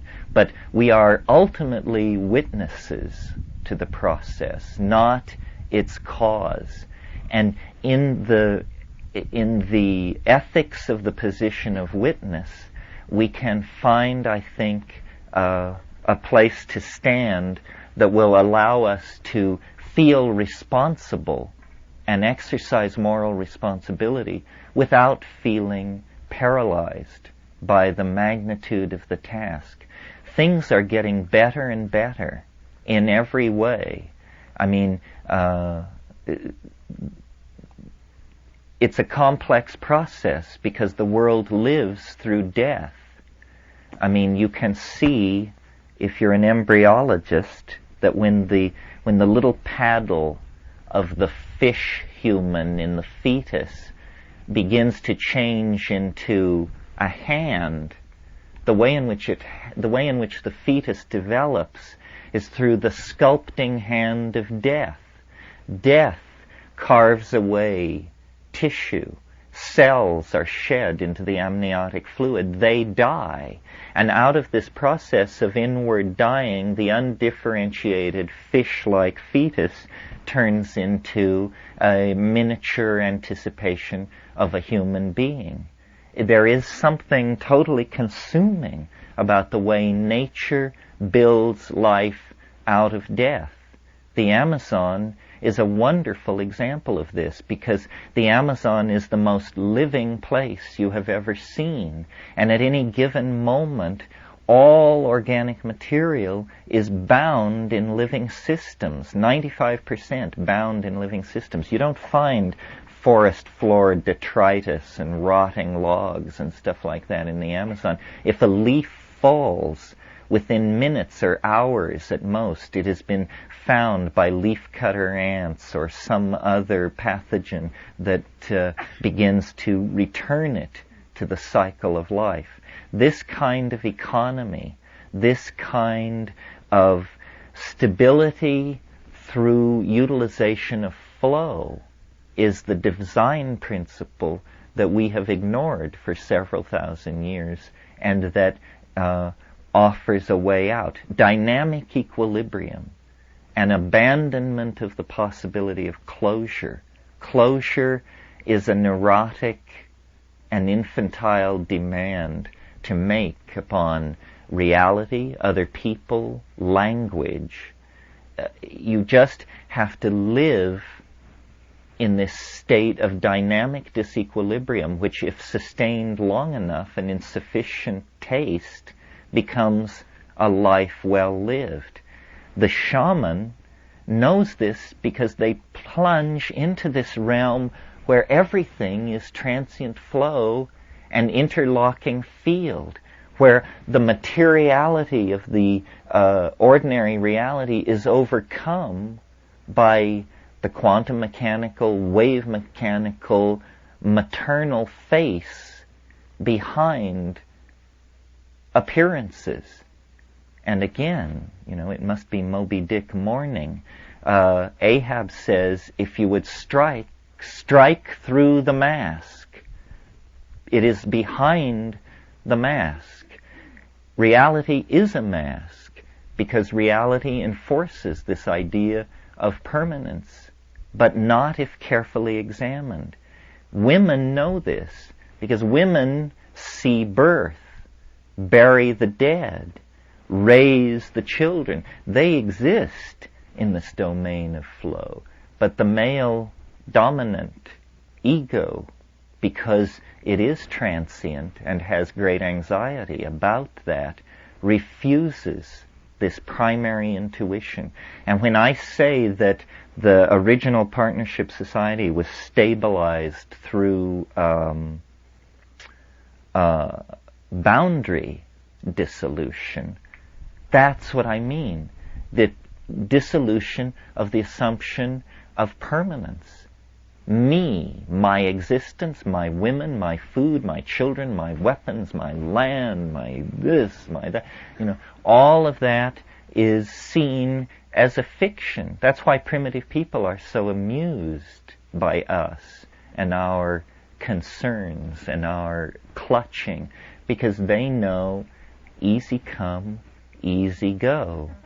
And if we could learn this one thing, this is what the plants are trying to teach, I think, that the border between life and death, between being and not being, between me being me and me being you, is so trivial and so arbitrary that it can only be seen as the outer iridescence on the real reality within. This is the secret of a happy life, I think. I mean, I certainly don't claim to achieve it. I am fraught with the agenbite of inwit and the torments of the 42-year-old Irish male, California, heavily mortgaged soul.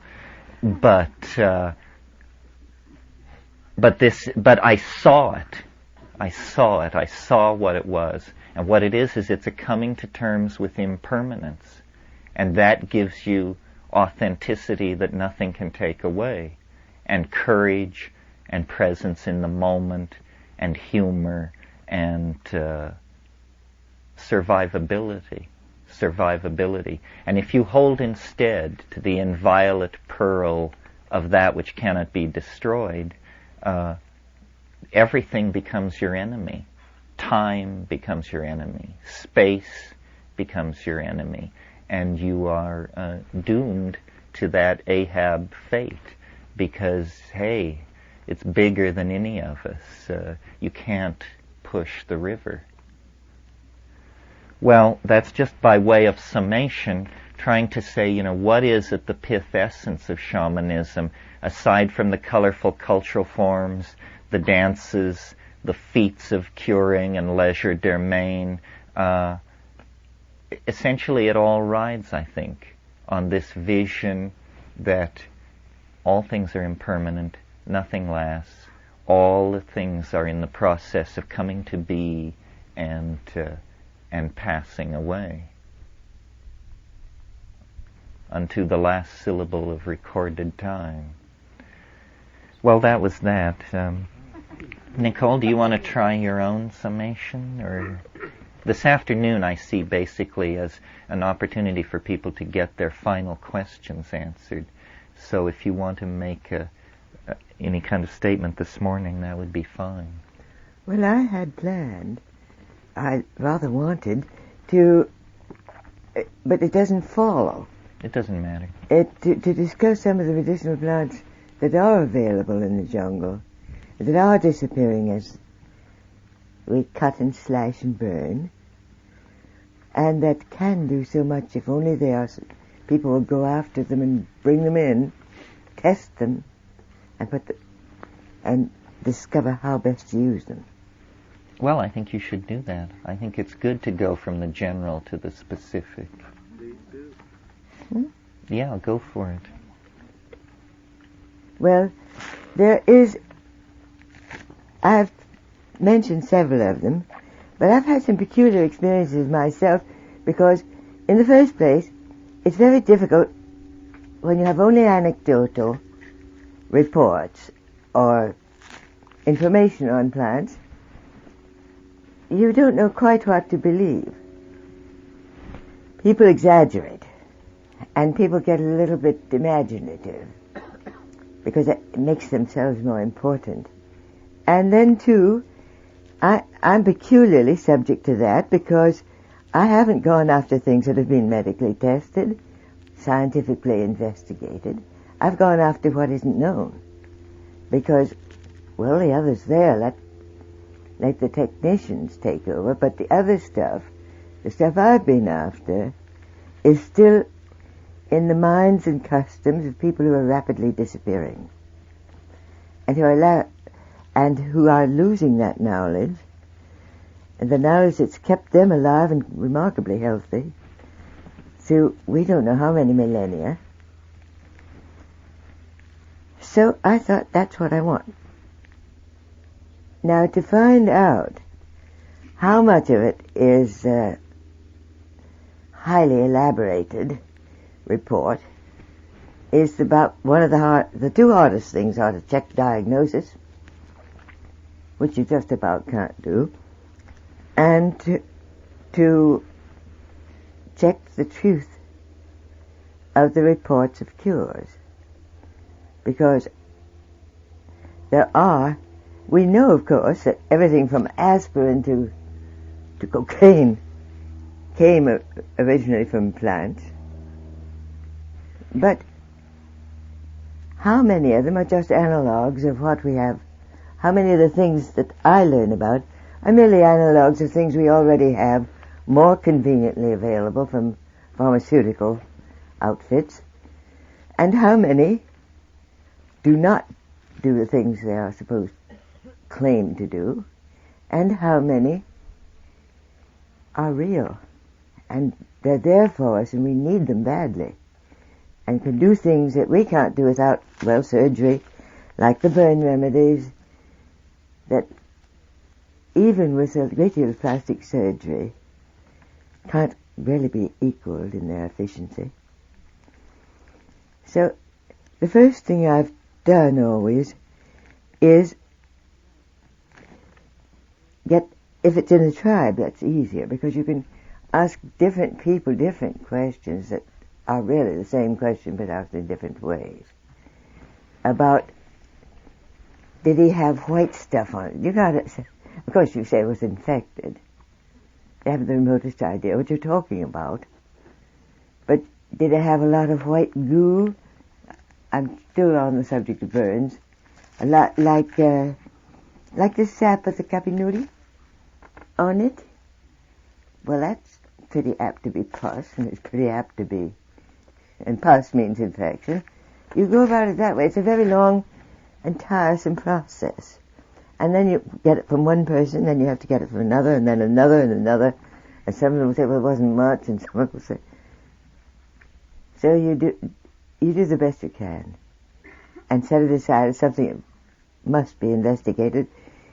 Like, I've been particularly interested in burns because it seems to me such a horrible thing to be terribly disfigured. And I noticed that you almost never see anything like that in the jungle, and yet they have a lot of fire problems. I mean, in the first place, they clear their land by slash and burning, and somebody's kid quite frequently falling into something that's on fire.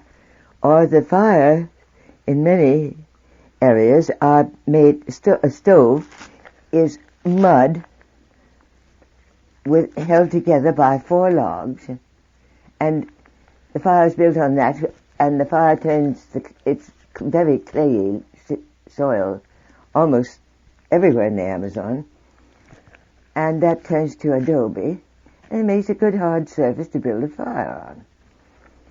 Well, I was going up the Napo with Norman Farnsworth, who is our leading pharmacognosist, and a bunch of other scientists I was taking up to a Witoto outfit, friends of mine, because they wanted a jungle expedition.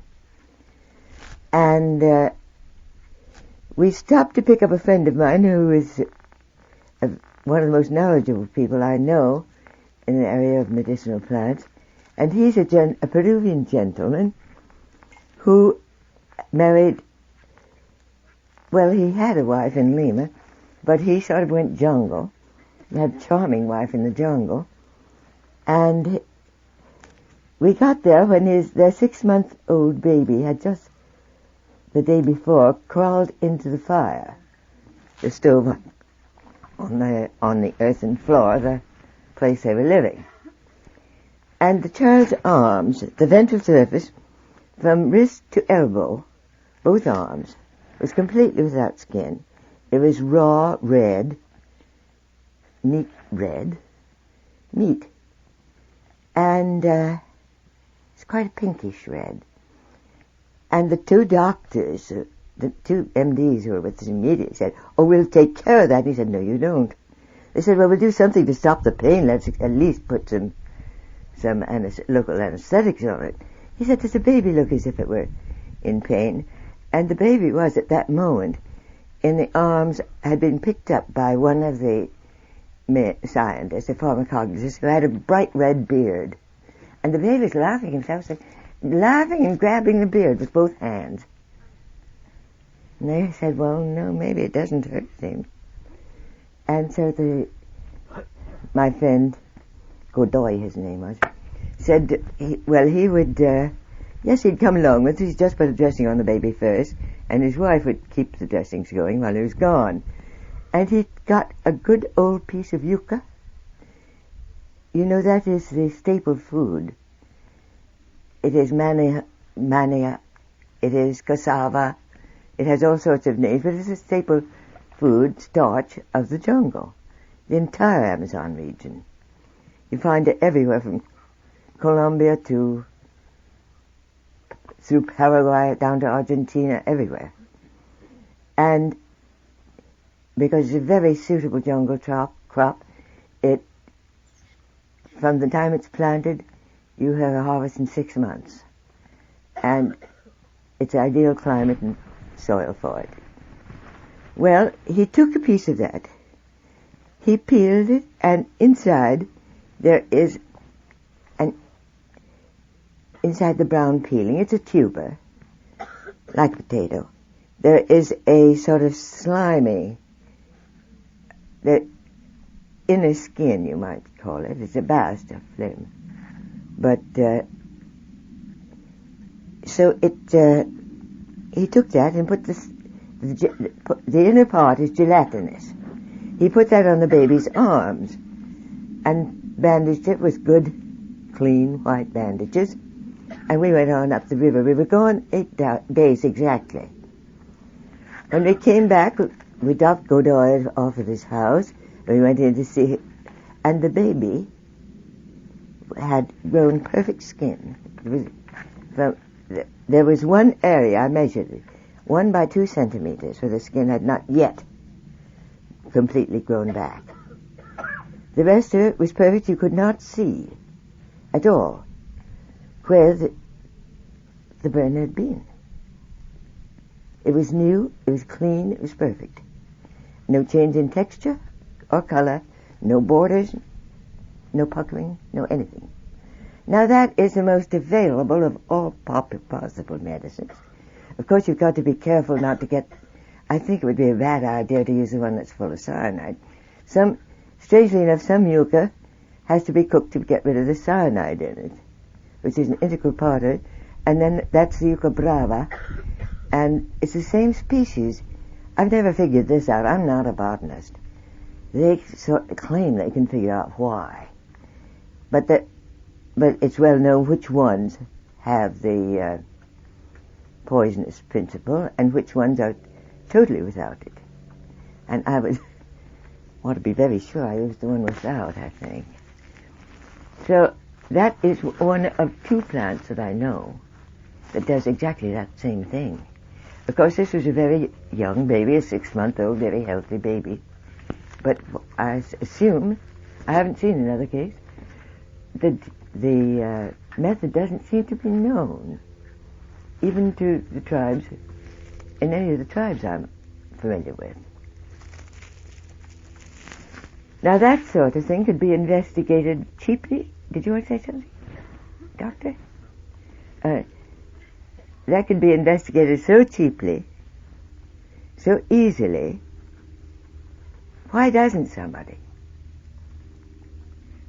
Got me. I'm ready to go. How is that spelled? YUCA. It is the staple food of the cities and the jungle, everywhere except the mountains. It does not grow in cold climates. I'm sure you could get it in the... You can buy it in the Puerto Rican LA, stores. Yes. Yeah. You can buy it in all the stores. But you must get an image, a very young tuber. I was told by my friend, Godoy. It has to be quite a young one. But it's available anywhere. Just make sure you don't get the one. I don't think... Doctor, yeah? Isn't it the case that sometimes these kind of remedies lose their efficacy when you take them out of the social, cultural, and psychological environment or milieu that they were used in? No, I haven't found that. Because I've used several I did not believe on myself. Because there wasn't anything else. But you remember my knees? Yeah, I do remember. When the motorcycle hit me in Nikita, Terence and Dennis were there at the time. And I got out of it very well. And the thing, except that all the scabs healed up, but my knees never went back to normal size. They stayed swollen, and they got worse and worse. And of course they hurt, but you can ignore things. I have a high pain threshold, and kept going until the left knee began to fold up every now and then. I'd go lurching along like an old drunk, and that was embarrassing. So I went over to see some friends near Pucallpa, had an American doctor with him. And he said this, I can't handle this. You've got some bad tendon damage in there. It needs surgery. And I'm not a surgeon. You'll have to go to Lima. Well, I was not trusting any Peruvian surgeons at that particular time. I know one who's very fine, but he's a neurosurgeon. And the state of medicine in that country is not the highest. And anyway, knees are very tricky. So I thought, well, why not try some of these kooky things that my Montaraces, my jungle men, the people who get plants for me, have suggested, because they kept saying, put kapinuri on it, put kapinuri. So I did, and that's very sticky sap of tree. And the tree is Closia nitida. It's a rubiaceae. And I put it on, and you're not supposed to get it wet. You're supposed to let it dry. Well, I don't know how you do that to your knees and still take a shower a couple of times a day, as you must do in that climate. And so I just put it on fresh each time, and pretty soon the pain stopped very quickly. I'd put it on, put a folded gauze over it with adhesive tape, and that was all. And they healed up perfectly, and they're still fine, and I have no problem, no pain, no swelling, no whatever. And it doesn't make sense. But I'm very glad it works. And then that to me is fairly good proof that it works. I was preparing to go to the States for surgery because I was quite certain there was no use in doing this, but try it. And so I've had several things that worked like that. There is, for example, a thing that dissolves kidney stones. I haven't had kidney stones, but kidney stones and gallstones. Though they're not identical chemically, it works perfectly for both of them.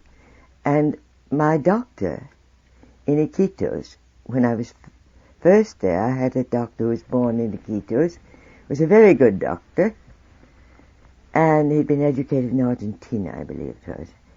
And I had a hot gallbladder. I went to him, and he, when he saw the x-rays, he said, "Oh, gee, it's a shame. It's a pity you haven't got gallstones. If you had gallstones, we could just get rid of them like that with this plant, chanca piedra, they call it, which means, incidentally, chanca is Quechua, that's the language of the Inca, for smash, shatter. And piedra, of course, is rock. And many times you'll find the names of things are quite indicative of their use, but the use has been forgotten. For example, amor seco.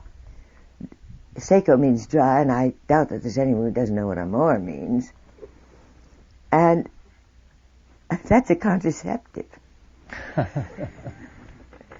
But it's only widely known by tribes.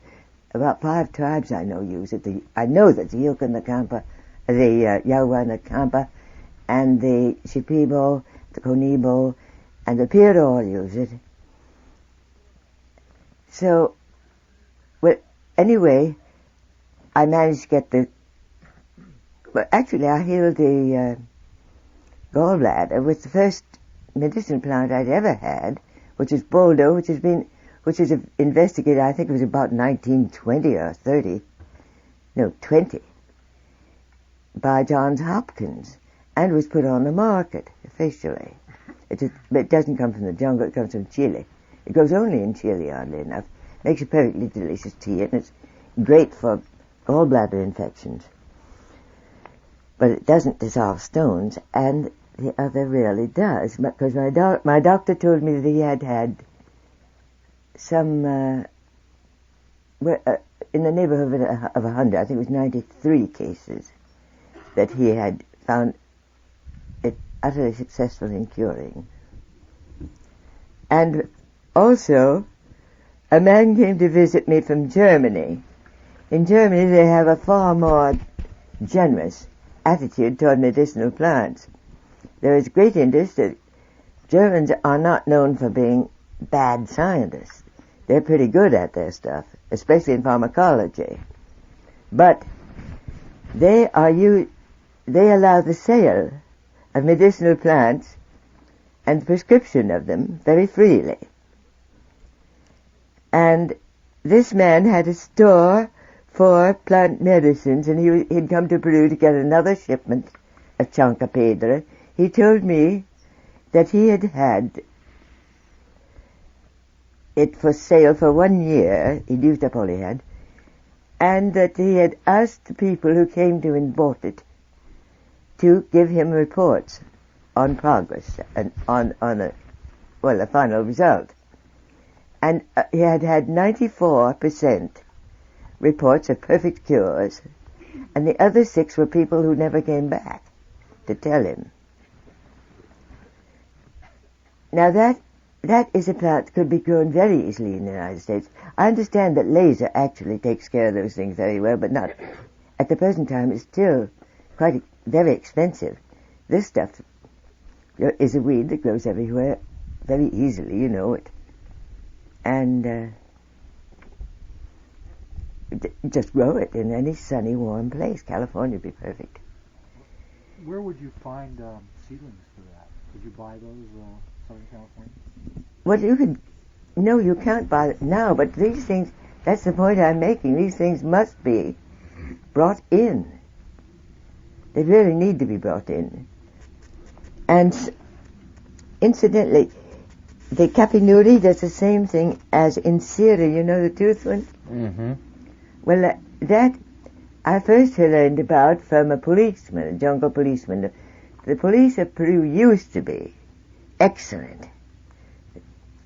Times have changed a bit, I'm afraid, but that jungle police was composed of men who had grown up in that environment, who knew their way around, knew what to do, knew how to track, knew all that. And what's more, they usually took an Indian with them to check their tracking, because nobody can do it like the Indians.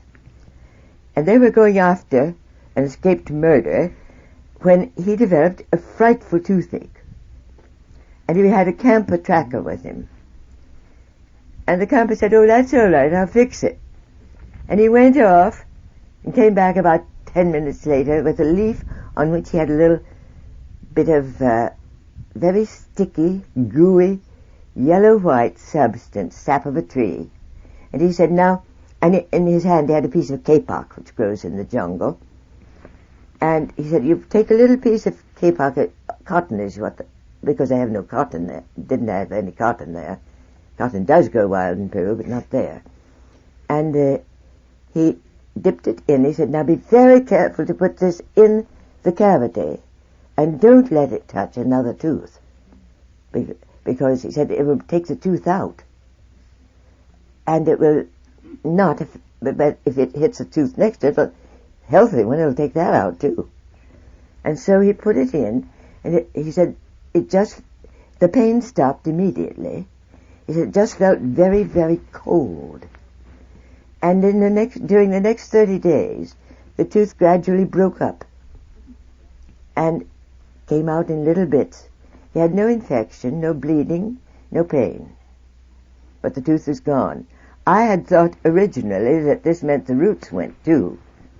They don't, because a dentist from Atlanta, Dr. Hodges, I've forgotten his first name, Ben Hodges, who's a really very good dentist there, came down and he was interested in this, and he did a trip up the rivers, examining people who had removed, because lots of the people, the mestizos and Indians know this, and lots of people had teeth out that way.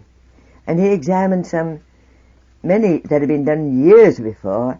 There was never an infection. He couldn't figure out why, because the root's still there. But he found no trouble at all.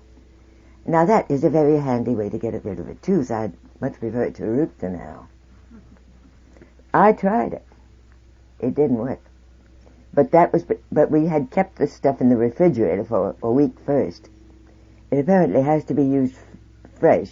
And I should imagine the only way to get it up for testing in the States would be by freezing, flash freezing. That ought, I should think, to bring it up without too much change. Those are two of the more generally popular things, but there are others. What was the name of that, the sap from that you put on your teeth? It is Chlorophylla tinctoria, Chlorophloria, Tinctoria,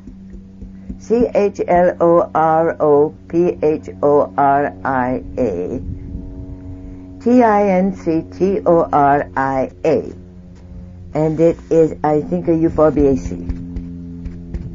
Yeah, I'm fairly sure it is. But you can always find the family if you've got the genus. And then another of the things that urgently needs development now is the treatment for hepatitis. That Dr. Walter Lewis and his wife, Dr. Memory Elvin Lewis, who is a very strong feminist and must be mentioned in all his work,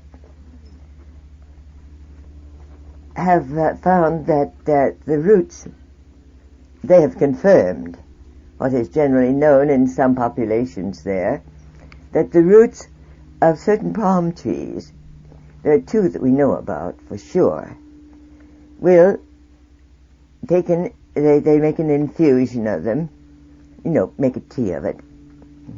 Actually, they boil them a little while. That's a decoction, not an infusion.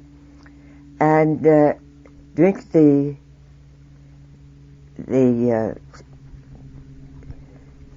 broth, and that will very nicely do away with hepatitis.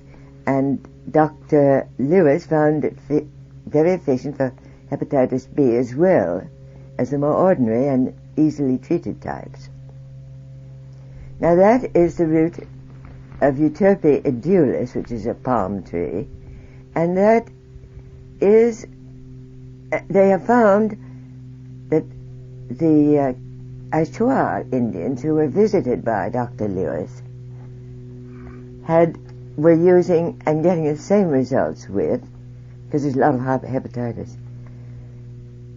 Another palm tree, it's an Iriartia that's called Ponacascia.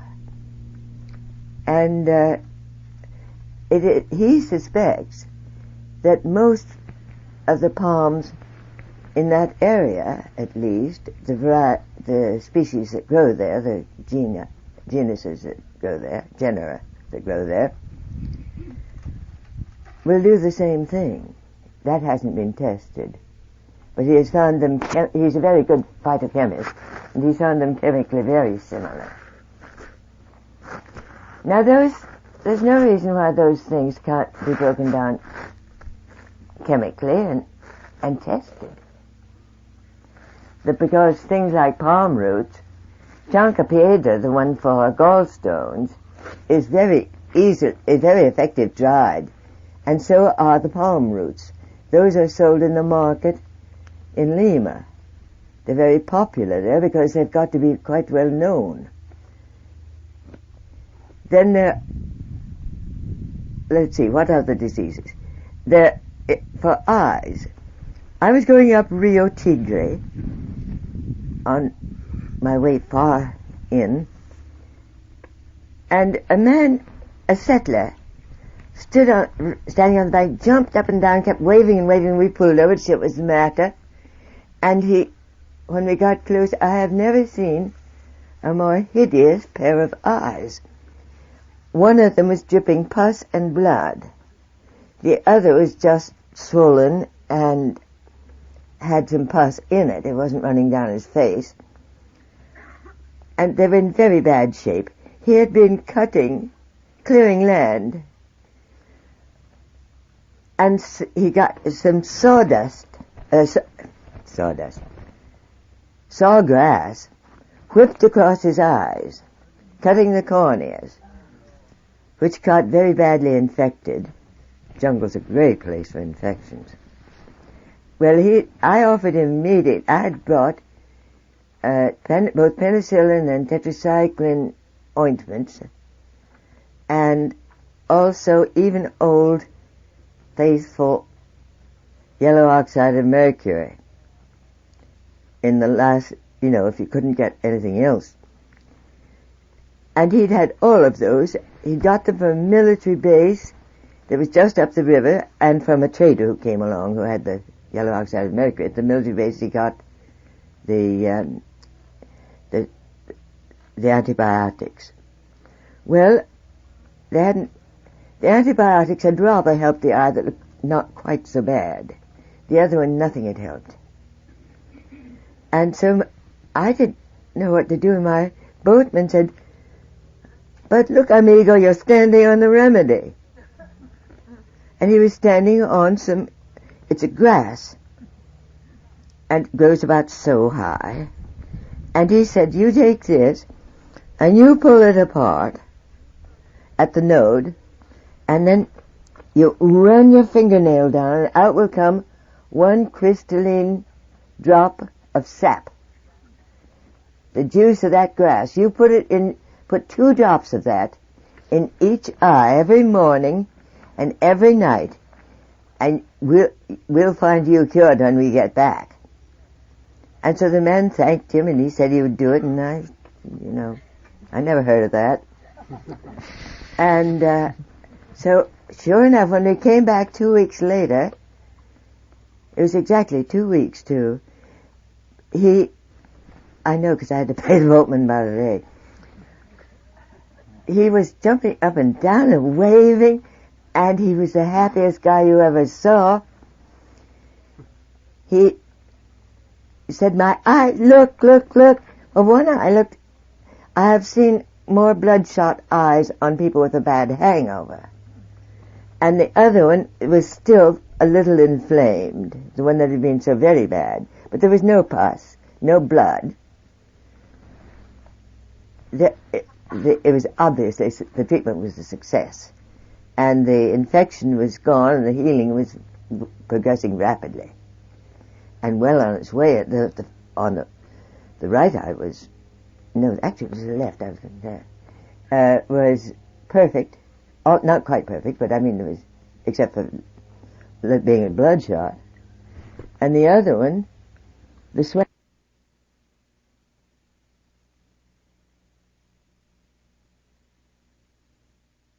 And yucca and everything grew there. Gave us a very unhappy chicken, which went all the way back to Iquitos with us. And, but you know, a chicken's a valuable gift in there, because chickens are not native. So, when we got going again, I said, you told me you didn't know anything about plant medicines, how come? He said, well, I didn't know it would cure that. But I thought it would, because it cured me of carnosidad, and if it'll cure carnosidad, it'll cure anything. And carnosidad is what they call pterygium, which is very common in tropical countries. It is actually, technically I'm told, it's a benign tumor that begins at the tear duct and gradually spreads. Makes a layer about 1 millimeter thick, and until it covers the whole eye and you're blind. It is, people who can afford it can have it removed by surgery, which is expensive, and in Peru very frequently means the loss of an eye. But if you don't have radiation afterwards, it'll be back in a couple of years. And you have to go through it all again. And so my boatman, his name is Natividad, told me that he had had pterygium, he had had carnosidad so badly that he was beginning not to be able to see. And he went to he was living in Brazil, and an old woman there told him to use this treatment. He said it took him 2 months. But look at him now. Well, look at him now. He didn't have a trace of anything wrong with his eyes. It had cleared it and cured it. Well, that, I think, might, in many cases, do away with the need for corneal transplants, if it's the right kind of injury. What do you think, Doctor? Found a cure for pterygia, a permanent cure for pterygia, you really... Oh, I know 2 or 3. ...would make you wealthy and noted throughout the... Well, I know 2 or 3. The Indians use them. And there is a cypress, which is a sedge, but it's a scleria. That there is... But those things take a long time. For pterygium, that the treatment must be given every day. It doesn't hurt. In fact, the man on the shore told me that it had felt very cooling when he put it in, very soothing. And that takes 2 months for pterygium. 6 weeks to 2 months. Everyday treatment. But in the case of infection, it seems to work very much more rapidly.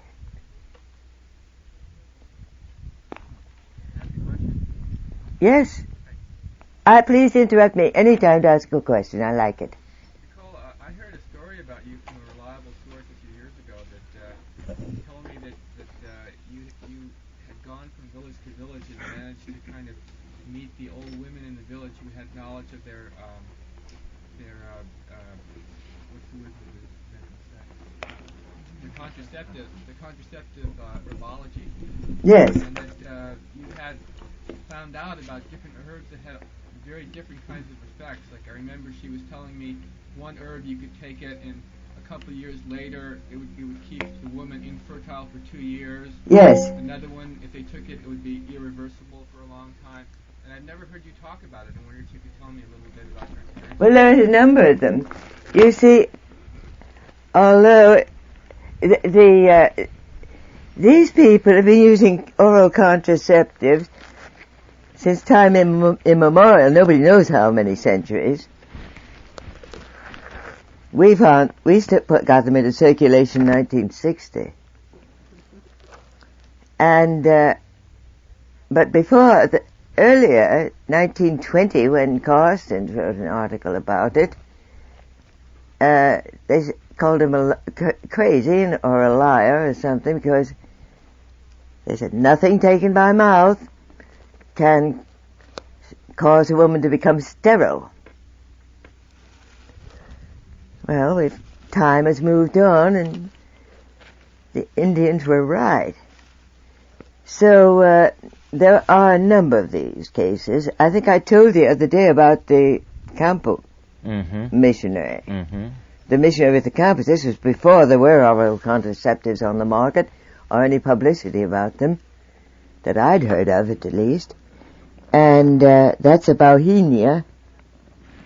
If I remember correctly, it has to be taken, it's best taken immediately after giving birth. That's what I met a woman whose husband was running a very large cattle ranch in the jungle, a very large fundo, where they made cattle, they made cattle.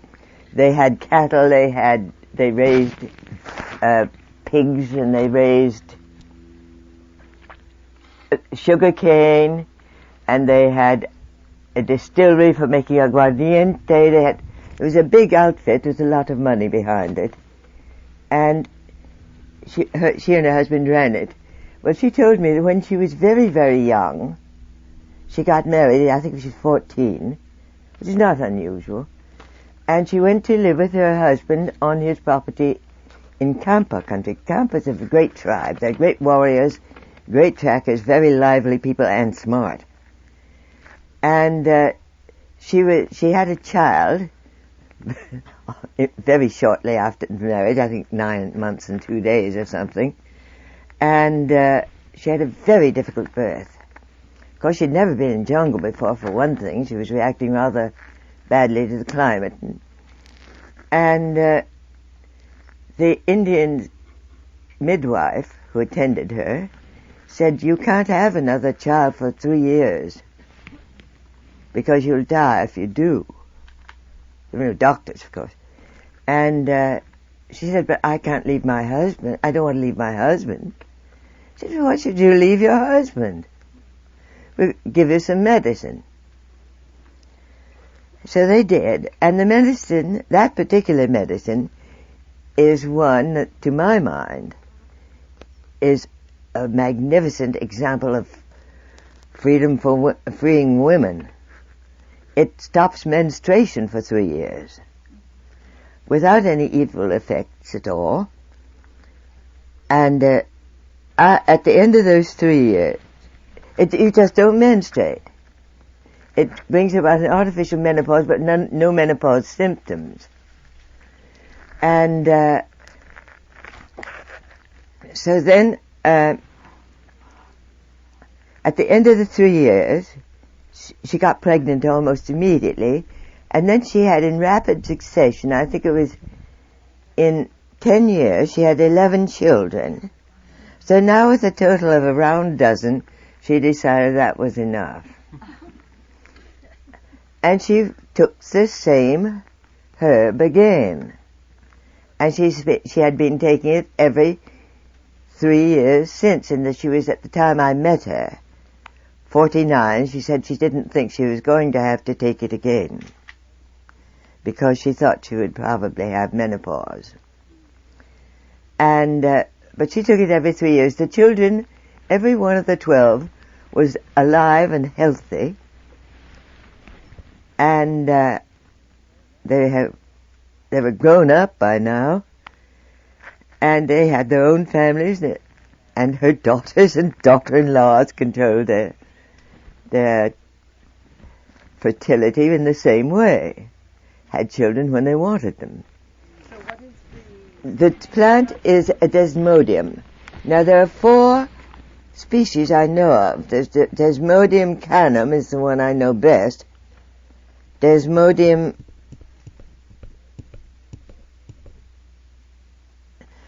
is,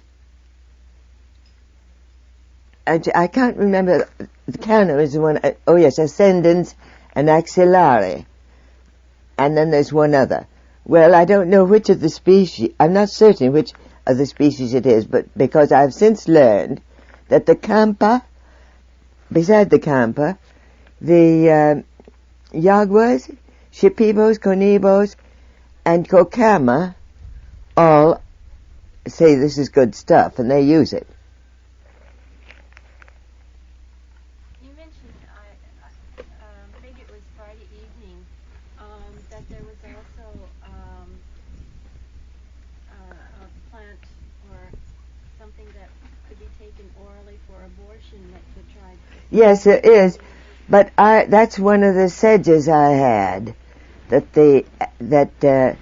we have finally decided the active principle is the active principle is a fungus that grows in the plant, and it's practically impossible to determine unless you are a member of the tribe and have grown that. They've handed it down from generation to generation, a plot of abortifacients, a plot of those which are supposed to enhance fertility, a plot which eases childhood, and believe me, that one's great.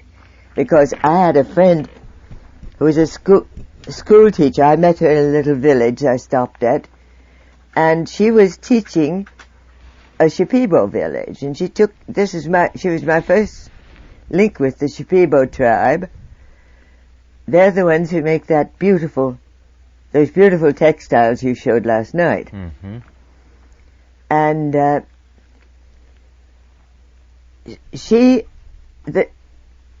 I went to stay with her at the tribe and got to be great chums with all the Indians. I recorded their singing, which is beautiful. And one of the songs I love best, the women's songs are very plaintive and haunting. Very high, pure voices, beautifully flexible, and very true, and very soft. And this one song was particularly moving. It was the kind of thing you kept going through your head. And it's very hard to get them interpreted because they're sung in an archaic language. And I finally found somebody who would interpret it. And what they were saying was, let's us gals have a few drinks. Then that's smarter than it sounds.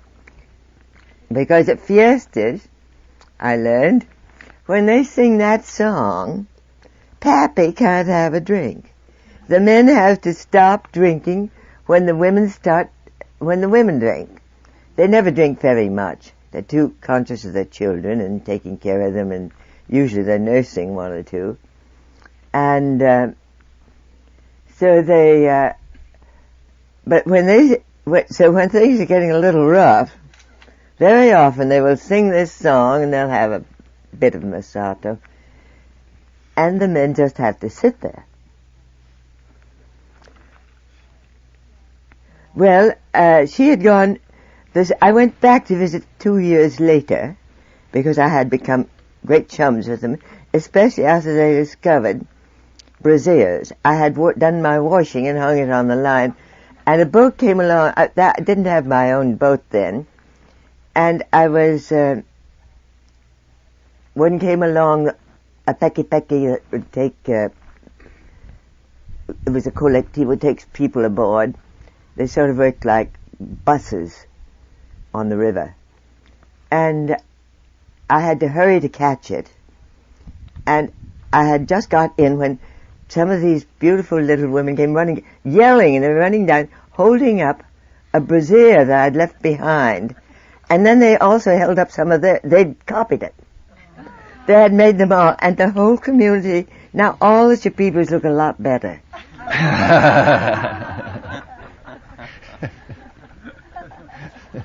They do, especially after they get to be about 30. And so I had, yes? Question, Pat? Yes, back to the birth control method. Do you know if there are fewer negative side effects? There don't seem to be any. According to my informants, there are none, zero. I haven't heard of any side effects. I tried very hard to find some. I'm told there are none. What? Menopause. Well, yes, she told me that her sister had been having a bad menopause, and she gave her this same thing. And it took her through menopause. Well, I know one that's very good for menopause. It's not a contraceptive, but there is one for any dysmenorrhea. I gave it to the maid, a little girl who had very severe cramps and hemorrhaging. I fixed her up in a day or so, and then I was the people I was staying with, Lilith was going through menopause and having a bad time with the hot flashes and all that, and hemorrhaging. And I gave her, suggested she try it. I'd planted it in her garden a couple of years before when I was there, and because they had pretty flowers. And she took it. What is it? Could you spell that? It's an iris. They call it Yawar Piri Piri. Yawar means blood, and Piri Piri means piri piri. But this is not a sedge. It's an iris. It's an iridaceae. And it is, what is it? I can't think of the genus just at the moment. I'll think of it in about 5 minutes. Drop the penny and I get the answer. Do they use the bulb or? Yes, you take the bulb and you can just grind it up in water raw, but more often you boil it a little while. And that does the trick. It seems to regulate menstruation, whether it's menopause or not. And they drink it just one time? Couple of times, maybe for 2 days. It doesn't seem to be toxic in any way. There haven't been any tests done on it, but I've never heard of anyone's having any bad effects. Terence, have you brought any of these plants over that she's talking about? I think that the Chancapiedra, is it? Oh yes, that. I think we have that. Yeah, I think you can get that. And what did you put on your knee? Kapinuri. Kapinuri, we have Claricia that. nitida. And I would have to have the full printout in front of me, but these are precisely the same plants that we're involved in. The piri-piris, Nicole has mentioned that there are contraceptive ones, abortifacient, you can't tell which are which. There's also a hallucinogen. Oh yes, Chicoro. Chicoro piri-piri. And I've made great effort to get that one, but not wanting to induce an abortion. Now that I have it, I'm not sure what to do with it. It's a different, I think it's a... I don't think it's corymbosis. Well, I don't know. They look... I'll check it. I have it in my files. I have 3 species of piri-piri, and they basically, the only way in which they're different is they're little, middle-sized, and big before they stop growing. But otherwise, I can't tell them apart, and they're chemically very complex. I know. Yeah. No, but the kinds of plants I Nicole gave up is on talking those about, because of this. Because of the fact that is apparently not. There is no change, no difference in the genus or the species, and it's not a variety. It's some external influence, such as a fungus. Well, so because they are different conceivably, chemically. someone could do a project where you grew out an uninfected strain and then attempted to infect it Yes, with these but various you'd strains. have to get the originals from the Shibibos, though. You see, throughout history, you will go to any village, and you will see little round plots, only about that big round, usually in a village, of piri-piri. And one will be, there'll be for any one of the 22 uses that I know of, and probably some more. Running from broken bones, and I told you about the ones you wash your husband's pants with, so they'll be impotent with another woman. And the ones for hunting, they'll make you a good hunter, you rub them on your blowgun, you'll never miss your shot, that sort of thing. Which I don't really think we have much need for in our civilization. What is the name of the grass that is used on the eyes? That's Paspalum conjugatum. Paspalum conjugatum. It's a graminea. This family, the Gramineae, have many, many indoles and growth hormones, and it seems to be a family loaded with stuff. It's very interesting. Very interesting. There is another grass that the Shipibos say has saved more lives. You see, the Shipibos have some rather interesting customs. If a woman is caught with a man who is not her husband, in a compromising situation, why, everybody drops everything and there's a big fiesta. And the woman is not punished.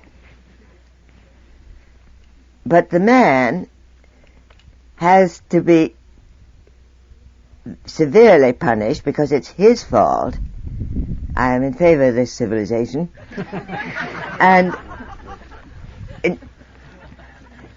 He is at the fiesta. Everybody gets very drunk, and then the husband has a special knife for this. Every Shipibo man wears one on a string. It's called a rishati, and it's a knife with a little handle that is this peculiar shape, and a curved blade is cut out of an old machete, and it's only about the blade's only about so long and about as wide as my finger, and the culprit, the seducer, gets a cut across the back of his neck, and he bleeds profusely. It's a deep cut, and of course some of them are proudly scarred from the fact of the weight.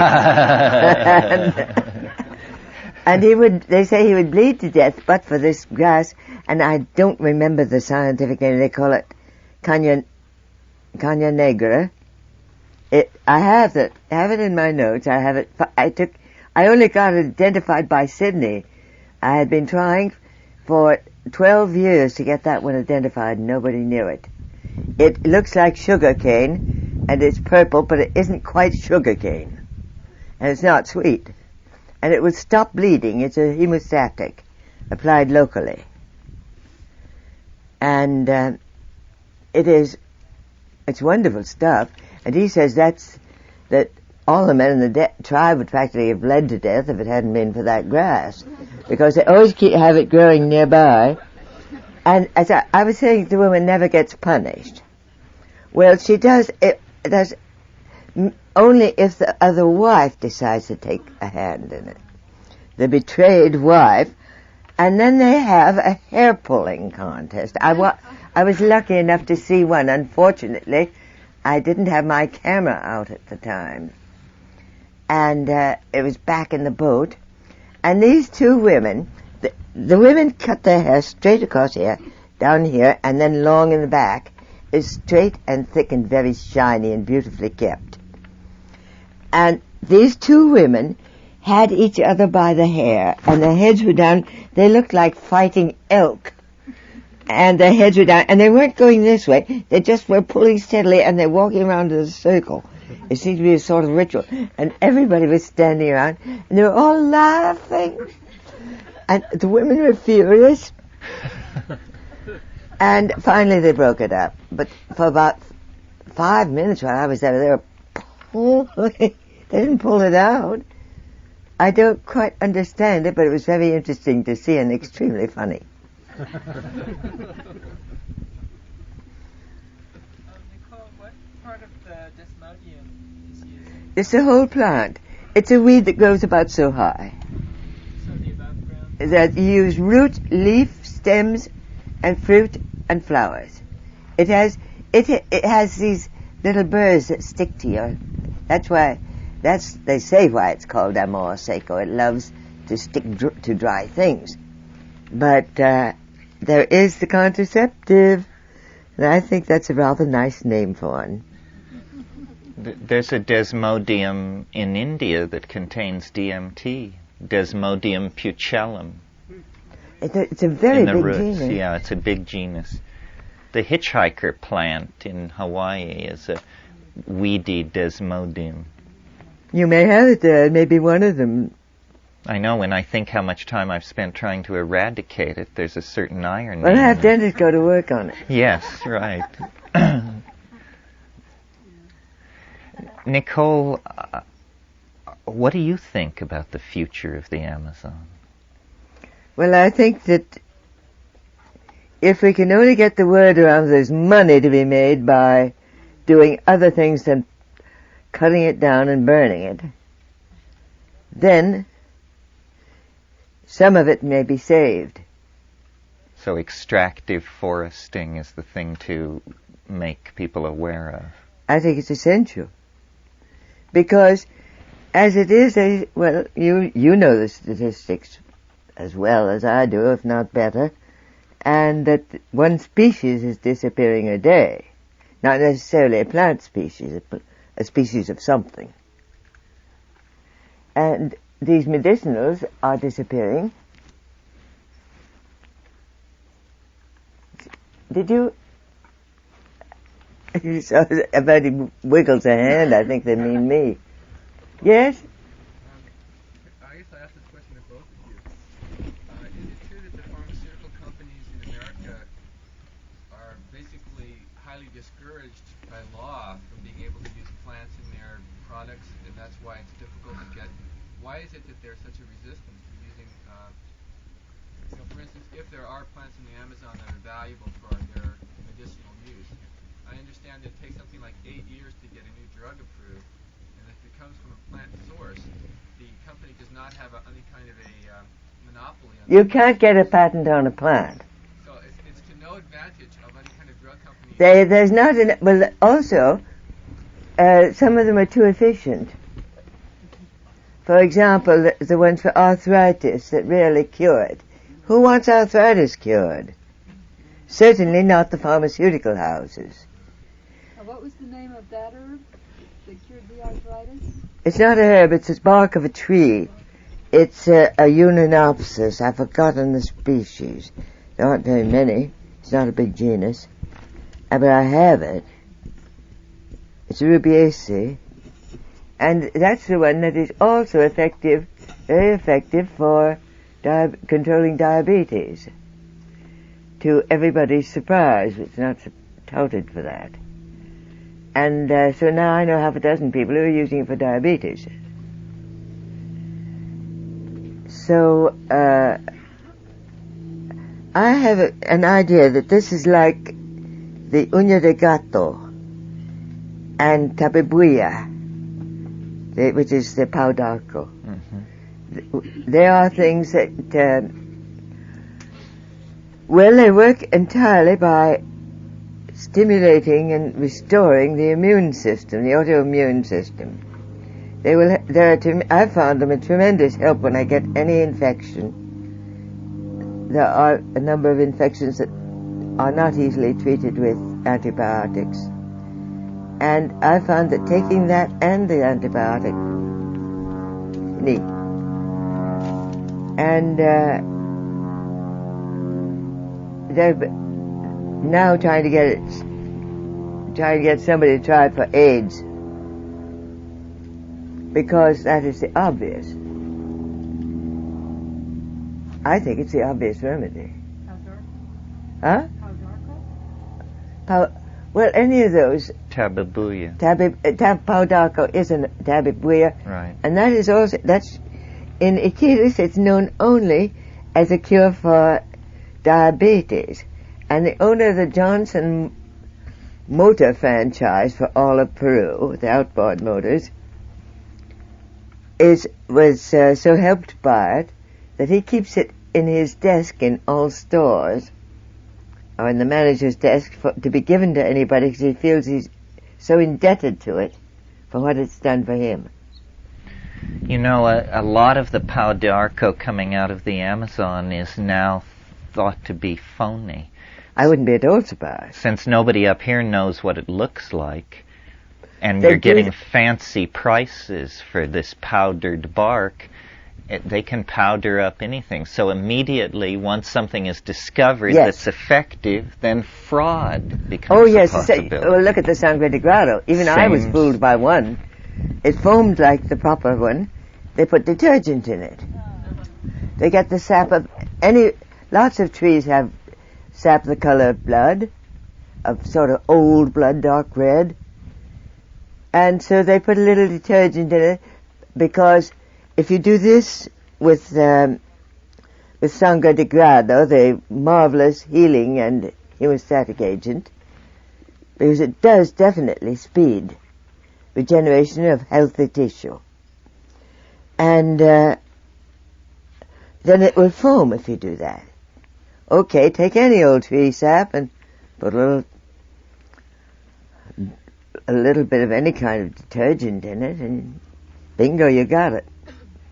There's no substitute for growing your own, because then you know what you have. Your trees are about ready to be milked, aren't they? Yes, we have Sangre de Grado trees in Hawaii, and we're propagating it furiously. It's a wonderful, fast-growing tree. I know, it's a Croton pretty tree, lechleri. Do you sell seeds and cuttings from things? Is that part of what? Yes, when we can. I mean, our collections are small, but every plant that we have, we're trying to get cuttings off of. It's tricky for a 501c3 to make a lot of profit out of its business ventures. Some of you may know Daniel and Ellen's business. Their catalogs have been around. We are wholesalers to them, as are many other companies. And we want to spread this stuff out, get it to other botanical gardens in the Hawaiian Islands and other places, because what if the volcano were to blow up and wipe out our scene? Then all this would be shot. So it is important to spread the stuff around. Most of the plants that we have not been studied at all the way they should. I mean, we have plants for impotence, baldness, kidney stones, diabetes. What's the one for baldness? I don't know what the Indians call it. The scientific name is scoparia. It's a scoparia. It's a scoparia. I have some scoparias, I don't remember what for. I think it's Scoparia dulcis. Scoparia dulcis, yes, that is also, I have it. But it's not for, I haven't got it for heavy. As a matter of fact, I've wondered about that. The Witotas maintain that Bixalana? Not Bixalana, but that's a choti. Yes. That's Wito. You know, the black stuff that paints your skin, they used to paint their skins black. Yeah, uh-huh. Will grow hair. But I have never seen a bald Indian. Bald Indians and fat Indians seem not to be genetically possible. So I'm a little dubious about the things that are supposed to keep you slim and elegant, or fine and hairy. In fact, I'm very dubious about most things, and it takes forever to establish a thing well enough for me to put it in my notes, and a frightful lot of work. Yes, some of these things you try and you sort of realize that it lies in a domain of language and expectation, and that something you define as unpleasant, they might define as pleasant and worthwhile. For instance, they have a plant that after you've carried your backpack along the trail all day long, they say that your muscles are stiffening up. So they have this plant that's like a nettle. Yeah, but they aren't nettles. They're just ordinary nettles. Yes, they pat and all they use over. Them. And they urge you to do this. All the Indians swear by it. Why should you do this? What a terrible idea. You know? I think so too, and they all use it. I've had my bearers, at the end of the day, always just beat themselves with nettles. And they say it feels great.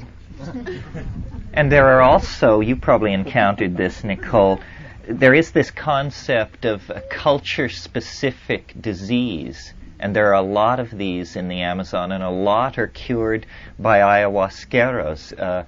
I can't remember the term, you probably know it, Nicole, but when your luck goes off.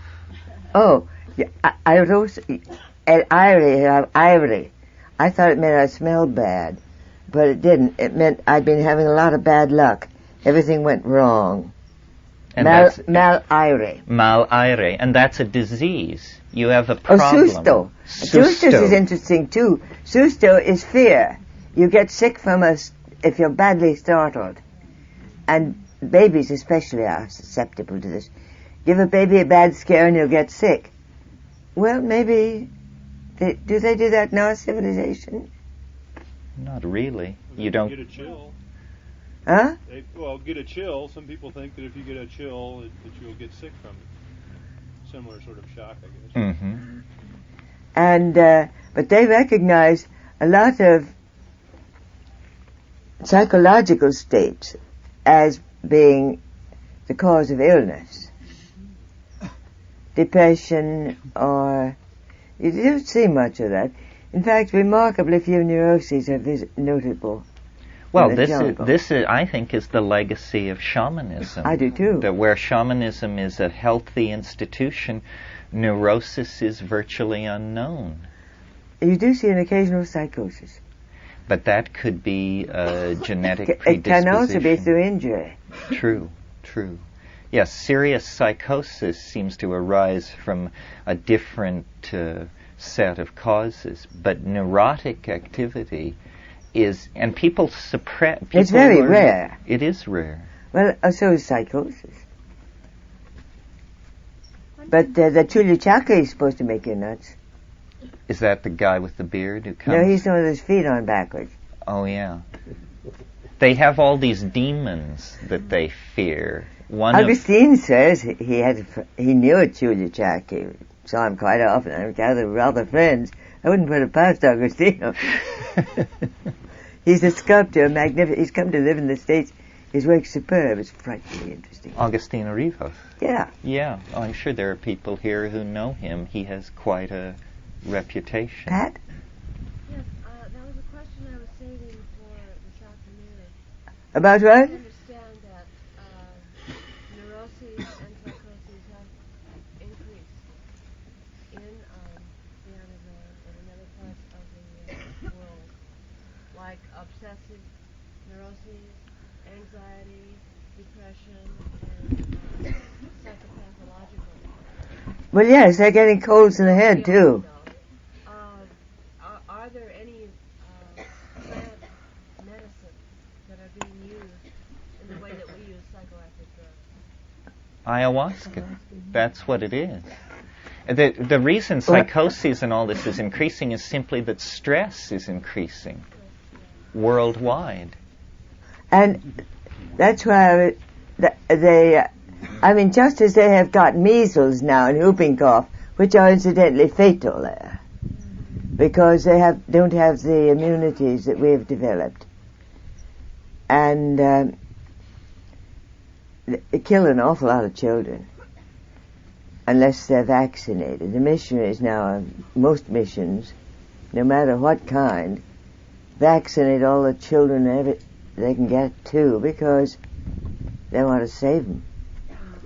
Well, we were also talking previously about the American or the Western pharmaceutical companies wanting to make profit, and yet there are outfits that, quote, are non-profit, like Direct Relief, who distribute American I don't know any. like for measles vaccination, that sort of thing. Oh, that sort of it. Why isn't there a non-profit organization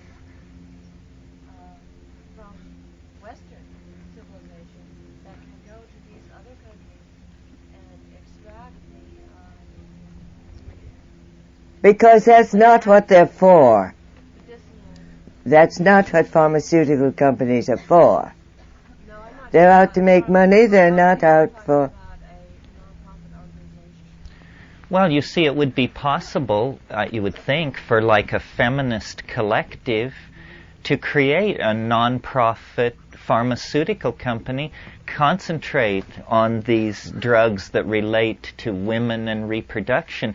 This is the kind of political action that hasn't been tried yet. Everything is done old style, but I think there would be tremendous opportunities for... And I think great support. Yeah. And there is nothing right now. Nothing. No, Botanical Dimensions, which is far from that, is the closest thing. But you need, somebody who's really intensely committed to getting these contraceptives out. And as a political thing, with no motivation or very little motivation to turn a profit, then you could probably get somewhere. This abortion pill that's being developed in France, which is the pharmaceutical equivalent of one of these abortifacients, is obviously going to change the whole reproductive freedom argument. Much of the position of the right to life people just becomes irrelevant. All it means is that we're going to have one more illegal drug to worry about in this society, but one addressed not to psychoactivity, but bioactivity. Well, Terence, the main problem is getting the plants from over there over here. No, the development, testing, and satisfying of the government. Well, who needs that if you just have a seed catalog and you're selling seeds to people? Who is going to grow them? Some of these things are very difficult. And you have to be careful if you're going to interfere with the reproductive system. I mean, this is delicate stuff here. You want to know that you're not going to have a negative fallout 20 or 30 years in the future. But getting the plants is not a problem. A $50,000 investment would get all of these plants back to Southern California in a greenhouse, cataloged. Wouldn't keep the greenhouse long, though. No, it would take $5 million to go from there to a product on the market freely available to women.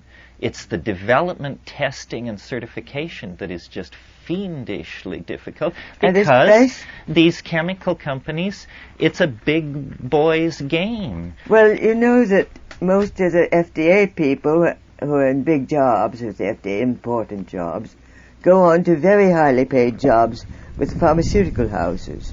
But what I'm looking at is sort of a small industry where people are encouraged to plant their own plots. Well, I would be afraid of that. You'd be afraid of that? Yes, because how do you know they get the right stuff? You'd have to be very sure of that, because some close relations are apt to be toxic. We had an idea that is still alive. It was not clear it was for Botanical Dimensions to do, but someone could do it, of what we called the Botanical First Aid Kit. And what you would do is you would survey the entire world's known catalog of medicinal plants, and out of that you would select a plant for migraine, a plant to cause abortion, a contraceptive, a hallucinogen, an antidiuretic, an antidysenteric, say 12 plants.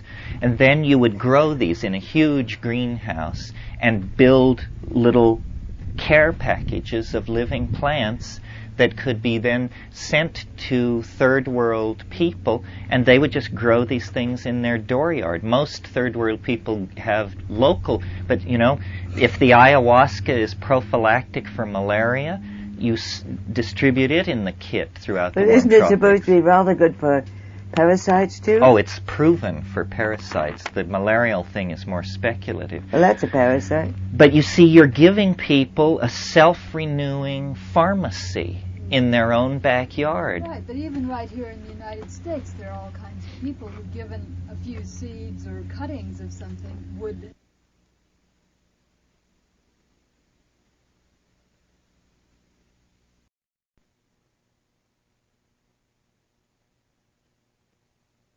People, and you've got to get people getting pushy. Hear, hear. Get pushy.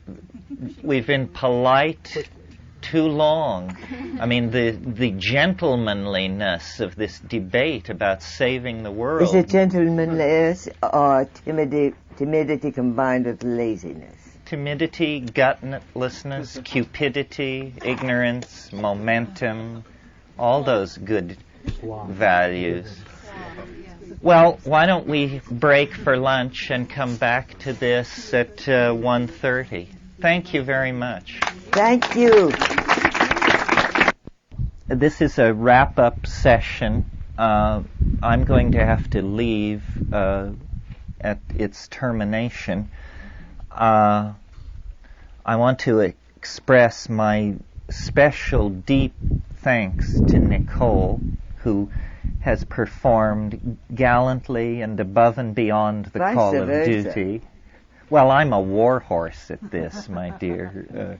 I feel like I led a virgin into a dance hall, but you dance very well. Thank you. I would like my fantasy is to see Nicole become the Mother Teresa of rainforest salvation. We'll keep her card playing and heavy drinking off the front pages and to sell her as Mother Teresa in green.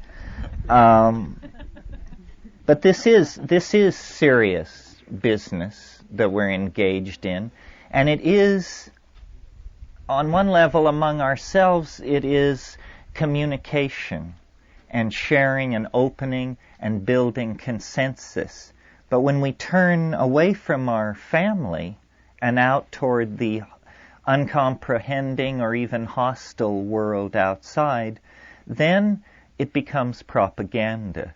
It becomes a struggle for the hearts and minds of people everywhere. And I think most people are with us. It's simply that they haven't had it explained to them in such a way that they were able to realize that. In other words, we're not out to convert anybody to anything. We're out to help people discover that they agreed with this point of view all along. It has to be so because, after all, we stand for something fairly simple and unambiguous. Life, survival, continuity, caring, relationship, feeling, joy.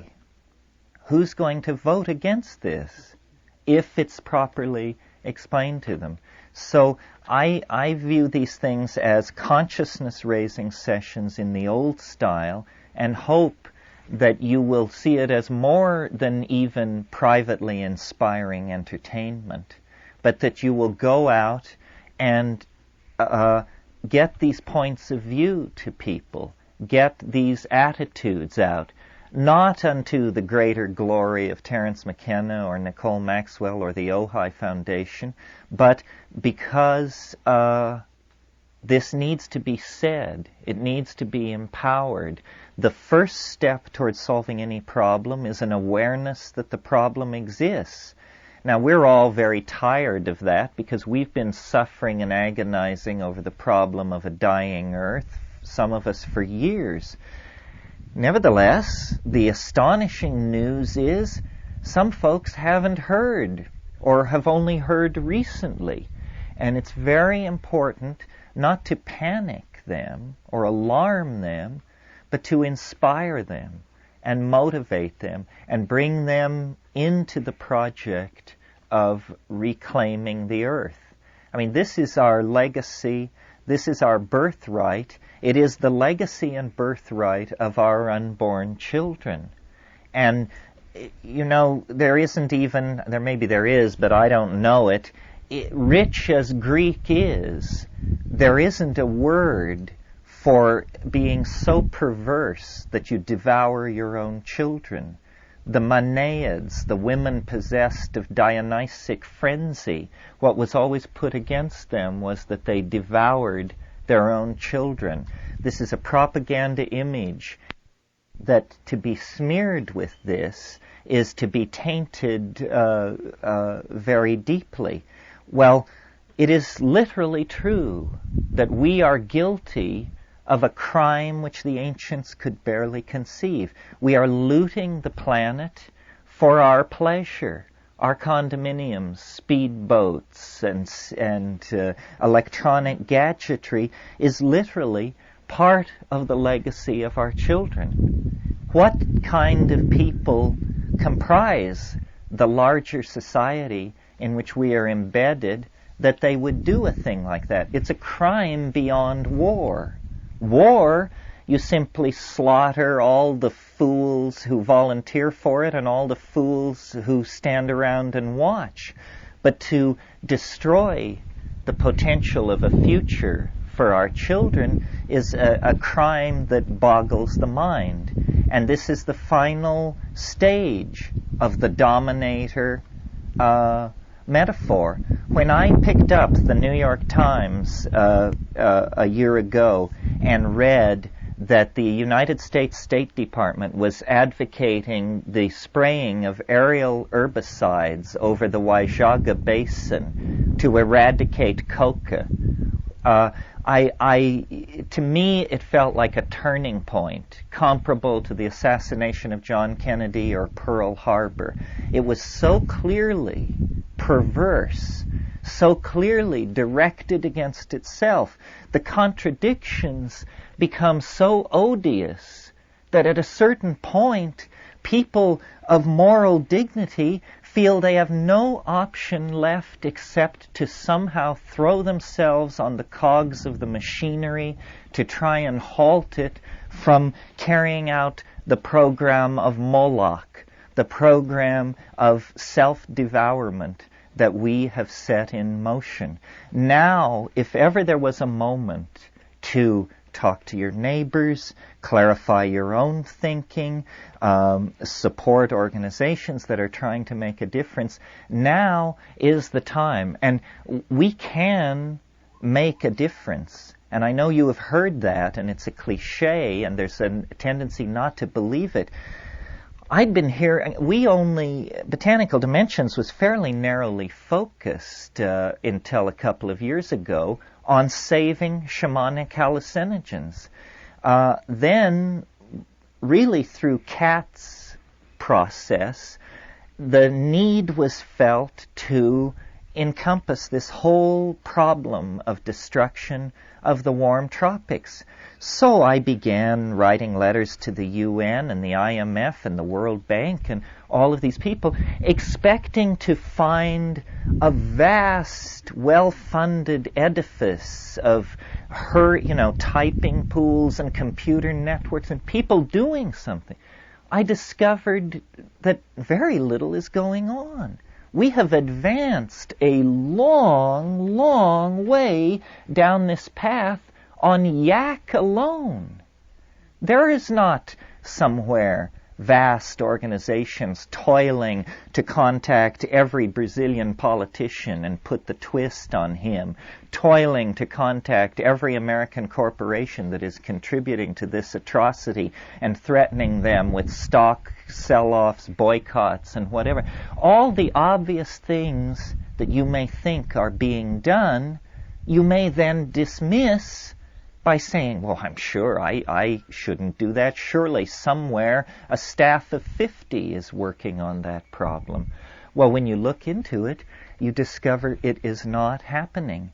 If any one of you has moderate or great wealth and have decided not to pitch in with saving the rainforest because you think a lot of people are working in that field already, forget it.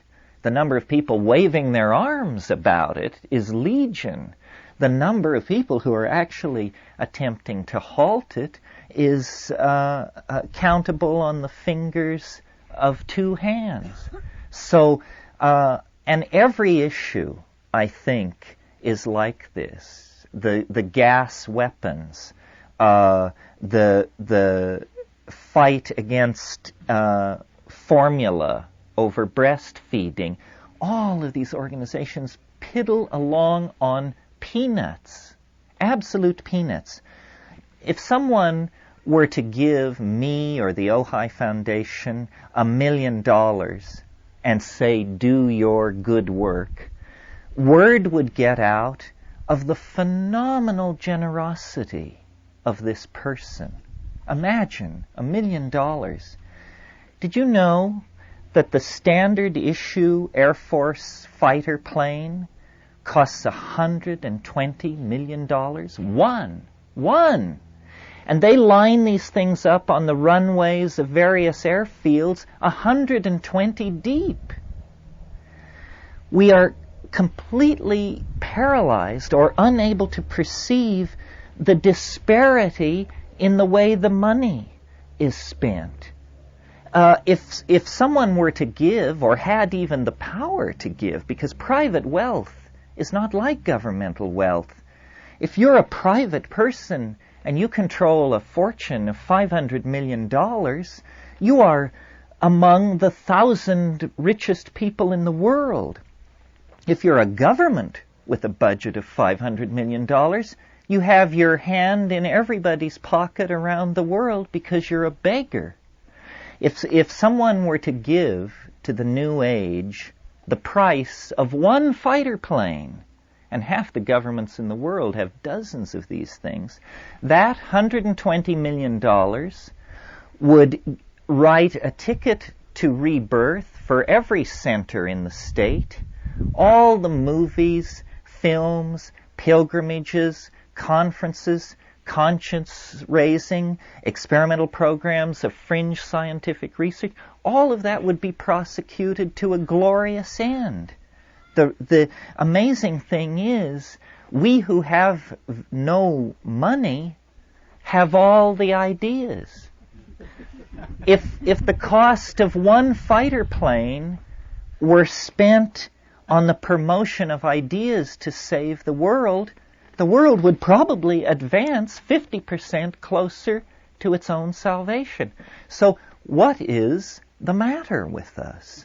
Why are we so perverse? What is it that drives the inertia of these dominator systems? Because we're not asking for half the military budget, not even close. And yet we're not being cut any slack at all. And it doesn't make any sense. People love to talk about the new freedom in the Soviet Union and how exhilarating it must be. My hope for the Soviet Union is that they shame us with the level of their freedom of discourse and their ability to look their past in the face and reassess where they are going. So this is not a plea for $1 million. This is a plea for consideration of the perverseness of the way we set our priorities. The world can be saved. It's simply a matter of diverting, I would say, 5% of GNP to do it. Well, only a terminally psychopathic person would refuse to divert 5% of their energy flow toward their own salvation. If we can't get our act together to do that, I think the calm and cool judgment of Gaia Almighty is, Who needed such clowns? I'll hang out with the octopi, the dolphins, the butterflies, and the termite nests. I don't need this headache. I don't need acid rain. I don't need strontium in the environment. I don't need extraction of petroleum products and tons of junk in orbit in order to foster what? Shakespeare? There hasn't been a Shakespeare for 500 years. These clowns aren't producing anything. H-bombs don't make it in the Gaian scale of values. So the point here is tremendously perverse misdirection of resources, a tremendous patience with institutions that have proven that they are either ineffective or actually the enemy.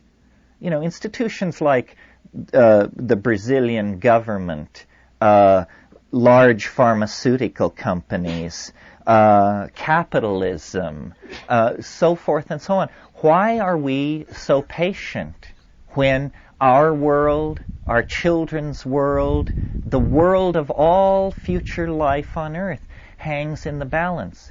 I think that the time is really coming when people are going to have to stand up and be counted. And I hope when you will leave here this afternoon that you will feel that our group experience has given you permission to come out of the environmental closet, the psychedelic closet, the caring for the fate of the human family closet, because all of these things are either dismissed as perverse, dangerous, or airheaded. And obviously, they are not. This is the most serious business that we could be about. This is what we were born to do. It must be, because if this is not what we were born to do, then what we were born to do is witness the death of the only living world we know. And I, for one, am not ready to stand mute witness to that kind of an atrocity.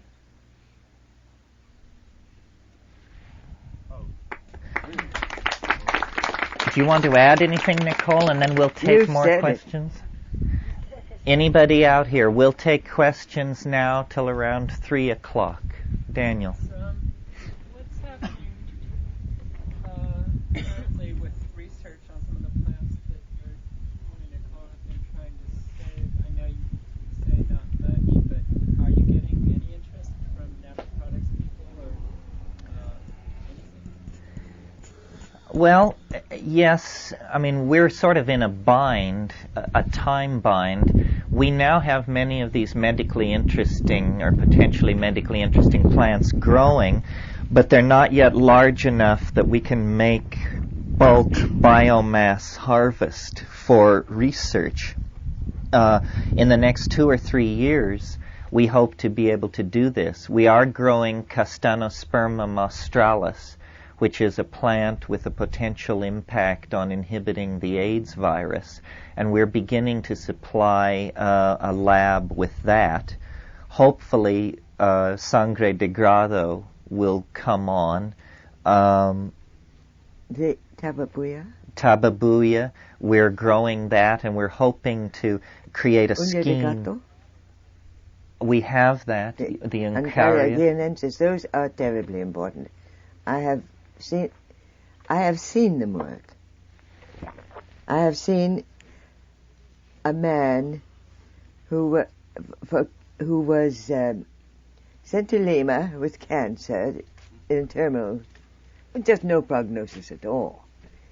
I went over his medical records, and he had 10% cancer cells in the bloodstream. At the time, they came to him in the hospital and said, the doctor said, "It's awfully sorry, but you've got to leave because we're going on strike tomorrow." And so it was the biggest break he ever had. Some friends came to take him home, and the doctors told him he's got about 9 days left. He's dying now. They took him home, and they started him on this uña de gato and a few other things, the other things were for he had a cystitis and generalized septicemia as well. And in 2 weeks he was walking around. The strike lasted 31 days, and the doctors were absolutely floored. They didn't believe he was the same person. When I met him, he was back at his original job. He was 54 years old, I think, or 58, which was teaching ballet and flamenco. And flamenco, I have done a lot of dance, and flamenco is the most exhausting thing I have ever attempted. And I've known him now for 10 years or so, and he's still fine. I took the director of the Ciba-Geigy Cancer Ontology Investigation Laboratories. He came over from Basel to visit his daughter, who's a friend of mine in Peru. And I took him to see him. He flipped. He said, "You've got to get me some of that stuff." After he examined the man, said he had one small node, totally inactive, on a bone, on one rib bone. He said, "You've got to get me some of that." I did. I knew where to buy it in Lima, and bought him a good quantity. And he took it with him. He said, "I'm going to start research on this immediately." Then he had the nerve to write me and say, "You must never tell anybody about this." They hadn't even paid me for what I put out for the stuff I bought them. And I didn't ask them to. And I haven't heard from him since. And that is what I consider one well-established case with proper evidence. It is one of many I have run into who have told me about it, but I have not personally read their medical records from a cancer institute. And with things like that, are we going to let this all be destroyed? Are we going to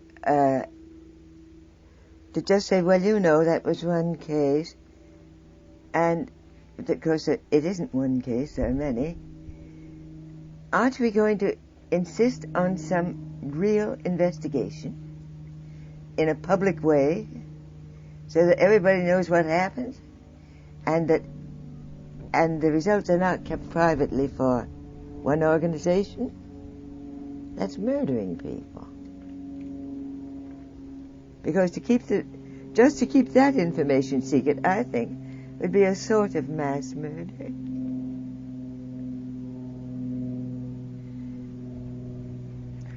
Yes. Yeah. A lot of your stories, Nicole, have involved part of the players in the story have involved an encounter with a physician similar to the one you just told. Yes. And many of the stories make the physicians look muddle-headed. No, not necessarily. They are muddle-headed. What physicians? Perhaps that's the answer to my question. It's not the physicians. The question is,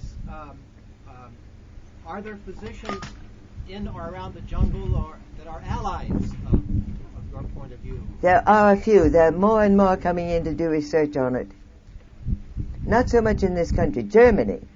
I have just been over there at the invitation of an institute that was founded by the wife of the president, he was president until 1984. And she is an MD. They have now 44,000 members. They are testing things like that. In Germany, you can buy all these things, you see. They're offered to the general public, and physicians supervise their use in many cases. Why can't we? Why does it have to be kept secret? What's your notion? What's the answer? Why is it being... The answer is to get people saying, that stuff's there, we want to see it researched. Why isn't somebody doing some clinical investigation. And you say European.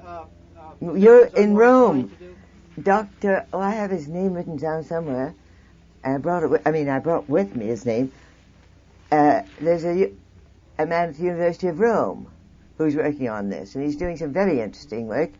I think it was he that established the low toxicity of Uña de Gato, and which was he found it to achieve any semblance of a toxic effect, they had to give more than 1 gram per kilo body weight of concentrated extract. That's kind of a high dose. And but this country, no. A good example or a good case that shows how all this works is the AIDS problem, which as soon as it was identified and they knew what they had on their hands, they took 2 directions. Some of these big pharmaceutical companies, it's called rational drug design, where you know what you want this molecule to do and you design it. What I understand by jihad is he's saying people who don't agree with us can convert or go under the sword. I haven't reached the end of my rope to that degree yet, but I do think politics as usual, even revolutionary politics as usual, is not enough. There has to be an almost religious intensity to this. I think we'd have a religious intensity if we were personally struggling to save ourselves from drowning or to escape from a burning building. And we are drowning, and we are in a burning building. So I think we need to rise to that level of adrenal focus and single-minded intensity. And to my mind, what this means downstream, not now, but downstream, is a psychedelic religious option. I mean, I hate the word church. It will not pass my lips in an affirmative mode. But a psychedelic community where the periphery is political interaction with the rest of society, but the centerpiece has to be the boundary-dissolving sense of communal collectivity and common caring that typified tribal peoples in the archaic time. There's no other way out. Maybe this way won't work. It won't work unless we try it. But I don't see anybody with an alternative plan. Most plans to solve some problem are directed at some fairly short-term problem.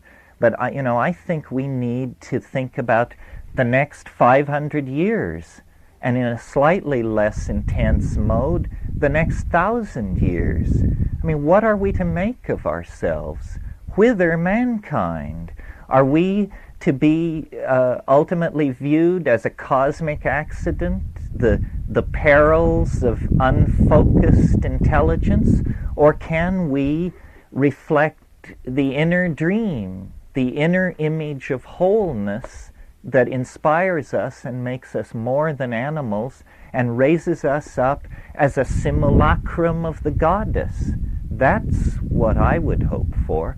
And thought, cognition, planning, caring, emotion, communication, intentionality, focus, and authenticity are the domains that we have to be in order to carry this off. You wanted challenge? Some of you have made fortunes. That was no challenge. You wanted a challenge? Save the planet. There's a challenge. That's what everybody who came before did. They participated sufficiently at least to pass the buck to us. Can we participate sufficiently to pass the buck to our grandchildren? Or are we just going to go down as the lamest generation in the life of the planet? I can't believe it. I know too many of these people. I love too many of these people. We just need to do our best, as the Grateful Dead say, you know, just a little bit harder, just a little bit more. You can't go back and you can't stand still. If the thunder don't get you, then the lightning will. So forward into the future with a high heart and reasonable hope that we can make this planet into a living reflection of the inner dream. Thank you all very, very much. Thank you, Nicole, very, very much. Well, I'm peculiarly useless in this sort of discussion because I have not been in this country enough to know whom I want to shoot. I'll point the gun. You pull the trigger.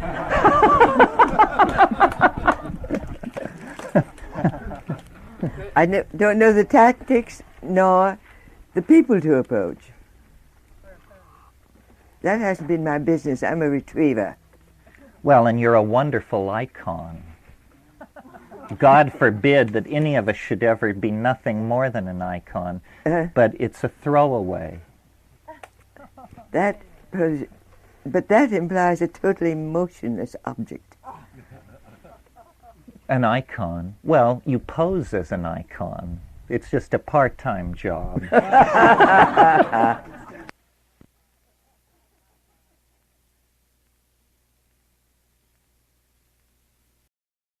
If you can find money to kill people, you can find money to help people. Right. This leaflet that was issued, very, very straightforward. What year was this? This was 1948. Your new National Health Service begins on the 5th of July. What is it? How do you get it? It will provide you with all medical, dental and nursing care. Everyone, rich or poor, man, woman or child, can use it or any part of it. There are no charges except for a few special items. There is no insurance qualifications, but it is not a charity. You are paying for it mainly as taxpayers, and it will relieve your money worries in times of illness.